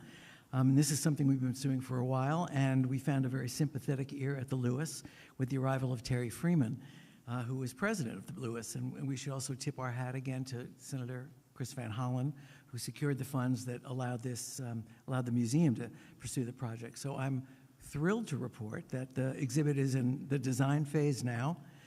It will include soil collected from lynching sites all over the state, some of which you can, oh, here you are, great. I was looking for you over there. So anyway, and so here we're fortunate enough that the Lewis president, Terry Freeman, has been able to join us today and will give us a progress report on the exhibit.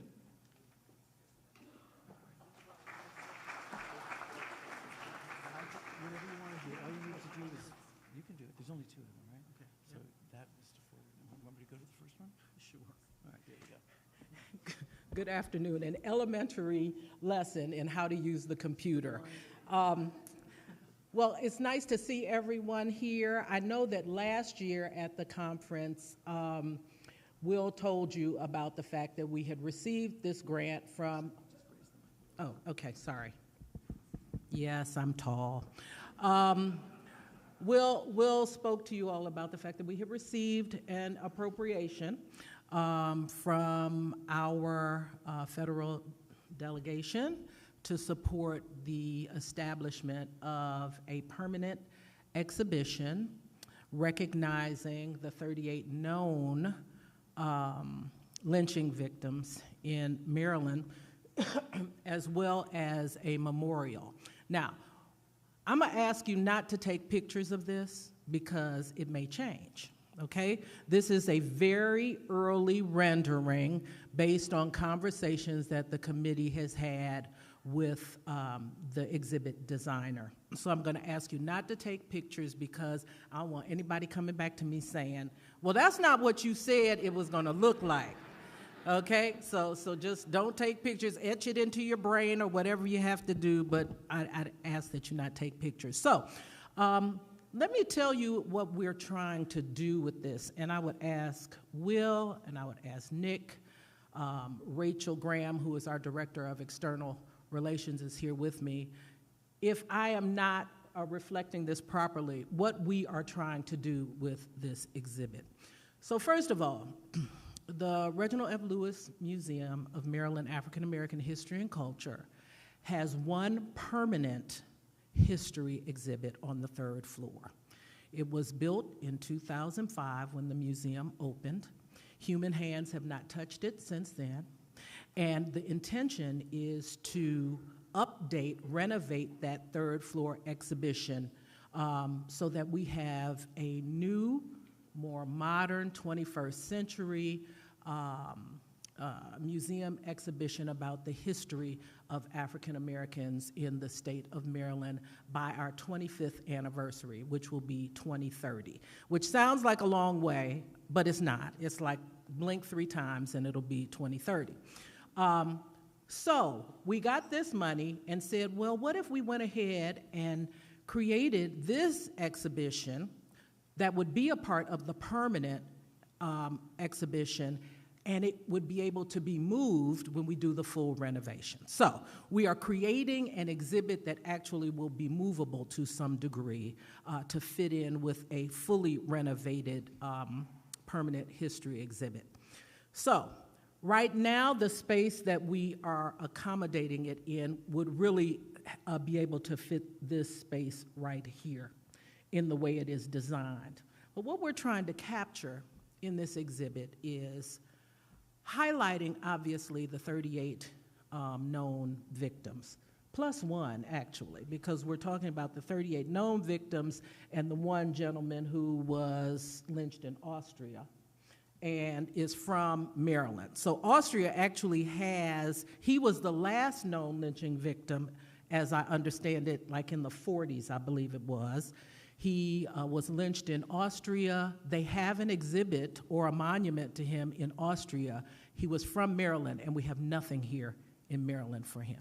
So we are going to include him in this as well. So we want to highlight that. So what you will see is the drawing, the rendering there is the state of Maryland. The dots on top of it reflect the individuals that were lynched.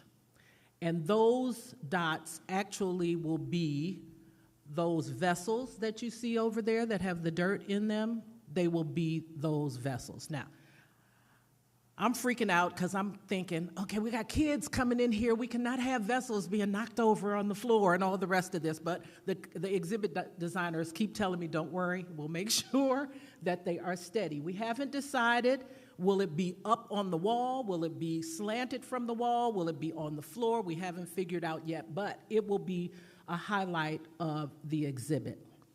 Now, we want to talk about context, right? So we want to give people a context of what lynching is, where it took place, and then we'll highlight what happened in Maryland.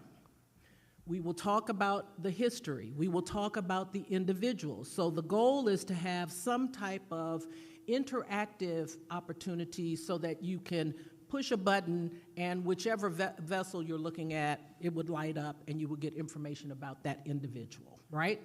So we want it to be interactive because understand, young people are coming into the museum. They are not interested in reading a whole lot of stuff. Frankly, most of you all probably aren't that interested in reading a whole lot of text either. So we want to include as much digital in here as we can, audio, video. I know that Will has done some films. We've talked about how we might be able to incorporate those films in here. So we're going to talk about these individuals, and you can see where the digital screens will be.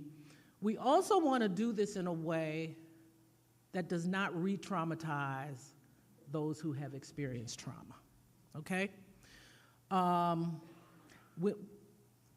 do not anticipate you seeing anything hanging, okay? That's not what we're trying to do.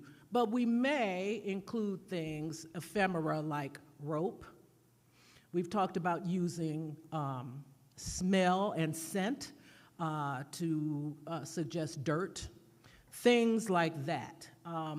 That would be a part of the exhibit. And if we actually could get things like glasses, I'm talking about reading glasses or anything else that might be representative of the individuals who were victimized. But you'll notice there are some benches in there, and the point is for people to be able to take a minute after they read this very difficult history and be able to kind of think about this, have an opportunity to be in a space that would be relatively quiet. But we would be doing a disservice if we only talked about the history. So we are going to bring this up to 2023 and talk about the fact that black folks are still getting lynched in many different ways. To lynch is to cut off anybody's ability to be able to have a full life.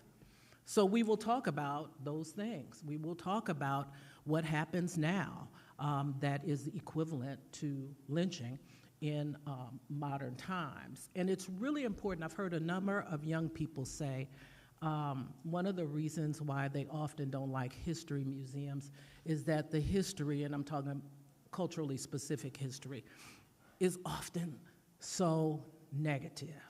Well, the history is tough, right? The history is what the history is.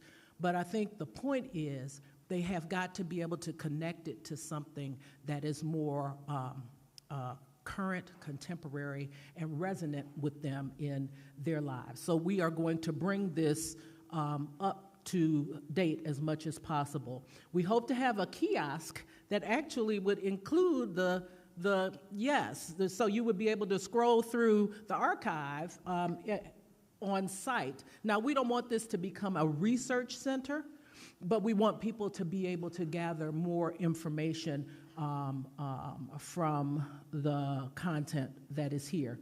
And we also want to be able to not necessarily leave people with a call to action, but suggest a couple of things that people can do. One might be get involved with the Maryland Lynching Memorial Project. One might be looking into what's going on in your particular county. And I think that one of the other things we'd like to include, if we can, is as the counties are doing things, that we might be able to add some of that through digital as well into the exhibit. Let's see. So we want to also utilize newspaper headlines because media was such an important part of either getting people to lynchings or, in the case of like Ida B. Wells, telling people, informing people about what was going on. So I think that gives a pretty fulsome description, you think? Let's see. Yes, there we go. So this gives you had an overhead, and this is giving you an idea of what it could look like and about the size and scale of everything. Again, this is an installation within a permanent exhibition, okay? So One of the things we've been talking about, not so much with the committee, but within the organization, is that this exhibit will actually be near, right now, the exhibit that we have about Pennsylvania Avenue and Black entertainment districts. Now, some would say, oh, well, that's not the right place to have it. But in fact, that was Black people's lives. We had to deal with the terror on one hand and then living life on the other. So to remove it is to suggest that this was an isolated situation. Black folks lived with knowing that this could happen while they had to live their lives. So we're going to think about, in the permanent exhibition, how we want to integrate these things so we make sure that people are getting a full picture. But as you can see, the vessels are kind of being held up on either pedestals or they're out from the wall. We haven't figured out how, but you can see how we might use newspaper headlines as a part of the backdrop. These are just renderings. We don't know that it'll look exactly like this, but it does give you an idea. Are there any questions? Yes, ma'am. You, yes, yes. Oh.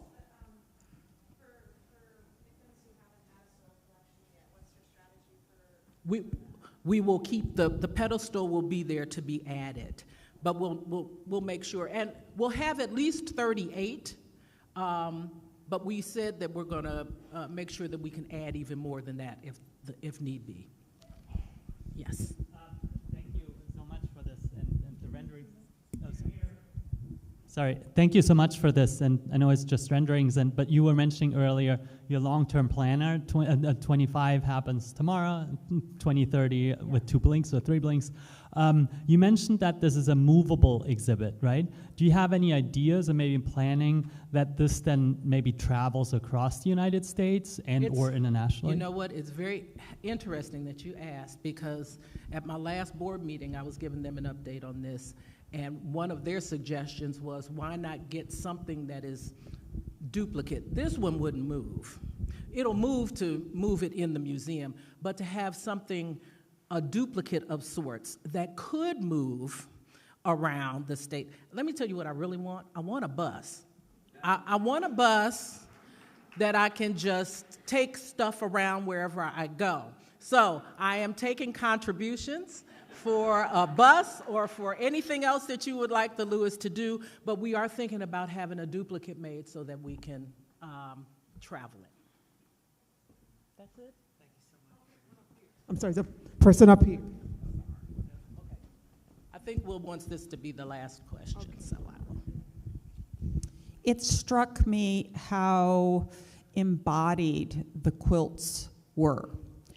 And I would invite you to include some contemporary creation, not that I wouldn't love to see a quilt such as the one that we've seen already, but a contemporary embodied element that reflects today's place on this. Let me tell you, every year we do something called the High School Juried Art Show, where we go out to high schools throughout the state, ask them to have students submit entries for this juried art show. It is curated now by students, and we have themes. And so, since this is supposed to, we said August of 24 is when it's supposed to open. We could consider actually having a theme of lynchings in Maryland, and have young people actually do artwork. And these young people are absolutely incredible, who submit this artwork, where they could actually use that theme for their artwork, and we could figure out how. It would probably be in a separate gallery, but I think that we have the ability to, particularly in that full renovation, get some other pieces that could support this. Maybe not put it inside of this exhibit, but have it around the exhibit. Thank you.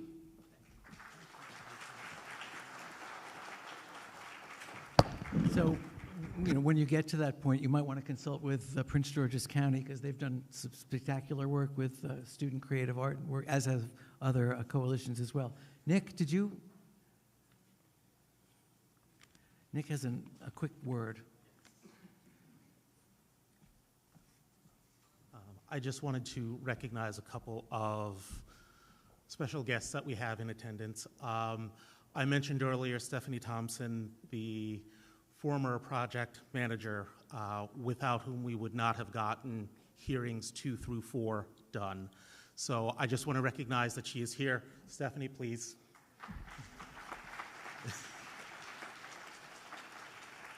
And I'd also like to recognize Tiffany Tolbert, who is I forget your specific title, but you are with the National Trust for Historical Preservation, and were a driving force in getting the Emmett Till Monument to happen. So, thank you. And thank you both for being here. You grace us with your presence. So, over the course of doing this work for the past few years, I've been fortunate enough to meet colleagues who were involved in similar work from all over the country, and 3 of them graciously agreed to make the trip to Maryland this weekend to share their experiences with us. And I'm going to introduce them all now, and then they can come up and do their thing, and then we'll ask them questions afterwards together. Rich Watkins is president of the board of the Lynching Sites Project of Memphis.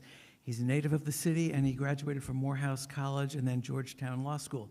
He has practiced for over 20 years as an intellectual property attorney and in corporate in-house positions. And by the way, it was the Lynching Sites Project of Memphis that brought us the story of Lieutenant Walter Manning that Terry just referred to before. He was the Tuskegee Airman, born in Baltimore, and he was shot down near the end of the war over Austria and was captured and lynched.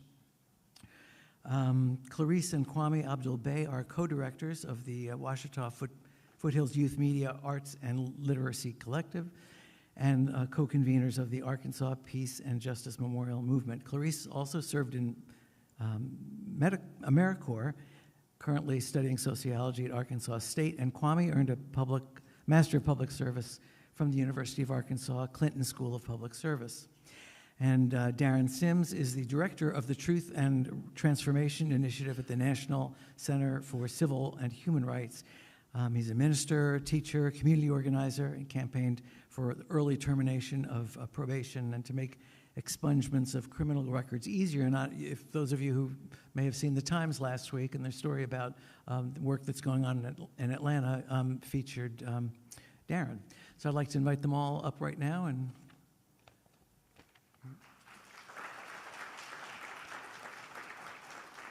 looks like you're up first, right? So just go forward, right? Or you have it yourself? Okay. Yeah, no, It's just, you're going to advance it for everyone. You're going to do it here.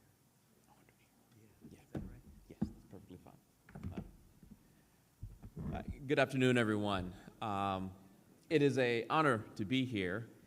I want to thank the Maryland Lynching Memorial Project and Will Schwarz for inviting me here soon after I became board president. I gave him a call. I knew we had a relationship with him to just pick his brain and, learn some best practices and what sort of things should we look to do. And just throughout the years, he has been a really, really valuable resource. And a part of that resource is really connecting me with other people who are doing this sort of work throughout our country. So it's been an honor to sit amongst many of you and learn what you're doing, and I hope to learn more. So the Lynching Sites Project of Memphis was founded in 2015. These are our founders here, Randall Mullins and Sharon Pavelda. It was founded in late 2015. Brian Stevenson of EJI, who has touched everyone in this room, he and his work, he came to Memphis and gave a talk, and he challenged the citizens of Memphis, of Shelby County, to identify and place markers at the sites of these victims. So our founders took up that call and founded LSP with a commitment to do research and document the history of lynchings in Memphis and in Shelby County. And in doing so, achieve the goal of creating a more just and anti-racist society. We have been growing since. We are 501c3, and we have one paid staff member now. This is our vision and mission statement. Our website, I should put our website on here. I have not done that. LynchingSitesMem.org is our website, LynchingSitesMem.org. In 2017, we, along with the Memphis NAACP and the National Park Service, commemorated the centennial of one of our more well-known lynchings, the lynchings of L. Persons, with a commemorative marker. There are actually two markers. One was first put up by a group of high school students who also worked with us. The L. Persons lynching is one of the more well-known ones in our area, but also in the nation. It happened, well, I'll talk a little bit more about that in just a bit. Let me just save that.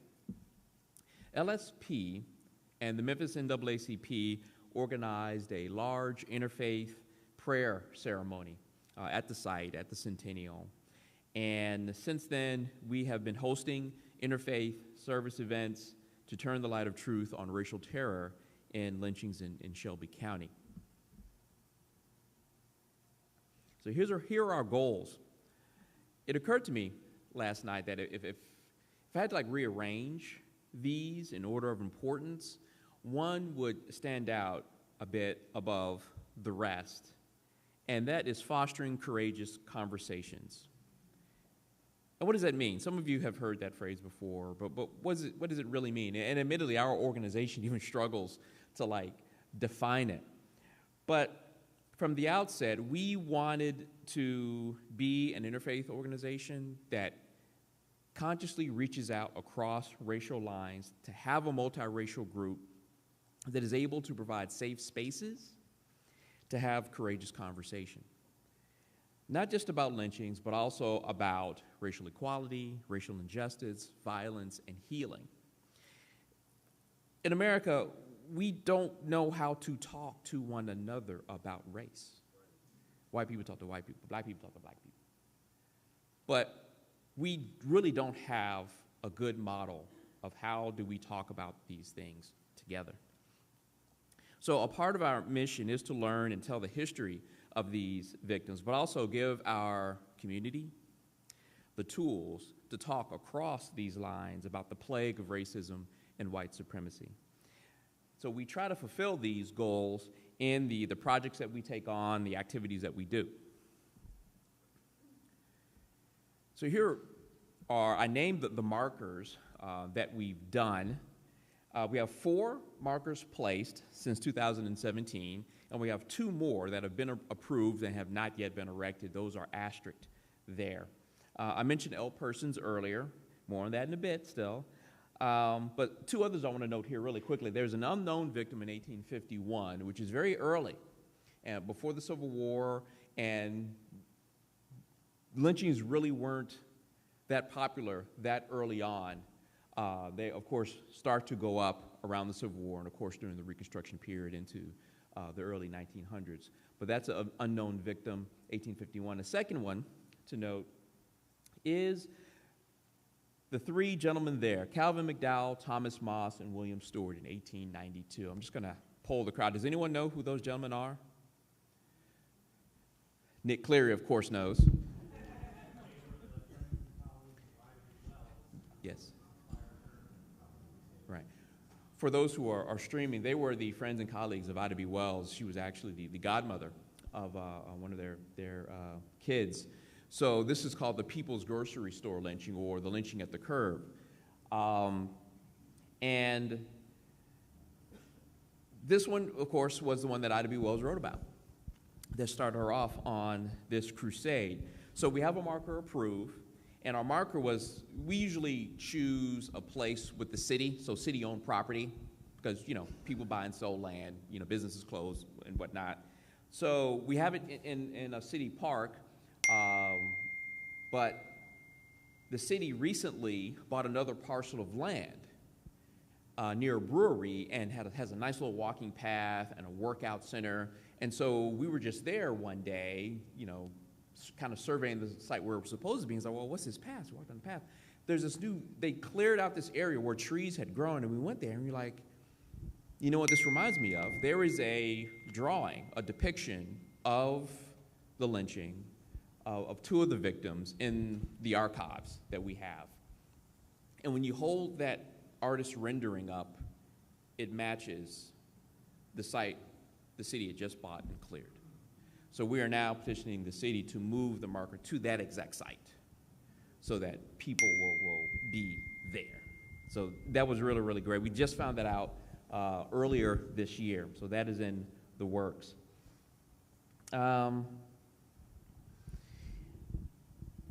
Yes, we have a petition to move. Here, other forms of commemoration that we do, you see that picture is from our 2017 Interfaith Service of L Persons. We have also a podcast. We have one season of the podcast, which I did before I became board president, and for whatever reason, I haven't been able to get back to it. I do look forward to starting the second season, but that podcast, it's about the lynchings in our area and about lynchings in general. You can find it wherever you find podcasts by searching Lynching Sites Project or Memphis's Unheard Voices. We invite researchers and local historians to talk about the cases, but also to talk about the effects that lynchings had on our society and, of course, in our area. And we also, importantly, we talk about how they conducted their research. Did you do microfiche? What archives did you use? How much time did you have in doing that? Because we want to make history cool.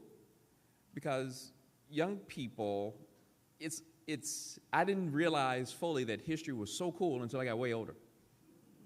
And so we want young people to listen to this podcast and learn that, hey, I can do this too. Oh, you can do that? You can just go to the library and, yeah, you can. That's what we want. We want to give young people tools to also do this research. Last year, we hosted a symposium on the L Persons lynching to raise awareness. At the time it occurred, at the time that the lynching occurred, James Weldon Johnson of the NAACP, he came down to Memphis to investigate the lynching, and it led to the local founding of the Memphis NAACP. It was one of the lynchings that was talked about in Washington in the halls of Congress when they first introduced lynching bills. The president at the time was aware of this lynching. I gave congressional testimony of its importance last year, seeking to have it admitted into the National Park Service, actually earlier this year, seeking to have it admitted into the National Park Service. That's one of our long-term goals. Along the lines, we have also co-written a letter with our representative, Steve Cohen, to President Biden to allow the site in under the Antiquities Act.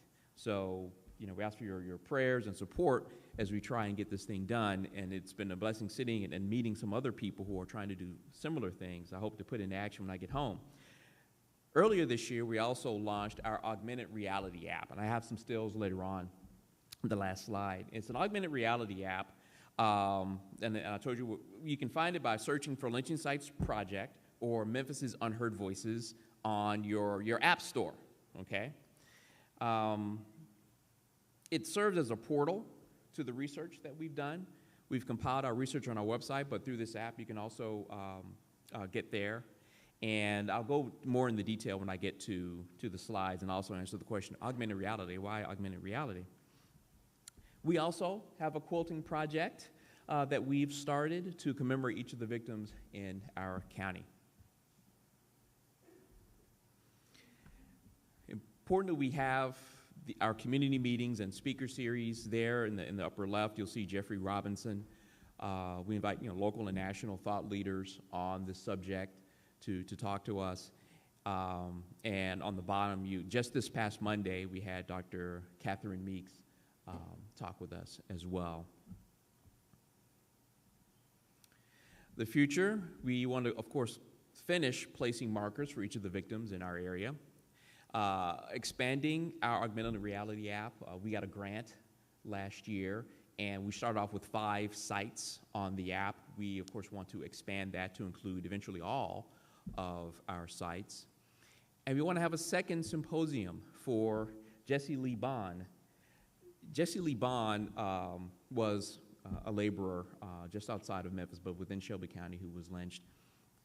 And just for a second, I want to go to a question that was asked earlier about reaching out, contacting, or inviting descendants to talk about this or to meet with you. And it really isn't like a set way to do it. We've been fortunate enough that people have reached out to us. For L persons, we, as a part of our symposium for L persons, we had a panel of a descendant of the supposed victim was there. We had a descendant of the victim and also a victim of someone who witnessed the lynching.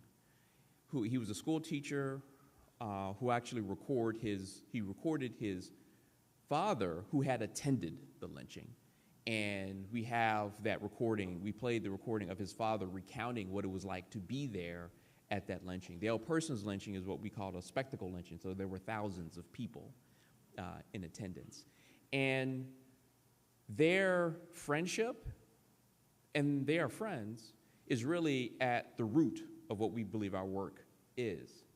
It shows that we can talk about these things and the world not explode. We can talk about these things and be a community, acknowledge it, and move on. And their friendship is a testimony to that. We are family. We are in community. We know the family of Jesse Lee Bond and his great-great-granddaughter. Anyone here from Michigan? Great. Your Justice Kyra Harris Bolden is the great-great-great-granddaughter of Jesse Lee Bond, that victim. So we have been in contact with her side of the family. And just out of the blue, earlier this year, a descendant of the leader of the lynching mob reached out to us, familiar with our work, and just reached out. She felt the need to do something and just reached out to us. So that, I think, is really at the root of why many of us are here, to help foster these conversations, to help grow our community together. Let me get moving here. Also with the future, continuing to elevate the importance of the L Person site to the National Park Service, give more tours. We've given a couple of tours this summer, as well as teaching sessions to youth groups who have visited Memphis on the history of lynchings, and also develop more curricula. So I look forward to talking with those who have written and developed curricula for this instruction. We're in Tennessee. It's a red state.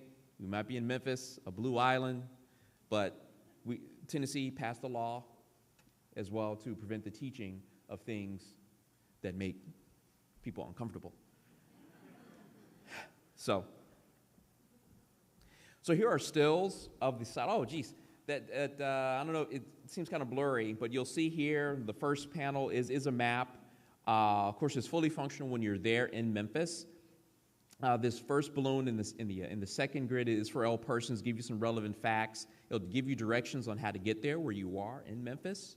The next one, the fourth one down, when you have the app, it is augmented reality, and so you line up the marker outline with the marker itself, and it starts your experience. And what is that experience?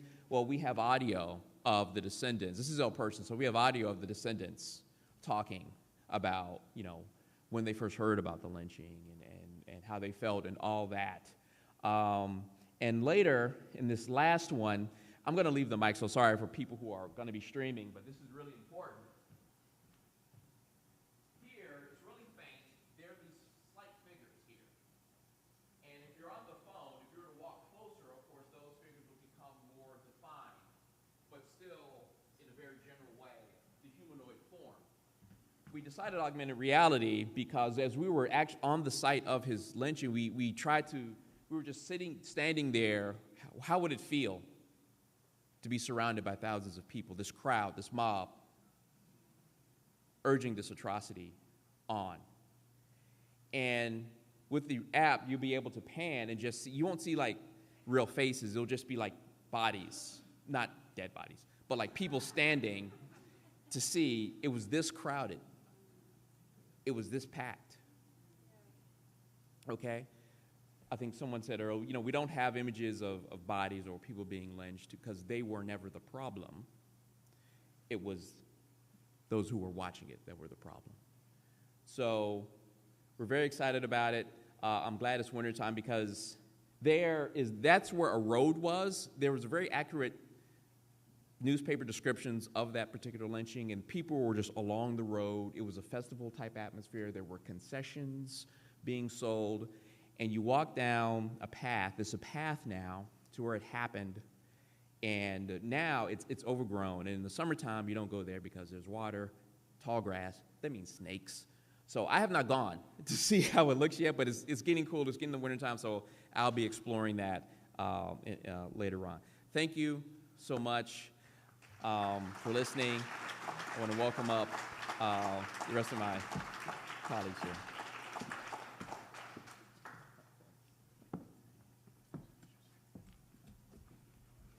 Hello.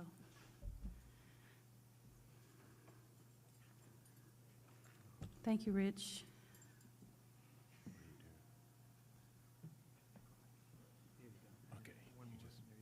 Okay. All right. Thank you. Yeah. Okay. Clarice and Kwame Abdul-Bey, thank you for having us here. The Maryland Lynching Memorial Project, we appreciate the invitation. This presentation we're giving, it's normally like 40 to 60 minutes. We're not going to bore you. We're going to kind of condense it as much as possible, but any questions that you have for us that aren't answered here in the Q&A, you could definitely talk to us, call us, reach out to us, and we'll answer those questions. Our Arkansas Peace and Justice Memorial Movement is actually an initiative of our nonprofit. Our nonprofit is the Ouachita Foothills Youth Media Arts and Literacy Collective. This initiative was actually started after an experience that we had, which we're going to share with you. This memory work, this truth-telling, these restorative practices that we want to talk about, we've seen a similar thread in a lot of the presentations. We see a lot of things that we're going to be stilling and a lot of stuff that we want to share with you as well.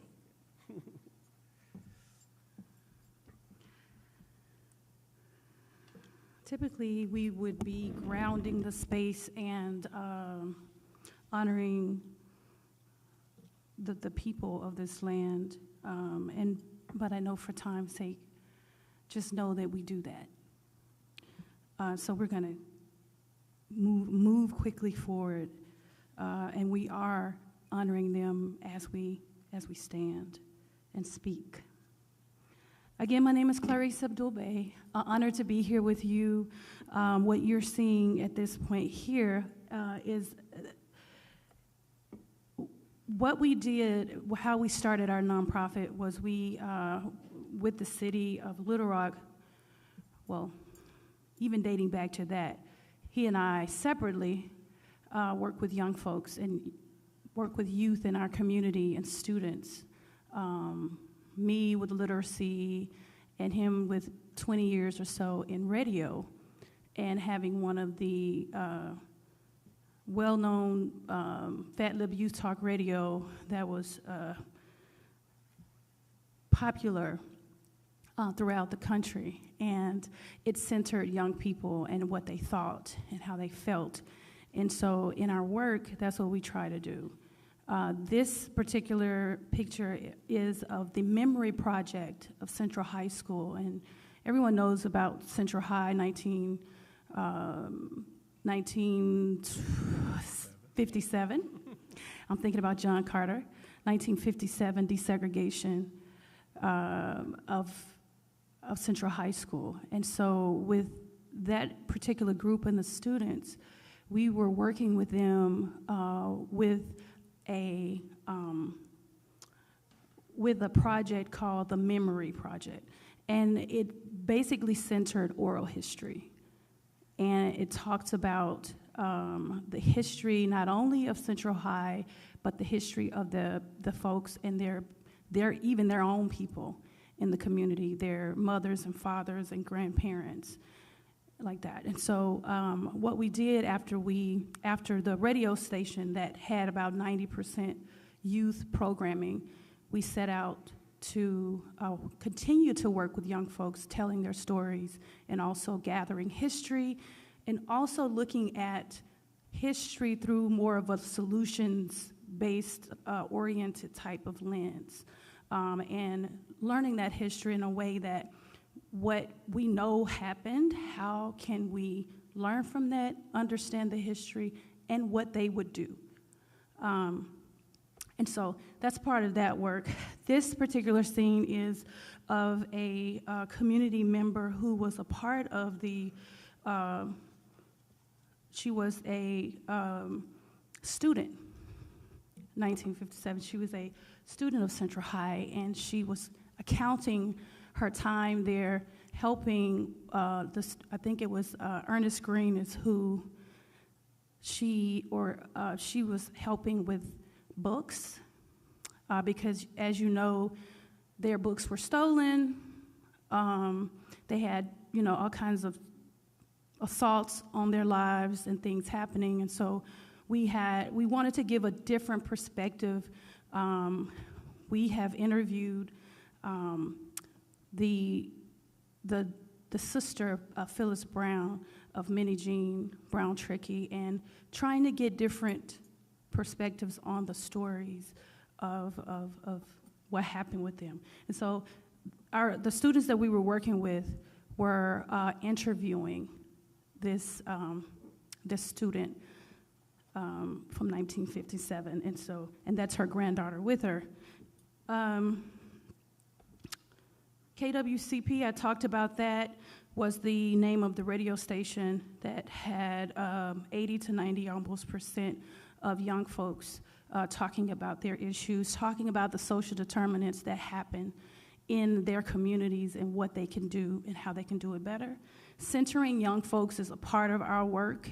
We're centering students, and the importance of what they have to say is part of our paramount for us, because we know that after we do this work, we need it to continue. So we have to center students, and that for us is important. Ouachita Foothills Youth Media Arts and Literacy Collective, as Kwame said, is our nonprofit that centers that work. One of the picture over there is a live tweet that we did we actually partnered with several different youth radio programs throughout the nation to do a live tweet on the anniversary of the desegregation of Little Rock Central High School, where we actually had the events time-stamped. So you could go on to this Twitter feed, and as the things happened, you will hear recordings, and you'll see what was said, and have an opportunity to, the young people working would have an opportunity to engage in the live tweet.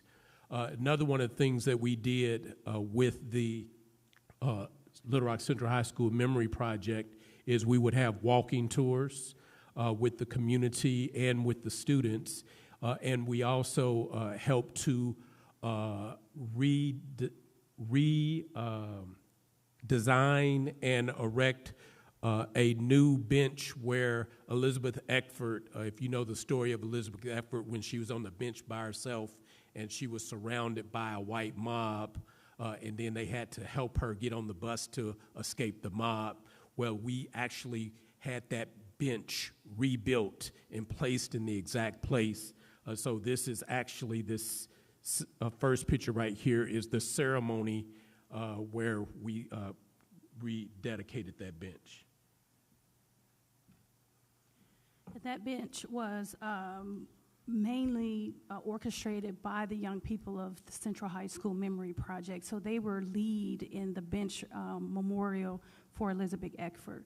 So they took the lead in that, and they really took charge in contacting the people who needed to be contacted to make that a reality. What you're seeing is, if you've been to the Equal Justice Initiative in Montgomery, is on the wall, on the side. These are a few pictures that I took of the Legacy Museum, and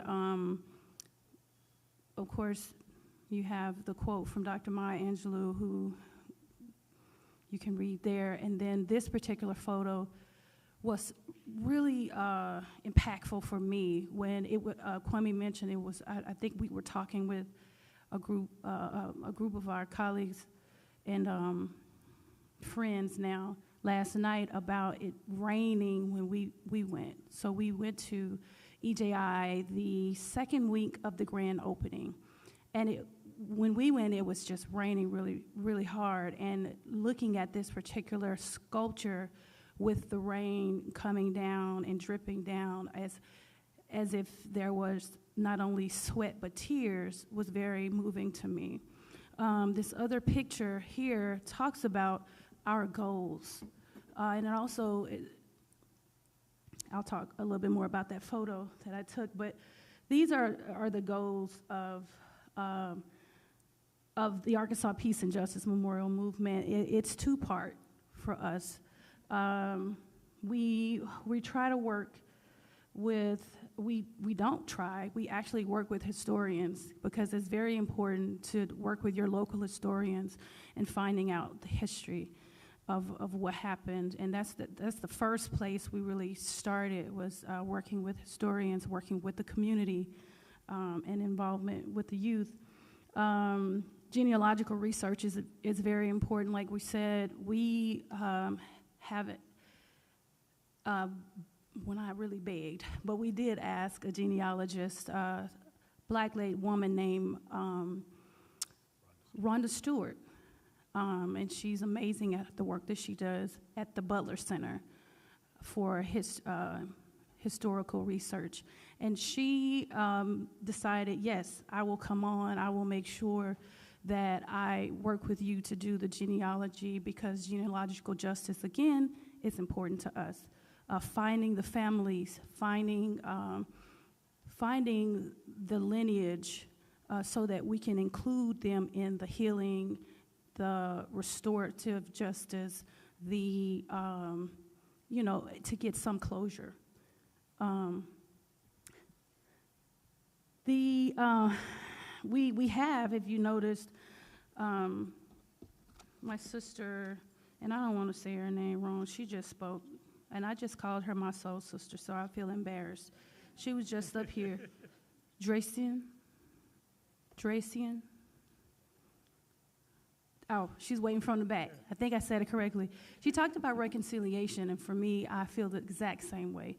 And this is the reason why I marked out the because if you have no relationship, there is no relationship when if you never have had a connection in the first place, when there was no friendship, where there was no camaraderie, where there was no even sense of empathy. We can't reconcile. We have to reconcile. We have to start anew. And so that's why that intentional mark is there. Secondary goal, promote community-wide engagement. We've been doing that with educational curricula. We've been trying desperately to do that in the state of Arkansas. If you keep up with the current events happening with us, our governor is Sarah Huckabee Sanders. And we can talk later. So, and I was talking last night, AP African American History was canceled 2-3 days maybe before school started? No, it was the weekend. So 2-3 days before school actually started. And so we, as the community, has been getting together and saying, we're still going to do this. I mean, you can do what you want, but this is happening. Artistic expression, performance-based healing, and I can talk more about that. We believe in the arts and the importance of it. and intergenerational dialogue, and we'll move toward how we got connected with that and the importance, as Rich was talking about, the importance of that. So the beginning, 493 for us, started as a family trip to EJI, and I would say we did not speak until we got to Memphis after the trip, driving from Montgomery. The importance of this picture here is Kwame, and our then, he was about 3. He was about 3, he's 8 now. 2018 is when we went to this trip, and you can look at their faces, they just look solemn, and they just look, drained. And it'll do that to you, but just like James said and others said, we have our children there. My 17-year-old daughter was also there. She's not in the picture, but it was life-changing for her. She advocates heavily now due to being able to go to the Equal Justice Initiative and seeing the information. And just to reiterate the fact that if the children of the mob were allowed to be, taken from school and dressed up like they were going to a church revival to see a lynching, then we can bring our children to see truth, healing, and transformation happen.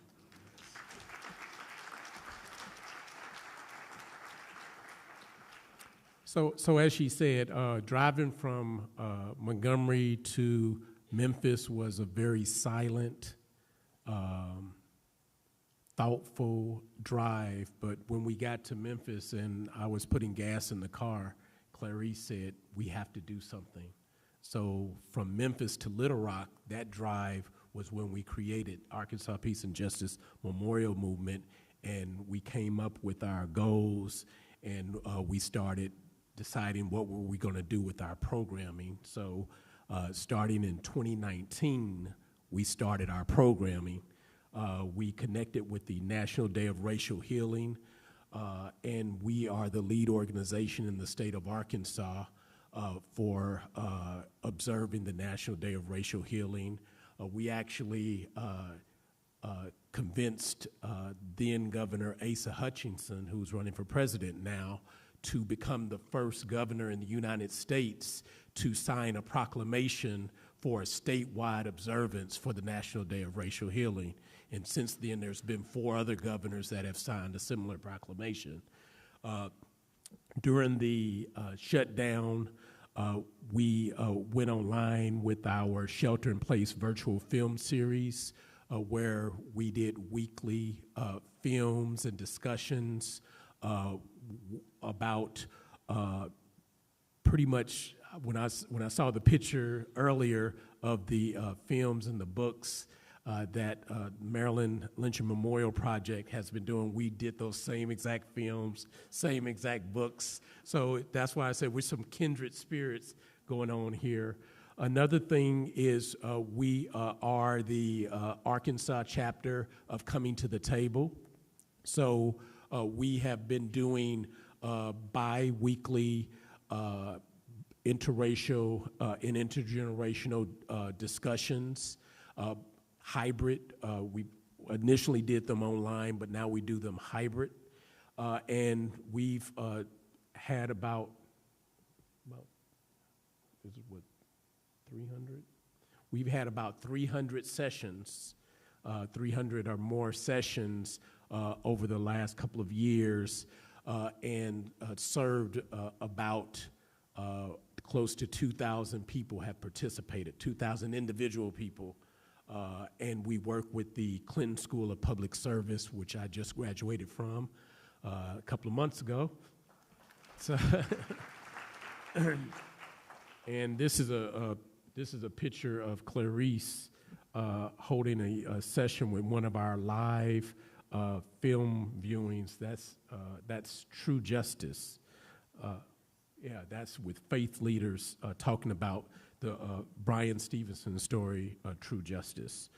Another thing that we've done is we created the Arkansas Racial Equity and Social Justice Challenge. So during the month of February, we work with the news media in Arkansas, where during the month of February, every day, people are challenged to do a certain activity, and this is the calendar for 2021. So each year we have a calendar with different activities on it, and that's gone really well, and it's been well received.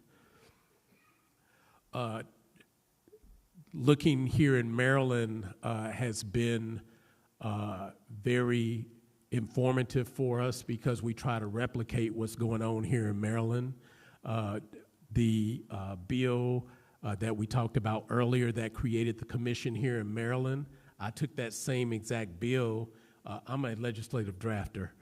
So I took that same exact bill and made it Arkansas specific. And since 2019, we've been trying to get a commission in Arkansas, but we're in the deep South, and we have Sarah Huckabee. We're not going to get one, but I'm going to keep trying. Another thing that we've been doing, he talked about the posthumous, posthumous. I always have a problem with that word. But the posthumous indictments, we've been working on trying to get posthumous exonerations. And we tried to start off with the 122 black men who were wrongfully convicted as a result of the Elaine race massacre. 122 black men served an average of 25 years in prison after that massacre.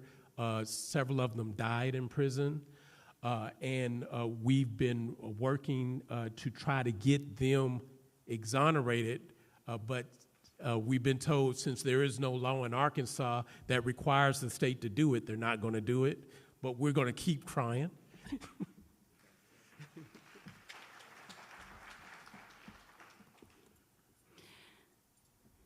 Absolutely. So preparing for John Carter, this was the first marker in Pulaski County. There's another organization, the Washington County Community Remembrance Project, and they were one of the first to connect with EJI, and so they're in Northwest Arkansas, and we've connected and worked with them, and so this particular marker was the second in our state.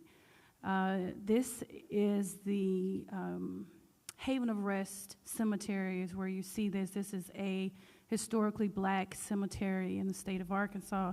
And this is the marker. Mr. Wesley was the construction company who raised this marker for us. And so I just captured a picture of him looking at the marker, and also them putting flowers around John Carter's marker.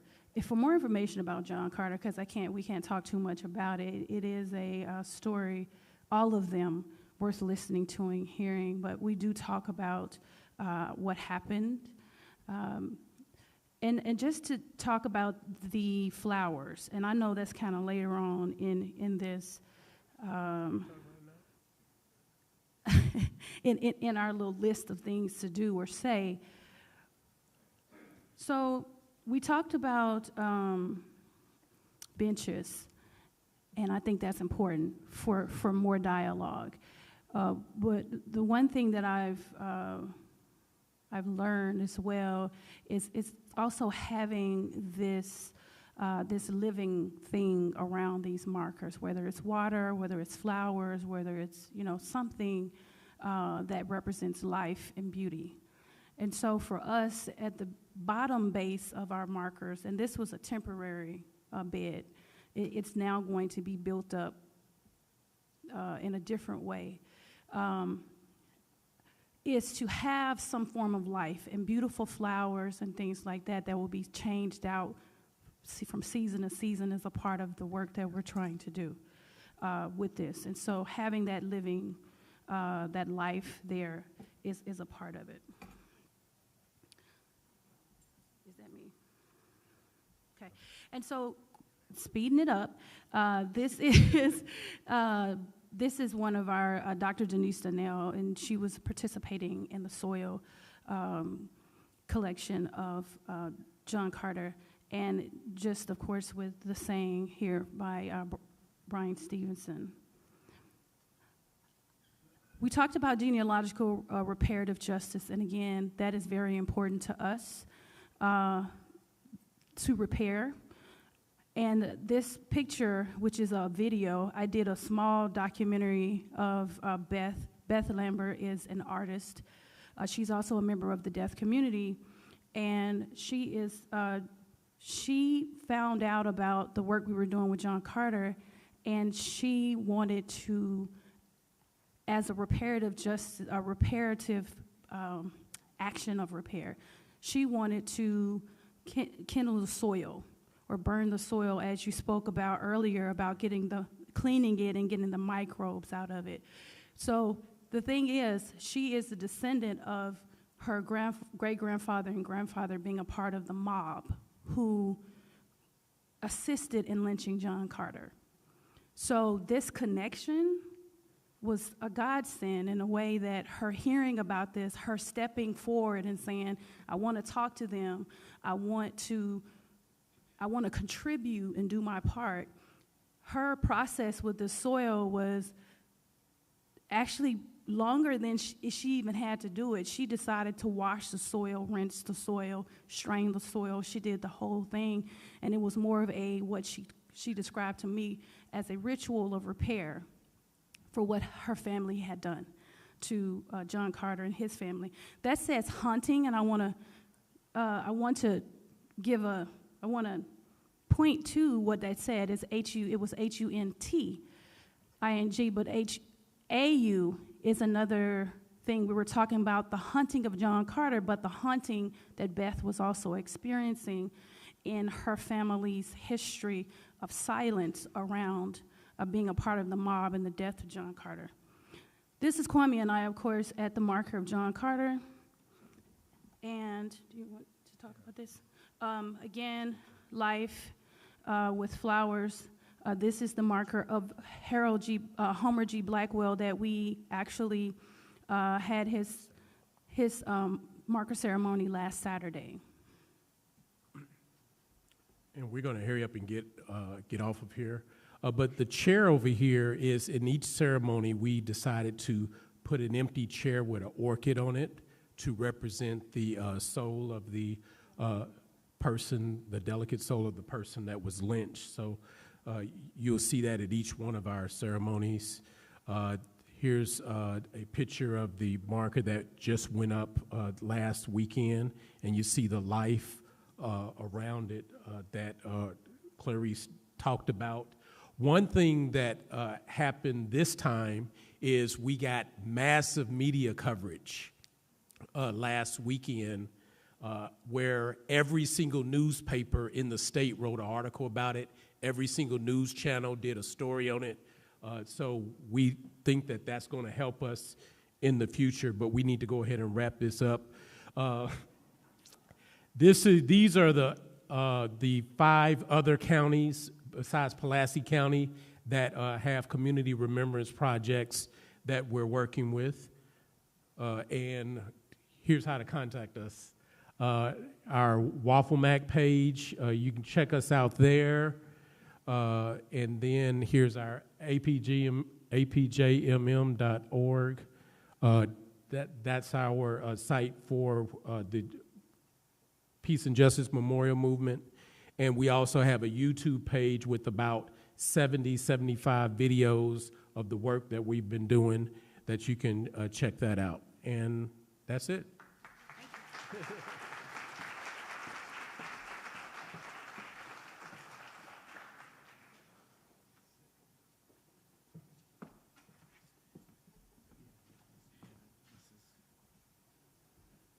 Ooh, okay, that's good. Okay, this one? Yes, sir. Okay. Hey, everybody. Okay, y'all got to do better than, hey, everybody. Yes, that's what I'm talking about. All right. Good to see you all. My name is DJ Sims. I am the director of the Truth and Transformation Initiative. I bring you greetings from Atlanta, so I'm really excited to be on the East Coast, but also the South. It's a real unique place, but I love it. Thank y'all so much. I just have to say I'm so inspired by everything. Like, my cup truly has been filled today. Just a little backstory. I slid in Will's DMs like a year ago. Was like, the work that's happening in Maryland is just amazing, and I need more of it. And I need to know how to do this because I don't know anything. And we literally probably had like an hour-long Zoom where we just talked. And that kind of became kind of like the cornerstone of like our friendship, but also of my professional development and this work of memorialization. So I'm just really excited to share kind of the work we've been doing in Atlanta at the center, but really around truth-telling. I want to start this by saying that everybody in this room right now, whether you know or not, is a truth-teller. And so I think we've talked a lot about truth today, but I really want us to think around, what does that mean for us? What does that mean for our communities? And somebody had the question or made the statement earlier about how they define community as we're local, national, down the street, whatever, and it's all community. And so we really need to get into the details of how that looks for us. Just real quickly, I'm going to start with an overview, and then I'm really excited to kind of share something we've worked on to develop to kind of work around how we tell the truth. I always start with this quote by someone who's my moral compass, James Baldwin, and it says, "Not everything that is faced can be changed, but nothing can be changed until it's faced."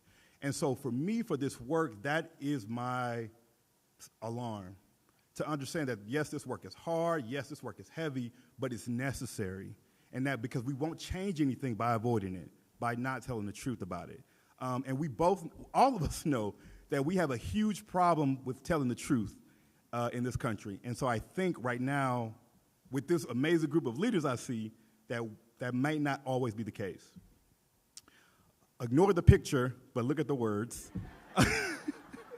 So a little bit what I've talked about already. I wear a couple of different, kind of just my background. I am a minister.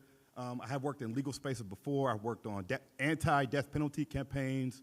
I worked on creating a pathway to terminate probation in Georgia, and also on record expungement to allow individuals who have been in prison the ability to expunge their record, clean their record, restrict their record in order to make sure they have or are able to meet their needs. And a little bit about our initiative. So our initiative, and the mission is right here, shaping a more equitable future through honest engagement with history. There are really two sides of the work that we do. One side of that is, well, the overarching of this work deals really with the era of racial terror. And one of the issues with kind of understanding this era is that depending on who you ask, you'll get 20 different answers.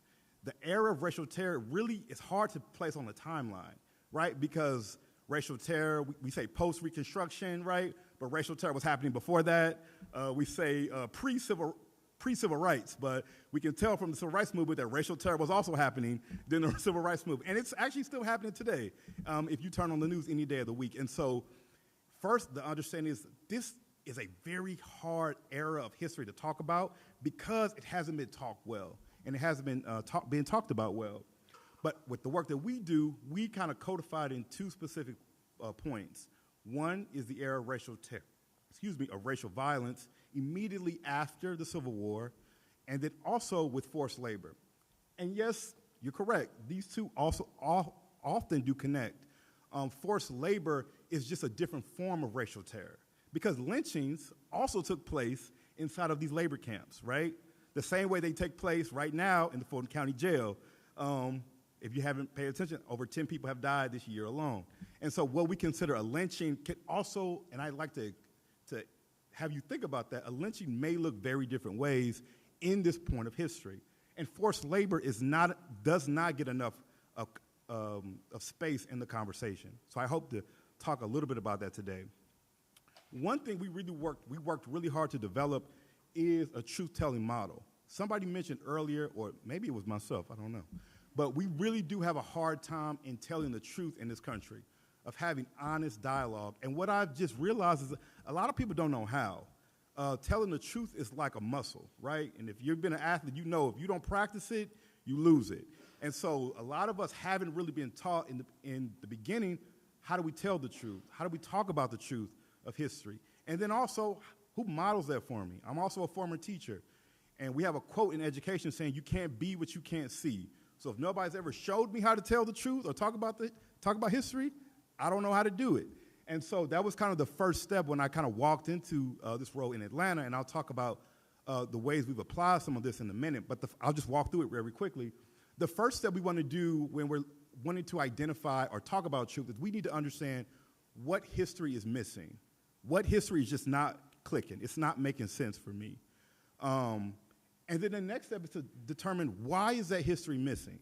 Is it missing intentionally? Is it missing because nobody ever asked? Is it missing because there are not enough resources written about it? Or because all of the folks who know about this are moved on or they live somewhere else? So why is the omission there? And the third step is, how does this hidden history connect with the modern day era, right? How does forced labor or this labor site in Atlanta connect with mass incarceration as we know it in Fulton County, which is Atlanta now, right? So how can you make this current with modern day events? And the last is to really create engagement around this history. What is the community doing around this history? What are stories being told? Where's synergy to tap in? How do we bring people together around this history? Because as we mentioned today, we cannot do anything without each other. The community is the bloodline of remembrance work, right? And so if you're not engaging the community, you're not tapping into the community, we're missing a step. I was going to show a documentary, but Will told me not to, so I don't get beat up. So some of the current work we're doing in Atlanta around this model, first is we actually do a lot of work around the Atlanta race massacre. My sister spoke earlier about the Tulsa race massacre, and so this racial event in Atlanta that took place in 1906 from September 22nd to September 25th was a 4-day massacre that resulted in at least a documented 25 lives being lost. We know the numbers were greater. For context, Tulsa, I think records might say it was a 17-hour massacre. Atlanta was a 4-day massacre, right? We see on record mobs of 10,000 swarming the streets of downtown Atlanta, right? The city that's too busy to hate, the city that is full of economic progress for anybody, right? But has this really ugly history that they don't want to talk about. And DJ is going to make them talk about it. And so one of the first things we did was we recognized this was not a riot. What happened was actually not a riot, and that matters for a couple of reasons. The first is, and what I would say is one of the most important reasons was because for legal reasons. Because it was deemed as a riot in 1906, black folks were not able to claim insurance, both life insurance and also property insurance, right? So we talk about broadening the wealth gap, number one. So we had conversations very early on with historians, with community agents, and even with newspapers. This was labeled incorrectly. What's the repair? What needs to be done? What can we do? We had conversations also with media, right? One thing I haven't heard a lot about at all today is the way we engage media, because media were directly responsible for pushing these false narratives of black men and white women, sexual relationships or sexual violence, but also these lies around black people stealing white folks' jobs, just yellow journalism all around, and they've never been held accountable. So the first thing I said I want is a retraction, right? A lot of these newspapers still exist today, right? The names might be different, they might be based somewhere else, right? But we know institutions don't fall all at once, they break in pieces. So some of these newspapers have merged, and those are places that we need to engage and tap into. So I wanted a full retraction. I said this was not a riot, it was a massacre. And we want y'all to acknowledge it, and we want to acknowledge the way that the journalism was handled then was inappropriate. Now, that didn't happen, but they did acknowledge that it should not be called a riot, and it adopted our language. And so we did take that. We also took that to the editorial board of the AJC. We also took it to the Board of Education because we wanted it changed in the curriculum, in the textbooks, and we took it to Georgia Encyclopedia so that it could be changed online, right? So beginning the process of what goes into a name and why does a name matter. Moving on from that, we just produced and just released this, actually a month ago, the first documentary on the Atlanta Race Massacre. It's about 30 minutes. Remember, Will told me I couldn't show y'all, but I do have it ready and available. We've also been working really hard to identify victims and descendants of the race massacre. Really excited to share that we did identify, and we're able to, because of this research, 2 more names of victims, right? Because, again, we're certain over a 4-day period with mobs of 10,000 rampaging downtown Atlanta, we were certain that there were not just 25 casualties.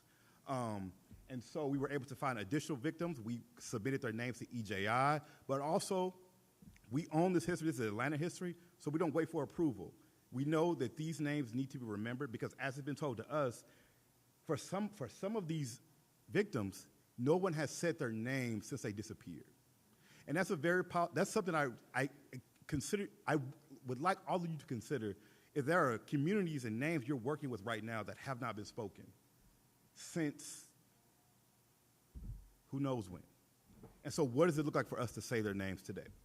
We too, as well, are developing an AR experience, and we're working to develop a curriculum, an expansive curriculum that goes into the details of the Atlanta Race Massacre. On the other side of what we're doing is to acknowledge forced labor. And so one of the really harrowing parts of Atlanta's history is that, Atlanta has this, this beautiful history of after the Civil War. If you are familiar with Civil War history like I am, oddly enough, you understand like Sherman burned the city of Atlanta in his march to the sea. And there was a response from Atlanta, right? So during the same time period, black people from all across the South are moving to Atlanta. They're establishing the AUC, which is the collection of historical black colleges in Brownsville. So you get Spelman and Morehouse and Clark and Gammon Theological Seminary and ITC. But also at the same time, you see Atlanta responding. The city needs to be rebuilt. And so what happens is it gets codified into language, a peonage system. Anybody familiar with that is? So that's the system where you can be arrested for almost anything. Black men and women are arrested on petty crimes as of talking too loud in front of a white person, or for women wearing too much makeup, for not stepping off the sidewalk if a white person comes by. These sort of crimes are where the city of Atlanta is rebuilding its workforce. They go on to begin to make bricks. And I don't know if you are familiar with the type of work and labor that's required to make bricks, but it's grueling work. And often they needed children, because to make the bricks, you need small, malleable hands to be able to make the bricks, and to go into the furnace, because the guards did not want to go into the furnace for fear of that ammunition going off. So very horrid conditions. We are now, and I'll start at this slide, because of kind of our community organizing, our public pressure, we convinced the city of Atlanta, well, we didn't convince them, but we threatened them that this site needs to be protected, because what was actually going to happen was, again, a oil tycoon was about to buy this site and turn it into a train line. And again, this is also in the middle of a black neighborhood as well, for context. And so we said, no, this site needs to be a memorial and green space and park. And Atlanta, you need to foot the bill. And so in doing that, we kind of mounted a large campaign. We got buy-in finally. And as of last September, the city purchased the site with plans to establish the first convict labor memorial in the country. And they have partnered with us to do so. And so as a part of that, we are launching in 2024 a community engagement memorialization process. We're calling it the West Side Forced Labor Project. We're taking the community through a process to first be educated on what forced labor is, and then two, how it took place in Atlanta, And then next, actually giving input on what would a meaningful memorial look like. One thing we learned in having conversations with our friends in Tulsa, in Sugar Land, Texas, was that there were some issues when they were determining how to build their memorials. There was a breakdown between city and community. And we know that we need to do a much better job of that. And so we're working to create this engagement. We're doing site visits to the property. We're also identifying descendants. Lastly, I'm excited to share, we've actually found one descendant. She's the daughter of one of the last individuals to walk out of Chattahoochee Brick in 1908, and she lives toward Macon. And so we'll be actually engaged. I'm really interested in this oral history work y'all been doing, because nobody in Georgia has talked about that. So I need some of y'all help. But that's what we've been doing so far. And then just kind of, before I kind of wrap up, you know, all of these kind of what we talked about are concepts within the transitional justice framework. And one thing we have to have the conversation about, especially for us that are in the South, is why memorials matter. Why does it matter to remember? Why does it matter that these look on? And we've talked about the ways in which some of these sites have done this globally. But one thing the research has showed me, at least in the US, we don't really do commissions well. We don't do this type of justice well. We don't like to remember. We don't like to tell the truth. And so there has to be some accountability. And so I always pose this normally as a question. Again, I don't want Will to beat me up. I'm gonna keep moving. And this is the last work that we just happened. So I was really excited to share, you know, some of the work that we've been doing just this past September. We've been working for the last 2 years around hosting dinners around conversations of racial dialogue. So we partnered with a theater called Out of Hand Theater, and we've been holding what we call equitable dinners. To date, we've probably had over 7,000 dinners and engaged over 10,000 folks around this history of forced labor, of racial terror in Atlanta. We held a vigil just last month to announce the 2 names that we discovered, and to also acknowledge the place in which bodies were dumped in Atlanta. They were dumped at the base of the Henry Grady statue. If you're familiar with Atlanta, Henry Grady was a well-to-do philanthropist. He has hospitals named after him. He has formerly a high school and also streets. But it was important for us to point out he's also a segregationist. And he does not, the fact that black bodies were dumped at the statue's feet and taken pictures of needs to be in the record. And then lastly, we premiered our documentary, and also we were able to bring together families of descendants that were impacted by the massacre. I'm really excited. If you see that top middle picture, in the middle you'll see Yolanda and Patricia Walker. That we call them affectionately the Walker sisters. And on the far right is Preston Hurd. Preston Hurd's great-great-great-great-grandfather was a policeman in the massacre, and their ancestor was convicted of killing him. Even though he denied it, he appealed, and they also arrested 200 black men that same day for the same murder. And so we worked with these families for about 5 months in order to have this conversation, and it was truly one of the most powerful things I've ever witnessed, to see these both families, and not to be antagonistic with each other, and not even for the point of reconciliation, for the point of dialogue. How has the race massacre impacted my family? How has it impacted the trajectory of my sister's family, or even the history? They would talk about how their granddaddy Walker, who was convicted, said never went down south again. And so since he never went down south again, they never went down south again. And so they lost that connection with the other side of their family. For Preston Hurd, he says, I knew nothing about this history. I didn't know I had someone who died in a race massacre. And so what does it look like for that omission to be present in his life? And then again, was glad we were featured in the New York Times because of this work. And again, not for accolades, but thankful that, and hope that it inspires people to keep telling these stories, and that we keep the pressure up. And I say thank y'all, and I'd love for y'all to stay connected with us, and for you all.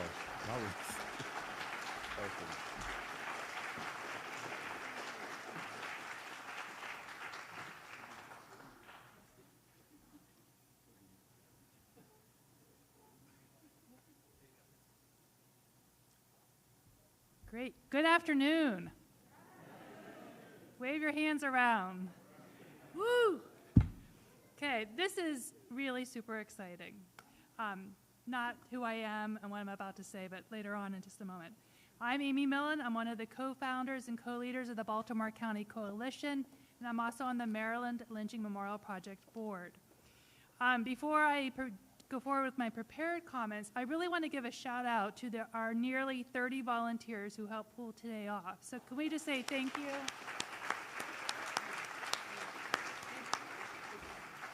What? Close. Am I not close enough? Great. I'm going to tell you a little bit about one of the hallmark programs for the Baltimore County Coalition, and that is the Racial Justice Poetry Contest and Exhibition. This is an annual event that's open to all 6th through 12th graders who receive their education in Baltimore County. They can live wherever they want to live, but if they're getting educated in Baltimore County, they can do this competition. Students use 15-year-old Howard Cooper's 1885 lynching as inspiration to combat tactics that deny truths about racism in our state. Students who are interested in this contest compose original poetry that expresses a perspective on or personal experience with racism. This original poem must bring public attention to the injustice as a necessary step towards achieving racial harmony. They work with educators, and they create this original poetry. They do it over several months with their teachers. These poems then have a blind adjudication by high school students. Those students are not allowed to submit poetry. Obviously, there's a little conflict of interest. The top finishers from each division, each of the 3 divisions, are celebrated at a spring exhibition. This program was first started in 2021, and we had 5 students. This past spring, we had about 116 entries. This year, we're expecting even more. A few of us are talking next week at a conference, DEI conference in the state of Maryland. So this is why I'm so excited, because I actually get to introduce. You think Clint Smith is like the star of the day? I'm telling you. Sorry, Clint. I don't know where you are, but it's my honor and privilege to introduce our next presenter. She is the top finisher for her division in the 2023 Racial Justice Poetry Contest. Nia Jolivet is currently a first-year student in the Global Communications Honors College at the University of Maryland College Park, where she's pursuing a double major in English and Community Health with a minor in French. In addition to her writing projects, Nia plans to teach English for a time in Francophone countries and explore international healthcare systems to advocate for underserved communities in the United States. I don't know when she's going to sleep. Nia is going to share her original and award-winning poem. Nia Jolivet.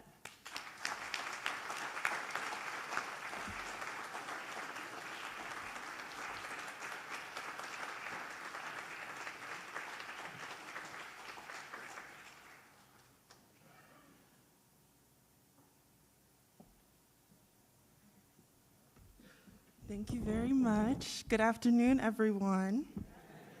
So before I recite my poem, I'd like to provide a bit of background to why I wrote it and how it came about. So during my senior year of high school last year, I did an internship at an infertility and reproductive justice nonprofit, and one of my assignments there was to create a writing project of some sort that talked about or discussed an issue in the reproductive justice and infertility sphere. And the subject I chose was forced sterilization in Black women in the United States throughout its history. And in doing my research for this project, I came across an article by Rosalind Early titled "The Sweat and Blood of Fannie Lou Hamer, who was forcibly sterilized." And a quote from the article that really spoke to me was, "The practice was so commonly performed on poor Black women in the South that it was nicknamed a Mississippi appendectomy." So this inspired my poem, "The Post-Op Complications of Mississippi Appendectomies." Once incubators and mules, then freedom arrived, and they realized the danger liberty could possess. No longer productive or useful, so They plundered our wombs. Our agency did not benefit them. Poor, feeble-minded Black, what value does she have if she's not useful? So they plundered our wombs. 33 states with the legislation sutured into their histories, eugenics as their means of protecting their empire, each law signed with the blood and history of the Mississippi appendectomy. Never feign surprise over the extent the state would take to enact control over our bodies, because in a different way, especially today, they plunder our wombs. Thank you.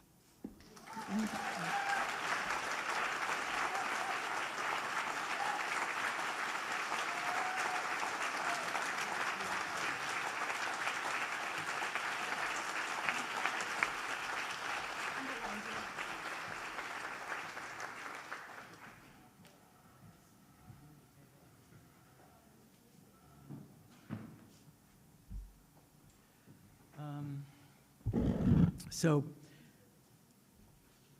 I'm really excited about what's going to happen next. It occurred I'm just going to tell you a quick little story. I know everyone wants to get to this, but several years ago I was doing a documentary on the history of baseball in Baltimore. You know, it was one of those last-minute things, no budget, of course. So you guys know who Roy Campanella is? You're all so very young. Okay, good. So Roy Campanella, you know, this was about the history of baseball in Baltimore. Roy Campanella actually played for one of the two Negro League teams in Baltimore, the Elite Giants, not elite, the Elite Giants. And he actually played in Baltimore, I think, more years than he played in Brooklyn. But I digress. So he played here, and I wanted to interview him. And, you know, we're rushing around making these arrangements and everything, and I'm talking to him on the phone. And, you know, shaking because he's, you know, Hall of Famer. He's one of my heroes. The call forwarding comes through, you know, the interrupting thing. So what do I do? It's Roy Campanella. Mr. Campanella, excuse me. Can you just excuse me one moment? Let me just see who this is. It was Brooks Robinson. So honestly, I thought I just could have ended right there. I could have put a plaque up. There's nothing is going to get any better. And it's that kind of same proximity to greatness that I'm feeling right now. So I'm very excited to welcome two incredible authors, A.J. Verdelli, who is at Morgan State, and she has won awards for The Negress, and she has a new memoir out about her life with her relationship with Toni Morrison. It's Miss Chloe. I think I don't have the book right in front of me, but it's over there, and you can buy it. And then, of course, Clint Smith, who won did it win a Pulitzer Prize? I don't know. It should have. Yeah.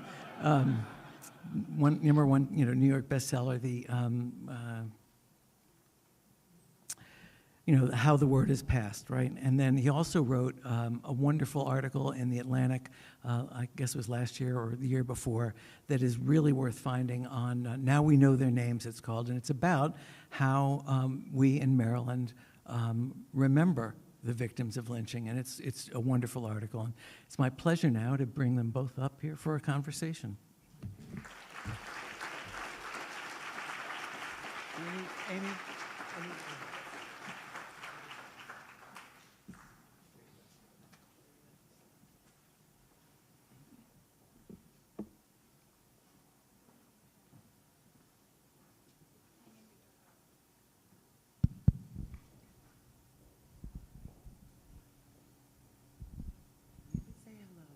Hello. See, is yours on? Works, mine doesn't. Push it.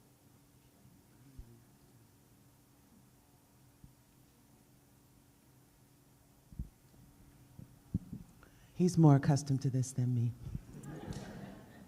I'll start by saying this is my emergency pen. Has a little bulb on it so you can feel it while you're sleeping. I've been trying to get ready and I have to start in sleep. It's like, oh, Clint Smith, and you wake up and feel for your fuzzy pen and you start working. I'm so delighted to be here. Likewise. And I appreciate you all. We appreciate you all. I tell my students every rainy day you get extra credit for showing up in bad weather, and you do. But I want to start with this idea about weather, because my experience as a reader and as a writer is that oppression can feel like weather. Like weather is not in your control, and it's sort of unyielding. And once you realize what it is, you know you're subject to it. Oh, you can't hear me? Oh, that's very unusual. I'm talking about the way that as a reader and as a writer, which is a space I share with Dr. Clint Smith, that there's an equivalence between oppression and weather. Because weather is unyielding and it's out of your control. And once you start to register around 8, 9, 10, 11, 12 personal conditions, outside conditions, you realize you're also subject to weather. And you are also subject to oppression. And Clint Smith is raising children. My daughter is a YA, I call her, which is the literary word for young adult. She likes being called YA. But you know, oppression is a kind of weather space. And I'm going to talk to you some more about spaces in a few minutes. But at the risk of being, you know, overly fundamental and ruthlessly basic, the idea that you can't escape oppression in a way that you can't escape weather, and what that has to do with you, you know, the general you as you grow as a person. I wonder if you have ideas or comment on. Yeah, well, first off, thank you all so much for being here. It means a lot that you all came out, obviously, for this important cause, this important conversation, and to do so when I know the venue changed and the rain is coming down and it was a little tricky to get here. So I'm very grateful to be here. I'm very grateful to be in conversation with Jay, and just very grateful to be in this space with folks who are committed to doing such important work. You know, I think about how we teach about, how one writes about, how one wrestles with like what role oppression should play in our collective lives, in our individual lives. I mean, you know, and I think about this, you mentioned I had kids, I have a 6-year-old and a 4-year-old, and I think about it particularly in the context of their lives, like what does it mean for me to communicate to my children the history from which they come, to not wait until they are 12, 13, 14 years old to begin to have a certain set of conversations about the history that has created the landscape of inequality that exists in this country. Because what we know of humans, and especially young people, is that if you don't begin having conversations with them early about why our country looks the way that it does today, why the world looks the way that it does today, they begin to make assumptions based on what they see, and they might assume that the reason one community looks one way and another community looks another way is somehow because of the people in those communities, rather than what has been done to those communities or what has been extracted from those communities generation after generation after generation. And I think it's really important to name that directly. And obviously, you know, with a 6 and a 4-year-old, you do it in a way that's scaffolded, you do it in a way that's developmentally appropriate.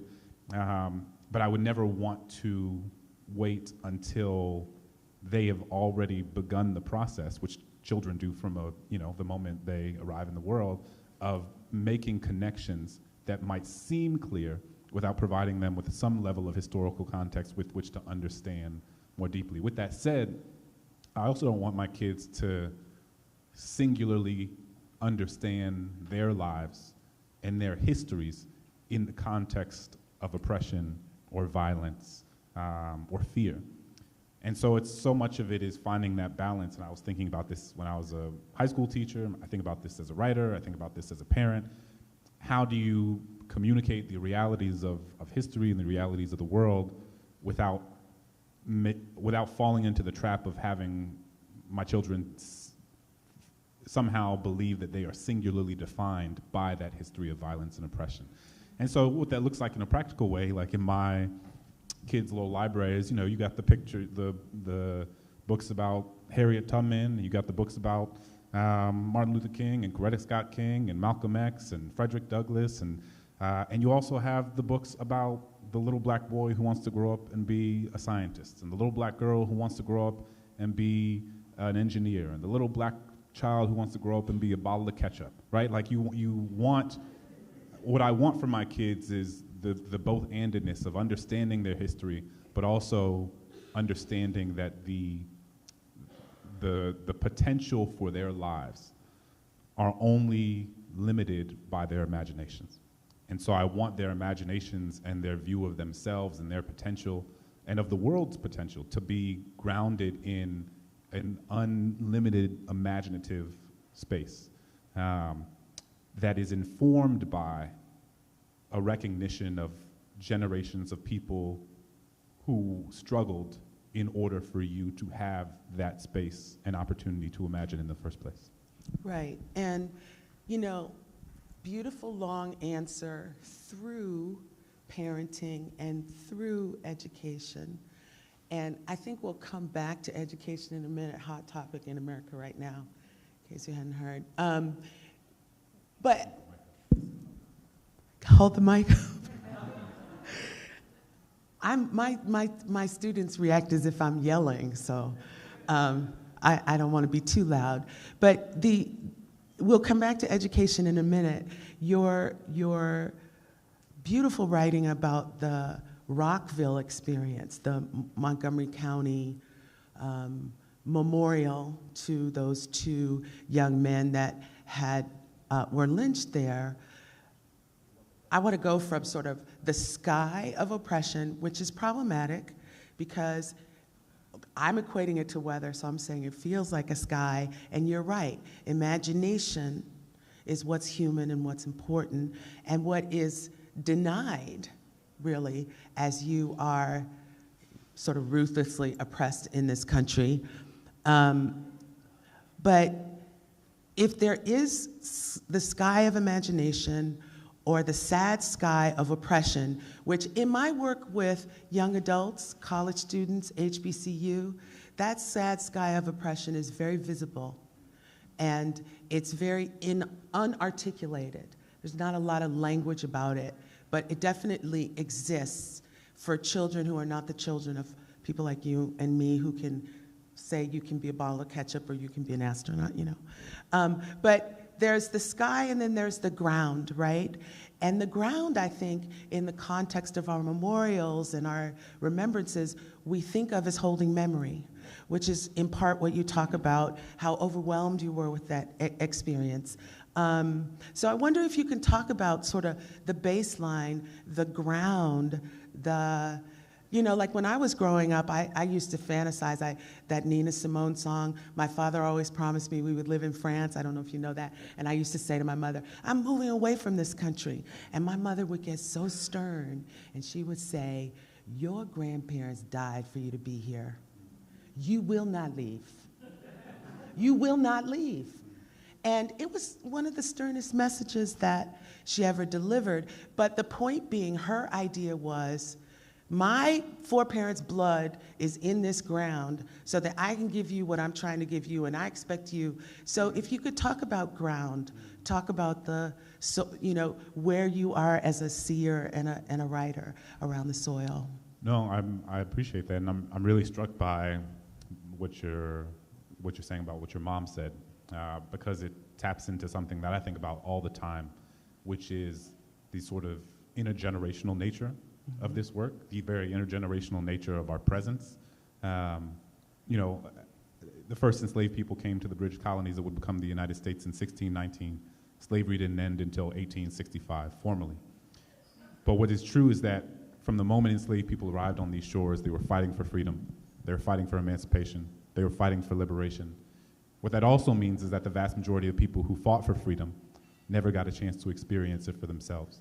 But so many of them fought for it anyway, because they knew that someday someone would. I think about how my life is only possible, how my children's lives are only possible, how this conversation between us is only possible because of generations of people who fought for something they knew they might never see, but who fought for it anyway because they knew that someday someone would. And I think about what sort of responsibility does that bestow upon me? Does that bestow upon all of us? To attempt to build the sort of world that we might not see ourselves, but to attempt to build it anyway because that is what was done for us. It's like we're all chipping away at this wall, and you don't know if the wall is 6 inches thick or 6,000 miles thick. But you know, the more you chip away at it, the less the people who come after you will have to chip away at. And I think that when we think about memorialization, when we think about memory, when we think about creating the spaces and places where memory is present, I think part of what we're doing is not putting a lynching memorial in the soil so that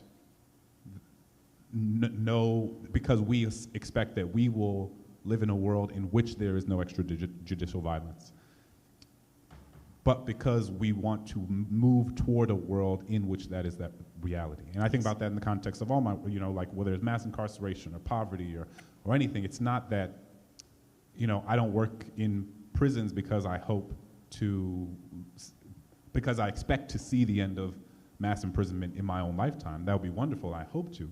But I don't do it because I expect to see the fruits of my own labor. I do it because there are people who came before me that fought for the sort of world they believed in, even though they knew they wouldn't see it. And so that's what I have to do, is to try through whatever avenue is at my disposal to fight for this sort of world that I want to see, that I want my children to see, that I want, people who I will never know to be able to experience.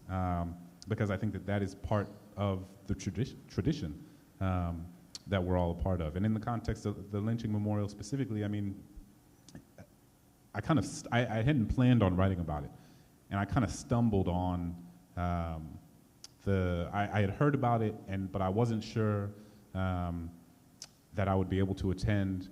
You have young kids, and there's like gym class, gymnastics, and soccer practice, and you're like, well, I don't know if I can go to the lynching thing because somebody has like, has to imagination stage, but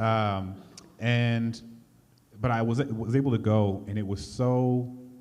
For me, it was the experience of putting my hands in the soil, right? Like physically putting my hands in the dirt where this history happened, that gave me a different sense of my own proximity to that history. And I think that that is part of my project more broadly, whether it's in the context of how the word is passed, in the context of a recent piece I wrote about Josiah Henson, in the context of the lynching piece. I mean, part of what I believe in is that putting your body in the place where history happened, putting your hands on the walls, of the homes where enslaved people lived, putting your fingers into the soil where people were lynched, standing, I wrote a piece for The Atlantic last year, and I'm now writing a book about how Germany memorializes the Holocaust, and I'm expanding it to think more broadly about World War II and how different places memorialize the history of World War II. I mean, like standing in the gas chamber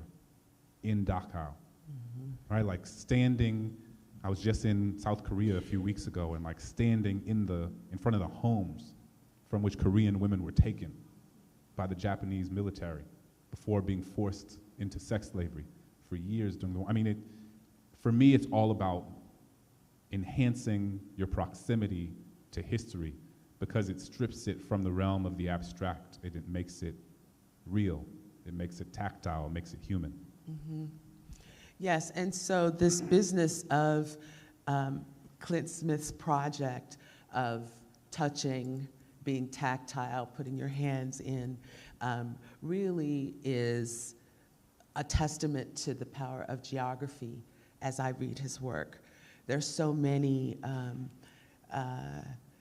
send-offs with the truth first, but send-offs about place that occur in your writing. There's a fascinating notion that you are raising about the sensory experience you can have in a place even after those many things are cold. And the way you describe your project is very impressive. I wonder if you could talk in that context a little bit about Goucher Island. I don't know if you know the book, but the island of Goucher is sort of the last stop place, right, in Senegal, where all of this basically began, right? You don't get lynched in America until you're taken away. And this whole idea of like seizing people from their homes, we're looking at sort of live in real color now. But yeah, can you talk just briefly about Goucher Island, given your project of place? Yeah, so I had visited Goucher Island. I studied abroad in Senegal when I was in college, when I was a student at Davidson College, and I lived in Senegal for a semester, half the time in Dakar and half the time in a village called Kédougou, in the sort of eastern region of the country. And it was, one of the most transformative experiences of my life. And I had visited Goucher there as, I guess I was a 20-year-old. And I just remember the feeling of being over, the sort of, again, you said the word sensory. It was like a sensory experience of feeling profoundly overwhelmed, like fully enveloped in a history. But I hadn't understood, I hadn't done sort of my own level of like personal research on the history of Goucher and the history of the slave trade on the west coast of Africa. And so I went back, what would have been 2018 or 19. And what's interesting about Goucher is that the story Goucher told about itself for a long time does not necessarily or like empirically match the story of what actually happened. And what I mean is that when I was there for the first time, I think they told, I was told that 3 million people were shipped from Goucher Island, and this was like the single largest point of departure for for captured Africans who were sent to the New World to be enslaved. And what's true and what scholars have discovered more recently is that it wasn't 3 million, it was more like 30,000. And so there's this interesting thing where it's like, well, what does it mean for a place to attempt to tell the story of itself when that place is also still experiencing the sort of remnants and residue of the violence that colonialism wrought on it, which stripped its ability to have certain empirical evidence at its disposal, which means that basically the folks have to come up with stories themselves based on what has been passed down, based on what is understood. So it becomes this sort of intergenerational game of telephone, where the essence of the sort of fundamental story is true, but the veracity of like specific numbers might not be. And how do we think about what that means, like fact versus truth? What does it mean for a place to be a symbol for a sort of much larger truth? Because what is true is that places like Goucher were very much the site of departure, across the western coast of Africa. So even if 3 million people didn't depart from Goucher Island, 30,000 people is still an enormous amount of people. And so part of what I talk about in the book is like we shouldn't allow a place like Goucher's inability to have had specific records at its disposal, because it didn't have those records, to somehow call into question, or that it shouldn't call into question or undermine the sort of larger symbolic project that exists at Goucher. Right, and this sort of lack of authority, lack of record keeping, lack of ability to own your own history plagues us constantly. Interestingly, I had a very transformative experience at Ile de Goucher, or Goucher Island as well. And my story, very briefly, the kind of docent guy was speaking in French, and I was there because I was studying French, and he basically was arguing in French that the theft of Africans to be enslaved is not represented well, and that African Americans, and he talked about how much money we have in the current economy. I was in my 20s, I don't know, it was in the 90s or 80s something. Anyway, he said this idea that they just came and rounded up people, that is not true. When you go break in someone's house, he said, you don't just take the first thing you encounter in the door. You go in, you look for what's valuable, you take that. And he's like, they walk through this nation, they pick the best farms, those are the people they stole. They pick the best this, they pick the best that, and that is why Black America is, and he had this whole argument. And it kind of caused me to almost faint. Because in America, of course, we are acculturated to believe that we're nothing, that we barely have a mind, that we come from barely nothing, that Africa, raped of all its riches, is barely nothing because that's what it was meant to be. So this whole sort of torqued, twisted history, that was profound for me at Goucher. In addition to that huge drop, however, it looks like 30 million feet, it's probably 3,000, but you know, they describe the ships being backed up there. So anyway, we've been to Africa, we've been to Maryland, we've talked about my idea of the oppressive sky. Let's talk a little bit about education, right? Which is having its own sort of rapacious encounter with white supremacy right now. As someone earlier was talking about advanced placement African American history being canceled like a day before school started or something. But this whole notion of, you know, our understanding of our past was shadowy because language was denied and education was denied. So then we find a way to start educating ourselves and educating each other. And we find a way to change the country and make our truth known. And now that our truth is known, people are unhappy. And so we're turning back to making it shadowy. You're an education person. What's your take on our new opportunities to be erased?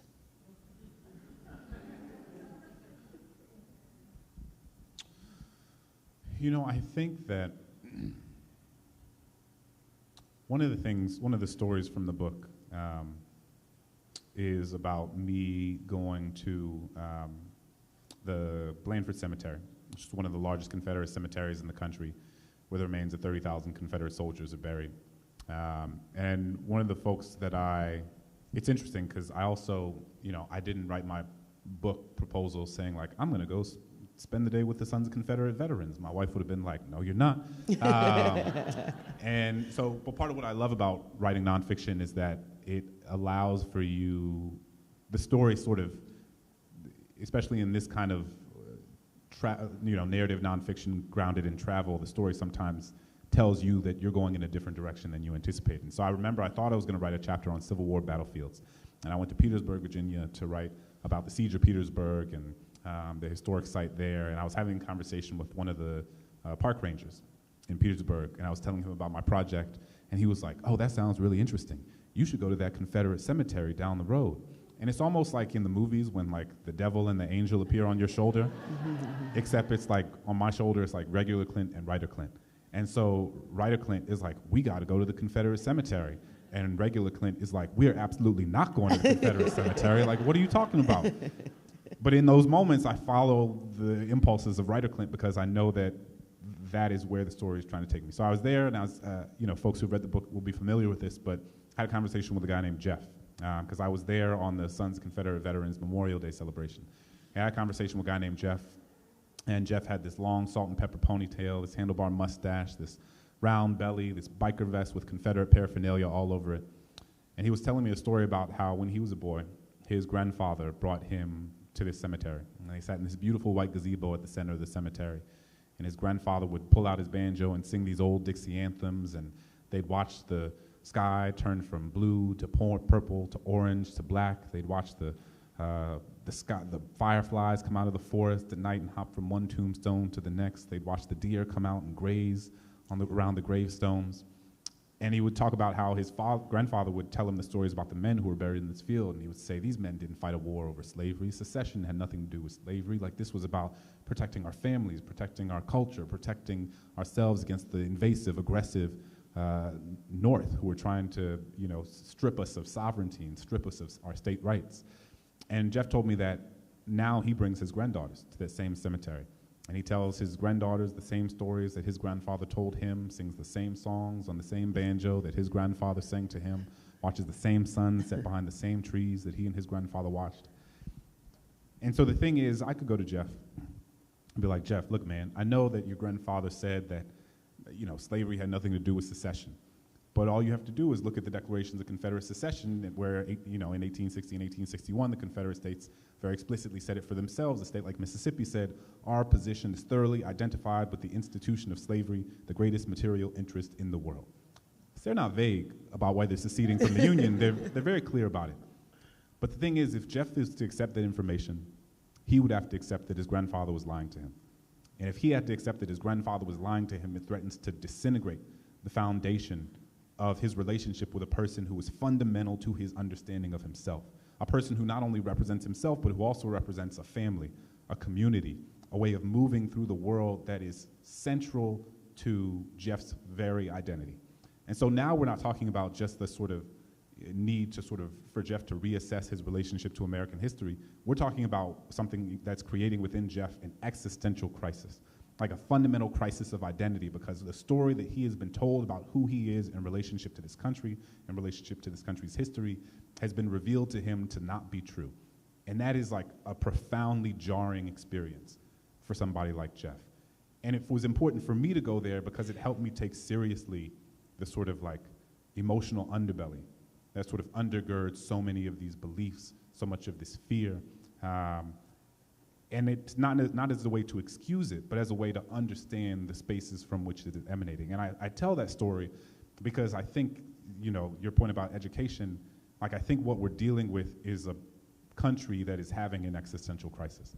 I think what we're dealing with is millions of people who over the last 10 years with the Black Lives Matter movement, and then in a way that was supercharged in the last 3 years following the murder of George Floyd, a group of millions of people across this country have rightfully begun to tell a different, more honest, more complex, more empirically grounded story of the history of this country and the history of race and racism in this country. As a result, that means that the previous stories have been told to generations of people have been revealed to be false or distorted or incomplete. The thing is that so many people, whether consciously or unconsciously, their sense of self is very much tied to a particular story of America. And when that story is, stripped from under them, or when they're told that story isn't actually representative of a sort of full and honest accounting, that same sort of, a version of that same sort of existential crisis Jeff experienced, I think, is what we see millions of other people experiencing now. It's fear, it's identity. People are losing a sense of who they have long believed they are in relationship to this country. And again, it's not to say that serves as an excuse, because I think there are also plenty of other people whose, to go back to Jeff's example, whose ancestors are Confederate, fought for the Confederacy, who are from the South, who say, my great-great-grandfather fought for a terrible cause that does not shape the values that I carry today. And I can recognize and appreciate and love who I am and my family, while also fundamentally disavowing some of the facets of my lineage that are not representative of how I want to move through the world. I think there are many people who do that all the time. But there are many people for whom that is a more difficult experience. And so I think, the reason we have state legislatures attempting to prevent teachers from teaching our students why, books that help them understand why our country looks the way that it does today, the reason we have school boards that are attempting to prevent students from accessing books that provide them with an understanding of American history or a series of perspectives that they might not otherwise have access to, is because you have a lot of people who are scared. And what we know of American history is that fear is the most potent political weapon there is. And it can be utilized and weaponized in ways that can be really effective and in ways that, I think are at the heart of what we're seeing now. Yes, so he has a lot of breath. Do you hear how he carries on through these sentences? He just keeps going. So it makes me wonder about, do you feel like you're an educator? I mean, you say you taught in high school, which I imagine you don't anymore, but the way you talk, the way your nonfiction, I mean, I always tell my students, poets are ancient. Don't think that poets are not big guns. Poets are really big guns, and if you want to study this, do it, because it'll make you a big gun. But I feel like the big gun of your poetry, metaphorical gun, right? I hate like regular guns, but the metaphorical big gun of your poetry does show through your nonfiction work. It makes your sentences so much clearer than one expects when one's reading nonfiction. But I wonder if you could comment on your sort of educational posture and what your work has to do with your being a poet, or, you know, how it's bleeding in. Yeah, I think everything. I mean, I write at the end of the book, one of the reasons I felt like I wanted and needed to write this book and had a sense of how I wanted to write it was because I was a high school English teacher. And I mean, so I was a high school teacher at Parkdale High School in Prince George's County. And it was some of the best years of my life. I learned so much about what it meant to be an educator, sort of both in a formal classroom context, but also more broadly. I got a deeper understanding of the way that education and the way that schools fit into the sort of larger socio-political ecosystem of our society. And it's interesting, when I moved to the DC, DMV area, and I first started teaching in high school, I was also like very much in the spoken word and slam poetry scene in DC, and I would always bring my poems to my students. And it was very much a like teacher by day, like poet by night kind of thing. Because like every day I'd go to the classroom, and then every night I'd be at a different open mic in the city, which meant I was always very sleepy the next day. But I would always before I shared my poems with an audience at an open mic or a poetry slam, I would read my poems for my students. And high schoolers are like very honest people. And so like sometimes you get up there and you read a poem and they're like, that's it right there, Smith, like that's it. And then sometimes you get up there and they'll be like, nah, man, like that's not the one, that's not the one. And so my high school students were among like my first editors in many ways. And I take their opinions seriously, I take their voices seriously, I take their sensibilities seriously. And so when I was writing this book, I was like, how can I write the sort of book that my students would have wanted to read?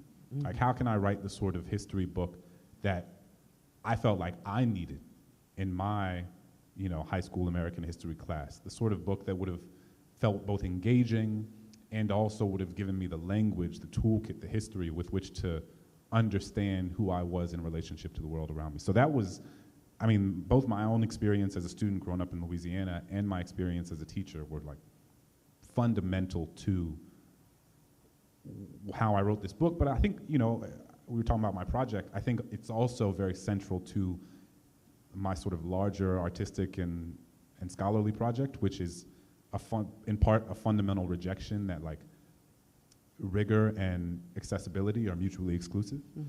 For me, what's really important about my poetry, about my nonfiction, about Crash Course American history, about anything that I do, is to reject the idea that something can have artistic integrity or scholarly rigor, but that can sit alongside legibility, that can sit alongside accessibility, that something being complex for complexity's sake doesn't make something rigorous, it just makes it hard to understand.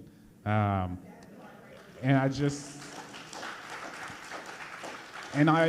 wanted this book to be taken seriously not only by critics and scholars, but also like by high school kids and by high school teachers. I think more than anything, I write for educators. And because I was one, and to answer your question, I think of myself as one.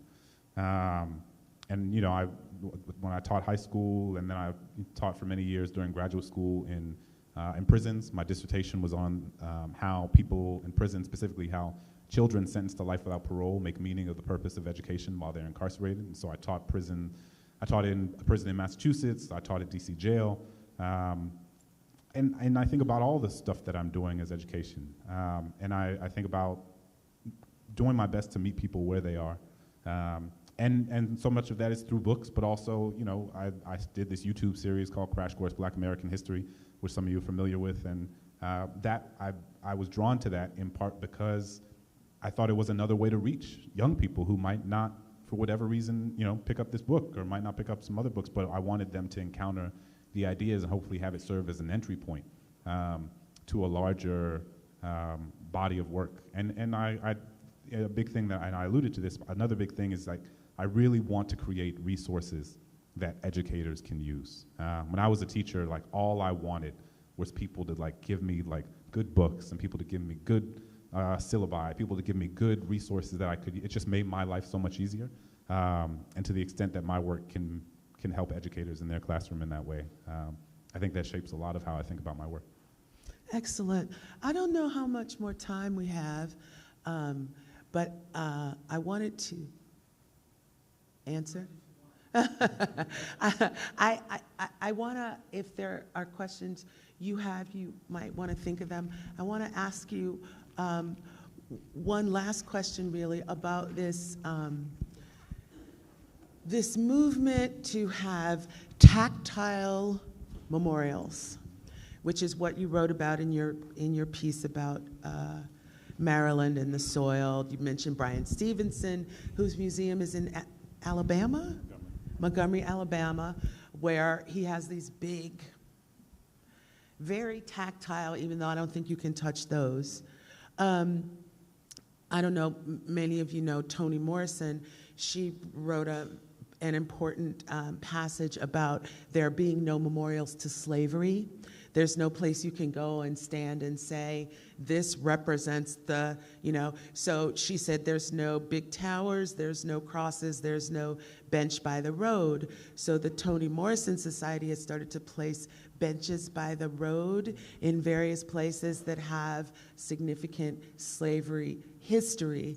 And there are, I think, 27 of them around the United States and the islands. And it's a project that they continue. The one in Paris is very frequently defaced and repainted, but it's like a visitation space where people go, and it's the Aimé Césaire, I think, bench in Paris. But so you've been around, you've done the soil, you've been to Brian Stevenson's. My YAs at Morgan, I talk to them about lynching and they go, triggering. They sing it to me, right? And when they sing to you as a professor, that's very serious. So I say, well, I'm going to this lynching thing, or next week we're having a conference on lynching at Morgan. And do you want to talk about lynching? You want to work on a poem about lynching? And they all go, triggering. So I'm wondering, in your encounters with people, if the tactile experience of memorializing is ever, if it ever feels like it's a removal, it's a thing that people want to back away from. I mean, we're here with the activists and the agents, right? You all are identifying and doing things. But what about for people who are, as you talk about fear, continue to be afraid of the threat of it, the memory of it? Yeah, it's tricky. I think, like, in all different sorts of contexts, the pendulum of history swings and from one direction to another before it finds a sort of equilibrium. So we're kind of in this moment where, like 10 years ago, 15 years ago, people were hardly having public conversations about any of these things. I mean, certainly there were folks like you all who've been thinking about this for many years, but in terms of our public discourse, like, people weren't talking about slavery and lynching and mass incarceration and the systemic nature of poverty, racial capitalism. Like, those weren't part of the sort of larger media or public conversation. And I think that, as a result of so many movements, as a result of Occupy Wall Street, as a result of Black Lives Matter, as a result of what happened to George Floyd, and the landscape of social media, these ideas are much more present. These ideas are much more at the forefront of our discourse. And I think that that's deeply important. I also think that sometimes some people can feel overwhelmed by it. Like, it does, I have friends and family who are just like, how can you think about this all the time? Like, why do you write about things that are so sad? And I was like, there's a poem about the dance party in my poetry book, and that's for you. But I guess for me, you know, part of it is a question of disposition. Like for me, the act of witnessing and bearing witness to these things, I know that when I was a kid, growing up in New Orleans in the 80s and 90s, I was just inundated with messages about all the things that were wrong with black people. That black people were responsible for the crime and the violence and the poverty that existed in that city and across the country. And I didn't have the language. I didn't, again, have the historical context, the information with which to push back against that pathology. And so I was just inundated with it. And I knew it was wrong, but I didn't know how to say it was wrong. And so what happens, I think what would happen to any young person is that if you're inundated with a set of messages and you don't have any other messages to counter it, you begin to internalize some of those messages. Sure. And I think that part of my childhood was defined by a sense of confusion, a sense of almost paralysis, that I was hearing these messages about all the things that black people were doing wrong and all the reasons that black people were responsible for the inequality that black people were experiencing, but I wasn't given information with which to like counter it. And so that paralysis was kind of suffocating. And it wasn't until I got older, it wasn't until my college, my 20s, graduate school, where I encountered books and histories and films and artists and information that gave me a new way of understanding who I was in relationship to my country, who my community was in relationship to my country. And I just can't express the extent to which, how liberating that was, sure. How freeing it was. You know, I think that a lot of people fear that if you teach young people about this history, that it becomes overwhelming and that it becomes stifling. It's almost this like, you're telling me about all the things this country has done to us and to prevent us from having upward mobility and to prevent us from, you know, becoming part of the ostensible American dream. Well, what's the point? But I actually think part of it's a question of pedagogy, like how you teach it. But I think if you do it the right way, it restores a sense of agency. Mm-hmm. For me, what it did was help me understand that the world is a social construction and thus can be reconstructed and deconstructed and made into something new, and you don't have to accept the reality of the world as it is as an inevitability. Amen. But you can understand it as a result of the decisions, a result of decisions that have been made by people in power, as a result of public policy decisions over the course of generations, and that different public policy decisions can be made, and that different political decisions can be made to create a new world, a new set of opportunities, a new way of people having access to the levers of upward mobility. So I'm, you know, like the young people who are in college now, and I do a lot of college visits and talks and go into these classrooms and see, I think, some of what you're alluding to. There's both this like profound level of sophistication around these issues that I never had. Like when I was 19, I wasn't thinking about any of this. I was just like, where are the cheese quesadillas? Anybody try and go with me? Like, is the union open? And the way that our young people now understand these like really sophisticated socio-political questions is remarkable to me. I think we also now are moving toward in a space that is saying, I think importantly, that is not what defines us as a people. Let's make sure that you are, you know, the sort of thing that people say a lot of time is like self-care, where you're getting your rest, how you're taking care of yourself. And that's really important. And I think sometimes it is swung in ways that prevent folks from like engaging at all as a means of self-care. Yes. And so I think it's just a question of like how we as educators can sort of gently nudge our students to understand, to not put themselves, to not re-traumatize themselves, but also to not walk away from or ignore or fail to look at that history. It's like, how can we look at that history alongside one another, but do so in ways that are grounded in care, right? Rather than using care as a justification for not looking. Right. And I think, you know, part of the thing about lynching is that the sort of generalized ideas that it has something to do, lynching has to do with black male fake assault or potential assault or actual assault against white women. And there's all these notions of these fights around that, and that's why the white guys in the protection go and grab the black guys out of custody and blah, blah, blah. But Mr. Chavis who talked, his book is over there, about lynchings in Maryland. Toni Morrison talked about her family dashing away from Alabama as a result of successful businessmen being lynched. People in their community, that the lynchings were really around frustration at economic success. And the spectacle that goes with that, right? We will get you whether you confront us or not. We will get you if you find a way to secure your community and bring groceries to your community. So can you comment on spectacle? And is there anybody out here? There's a question there. Go right ahead, please. You know, I mean, I think the history of the sort of spectacle of violence is that it was used as a way to send a message to, in the context of lynching, in the context of slavery, Jim Crow, and racial terror broadly. It was meant to create a sense of terror that prevented folks from doing anything that might result in their own, that anyone, this could happen to anybody if you didn't watch it, and if you didn't abide by the rules and norms and expectations of a white supremacist society.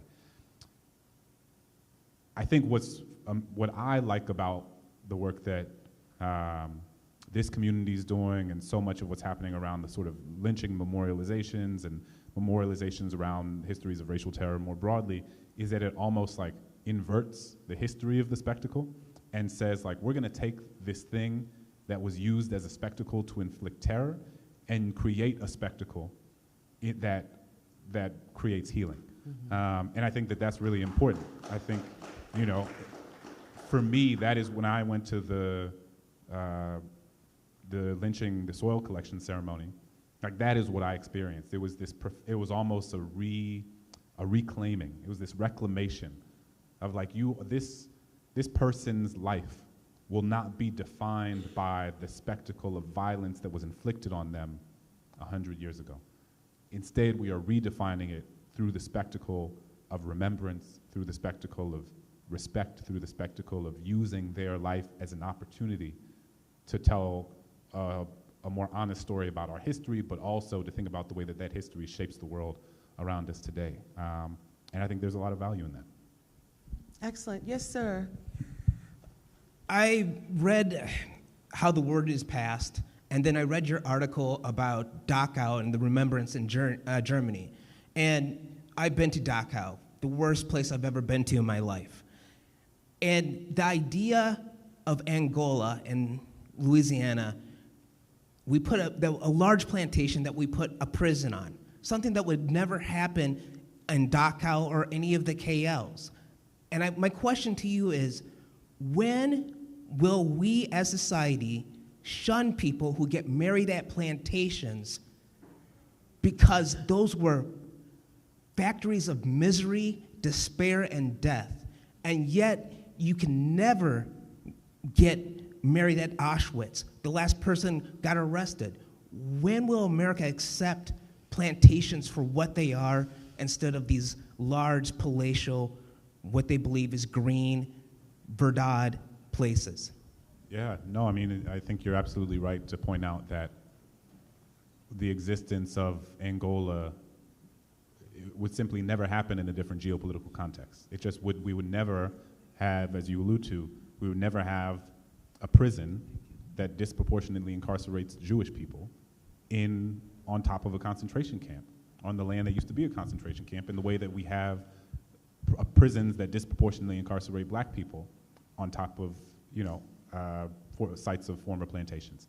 I think there's a whole, I think history of reasons as to why that's tied to, and this part of what I try to get to in that Germany piece is like what happened in Germany after the war, and the move from, 1945, a sort of silence that existed until like the 60s and 70s, and then like the children and grandchildren of those who lived through the war and lived through the Holocaust being like, we actually have to name and talk directly about what this was in a way that is very front and center, or for a long time has been very front and center in German politics in a way that is very different than it is here. I mean, the most direct explanation is that because after the Civil War, the Lost Cause, stripped the history of plantations of its teeth, so to speak, right? Because we had this sort of gone with the wind notion of what the plantation was, and we had a larger historical movement that was talking about how slavery was a benevolent institution, an institution that civilized black people, that gave black people religion, that gave black people culture. And what a lot of people don't fully understand is like that was the predominant view not like in just like everyday Birmingham, but like in the halls of the academy, in the scholarly text, up until the civil rights movement. The vast majority, the way that scholars wrote about and disseminated information about what slavery was that it was a benevolent, civilizing institution in which the vast majority of enslavers were like good, kind people who were doing a favor to their enslaved property. That was not like a peripheral view. It was the central view until the 60s, when you had new historians who were coming in and saying like, we can't use the enslaver's diary as our only primary source for thinking about what slavery was. And you had a much more expansive understanding about the use of oral histories, about taking seriously the claims of black folks in autobiographies and memoirs that enslaved people wrote.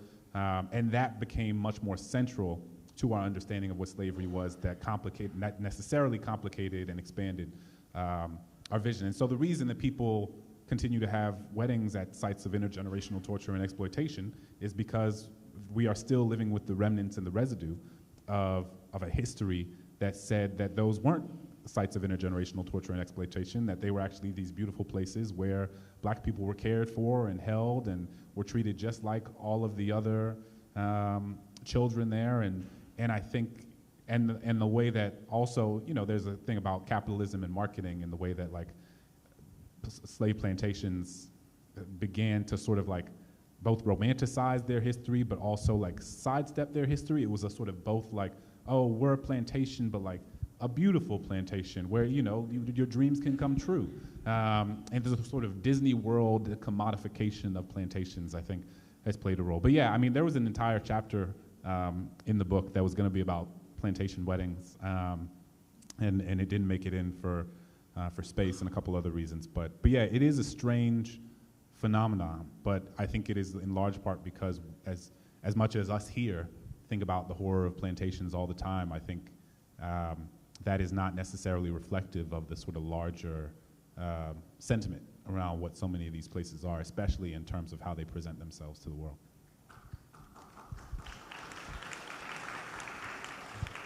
Your article in The Atlantic spoke about how Rockville, Montgomery County, was grappling with our history. Could you comment on how well that article was received by the country, whether or not it's helping other communities grapple better with this history, and if there are any gems from communications you may have received on that article that you could share with us would be much appreciated. Yeah, I mean, I think I got a lot of messages from people who were asking like, they were like, do they just do this? Like, can I go in my backyard and have and I was like, I mean, you can do whatever you want to do in your backyard. That's not up to me. But a lot of people, I think, who were inspired by what was happening in Rockville, who just hadn't heard of that, right? I think the way that a lot of people think about memorialization is that like somebody has to tell you can do it.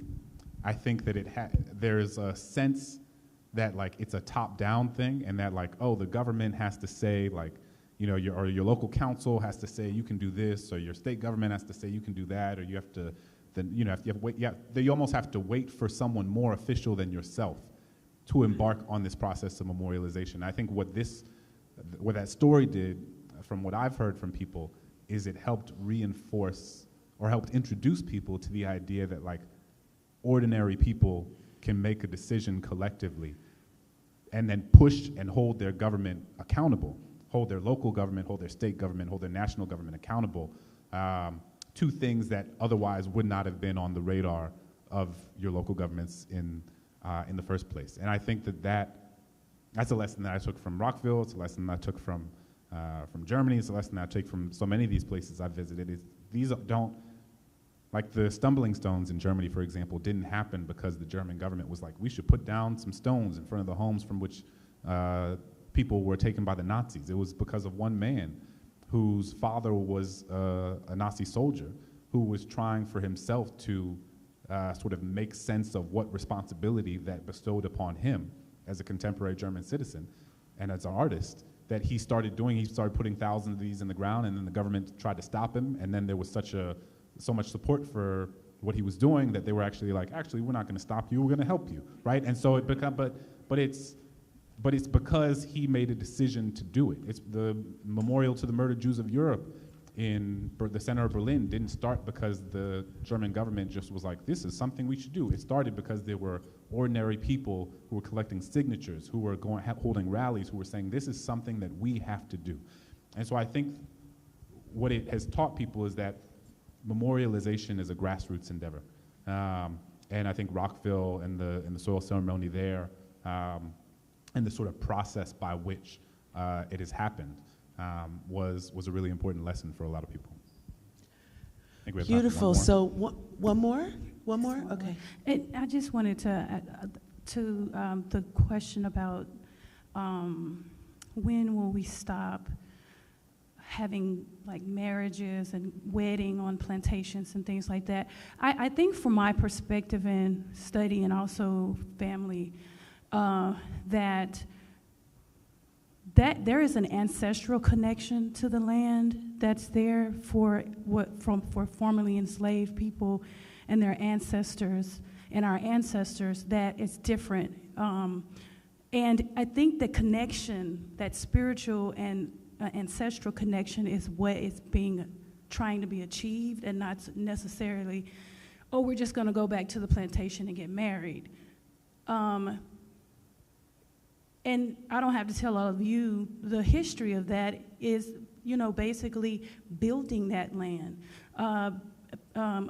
taking care of the family, taking care of the families, not just your family, but you really didn't have that connection with your family on that plantation.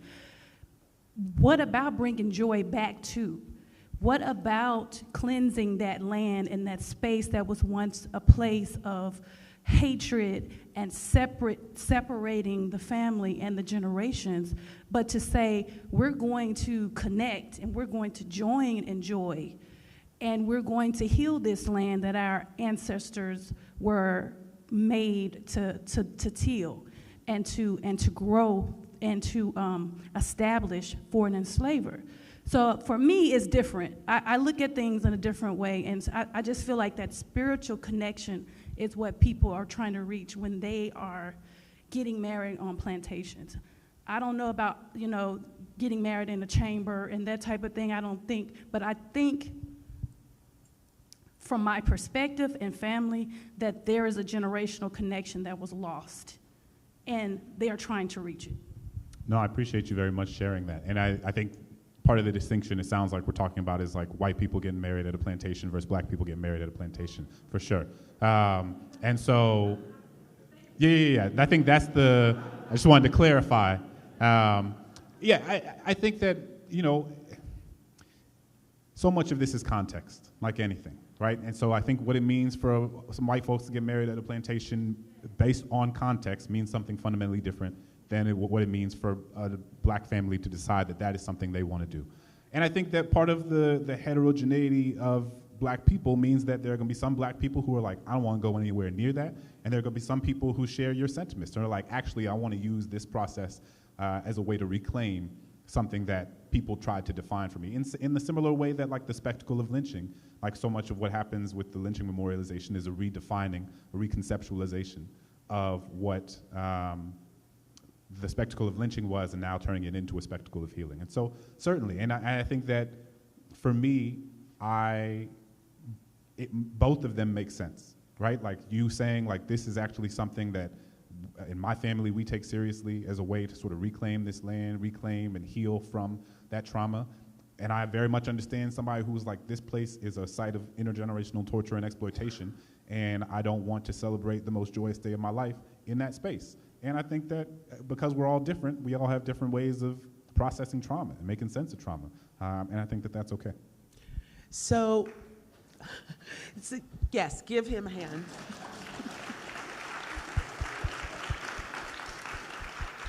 So we're going to close at the moment. Among the many, many words that Clint Smith has spoken that I imagine running up the stairs and running out the door, that's the way my brain sees, he used the word pathology, passing by.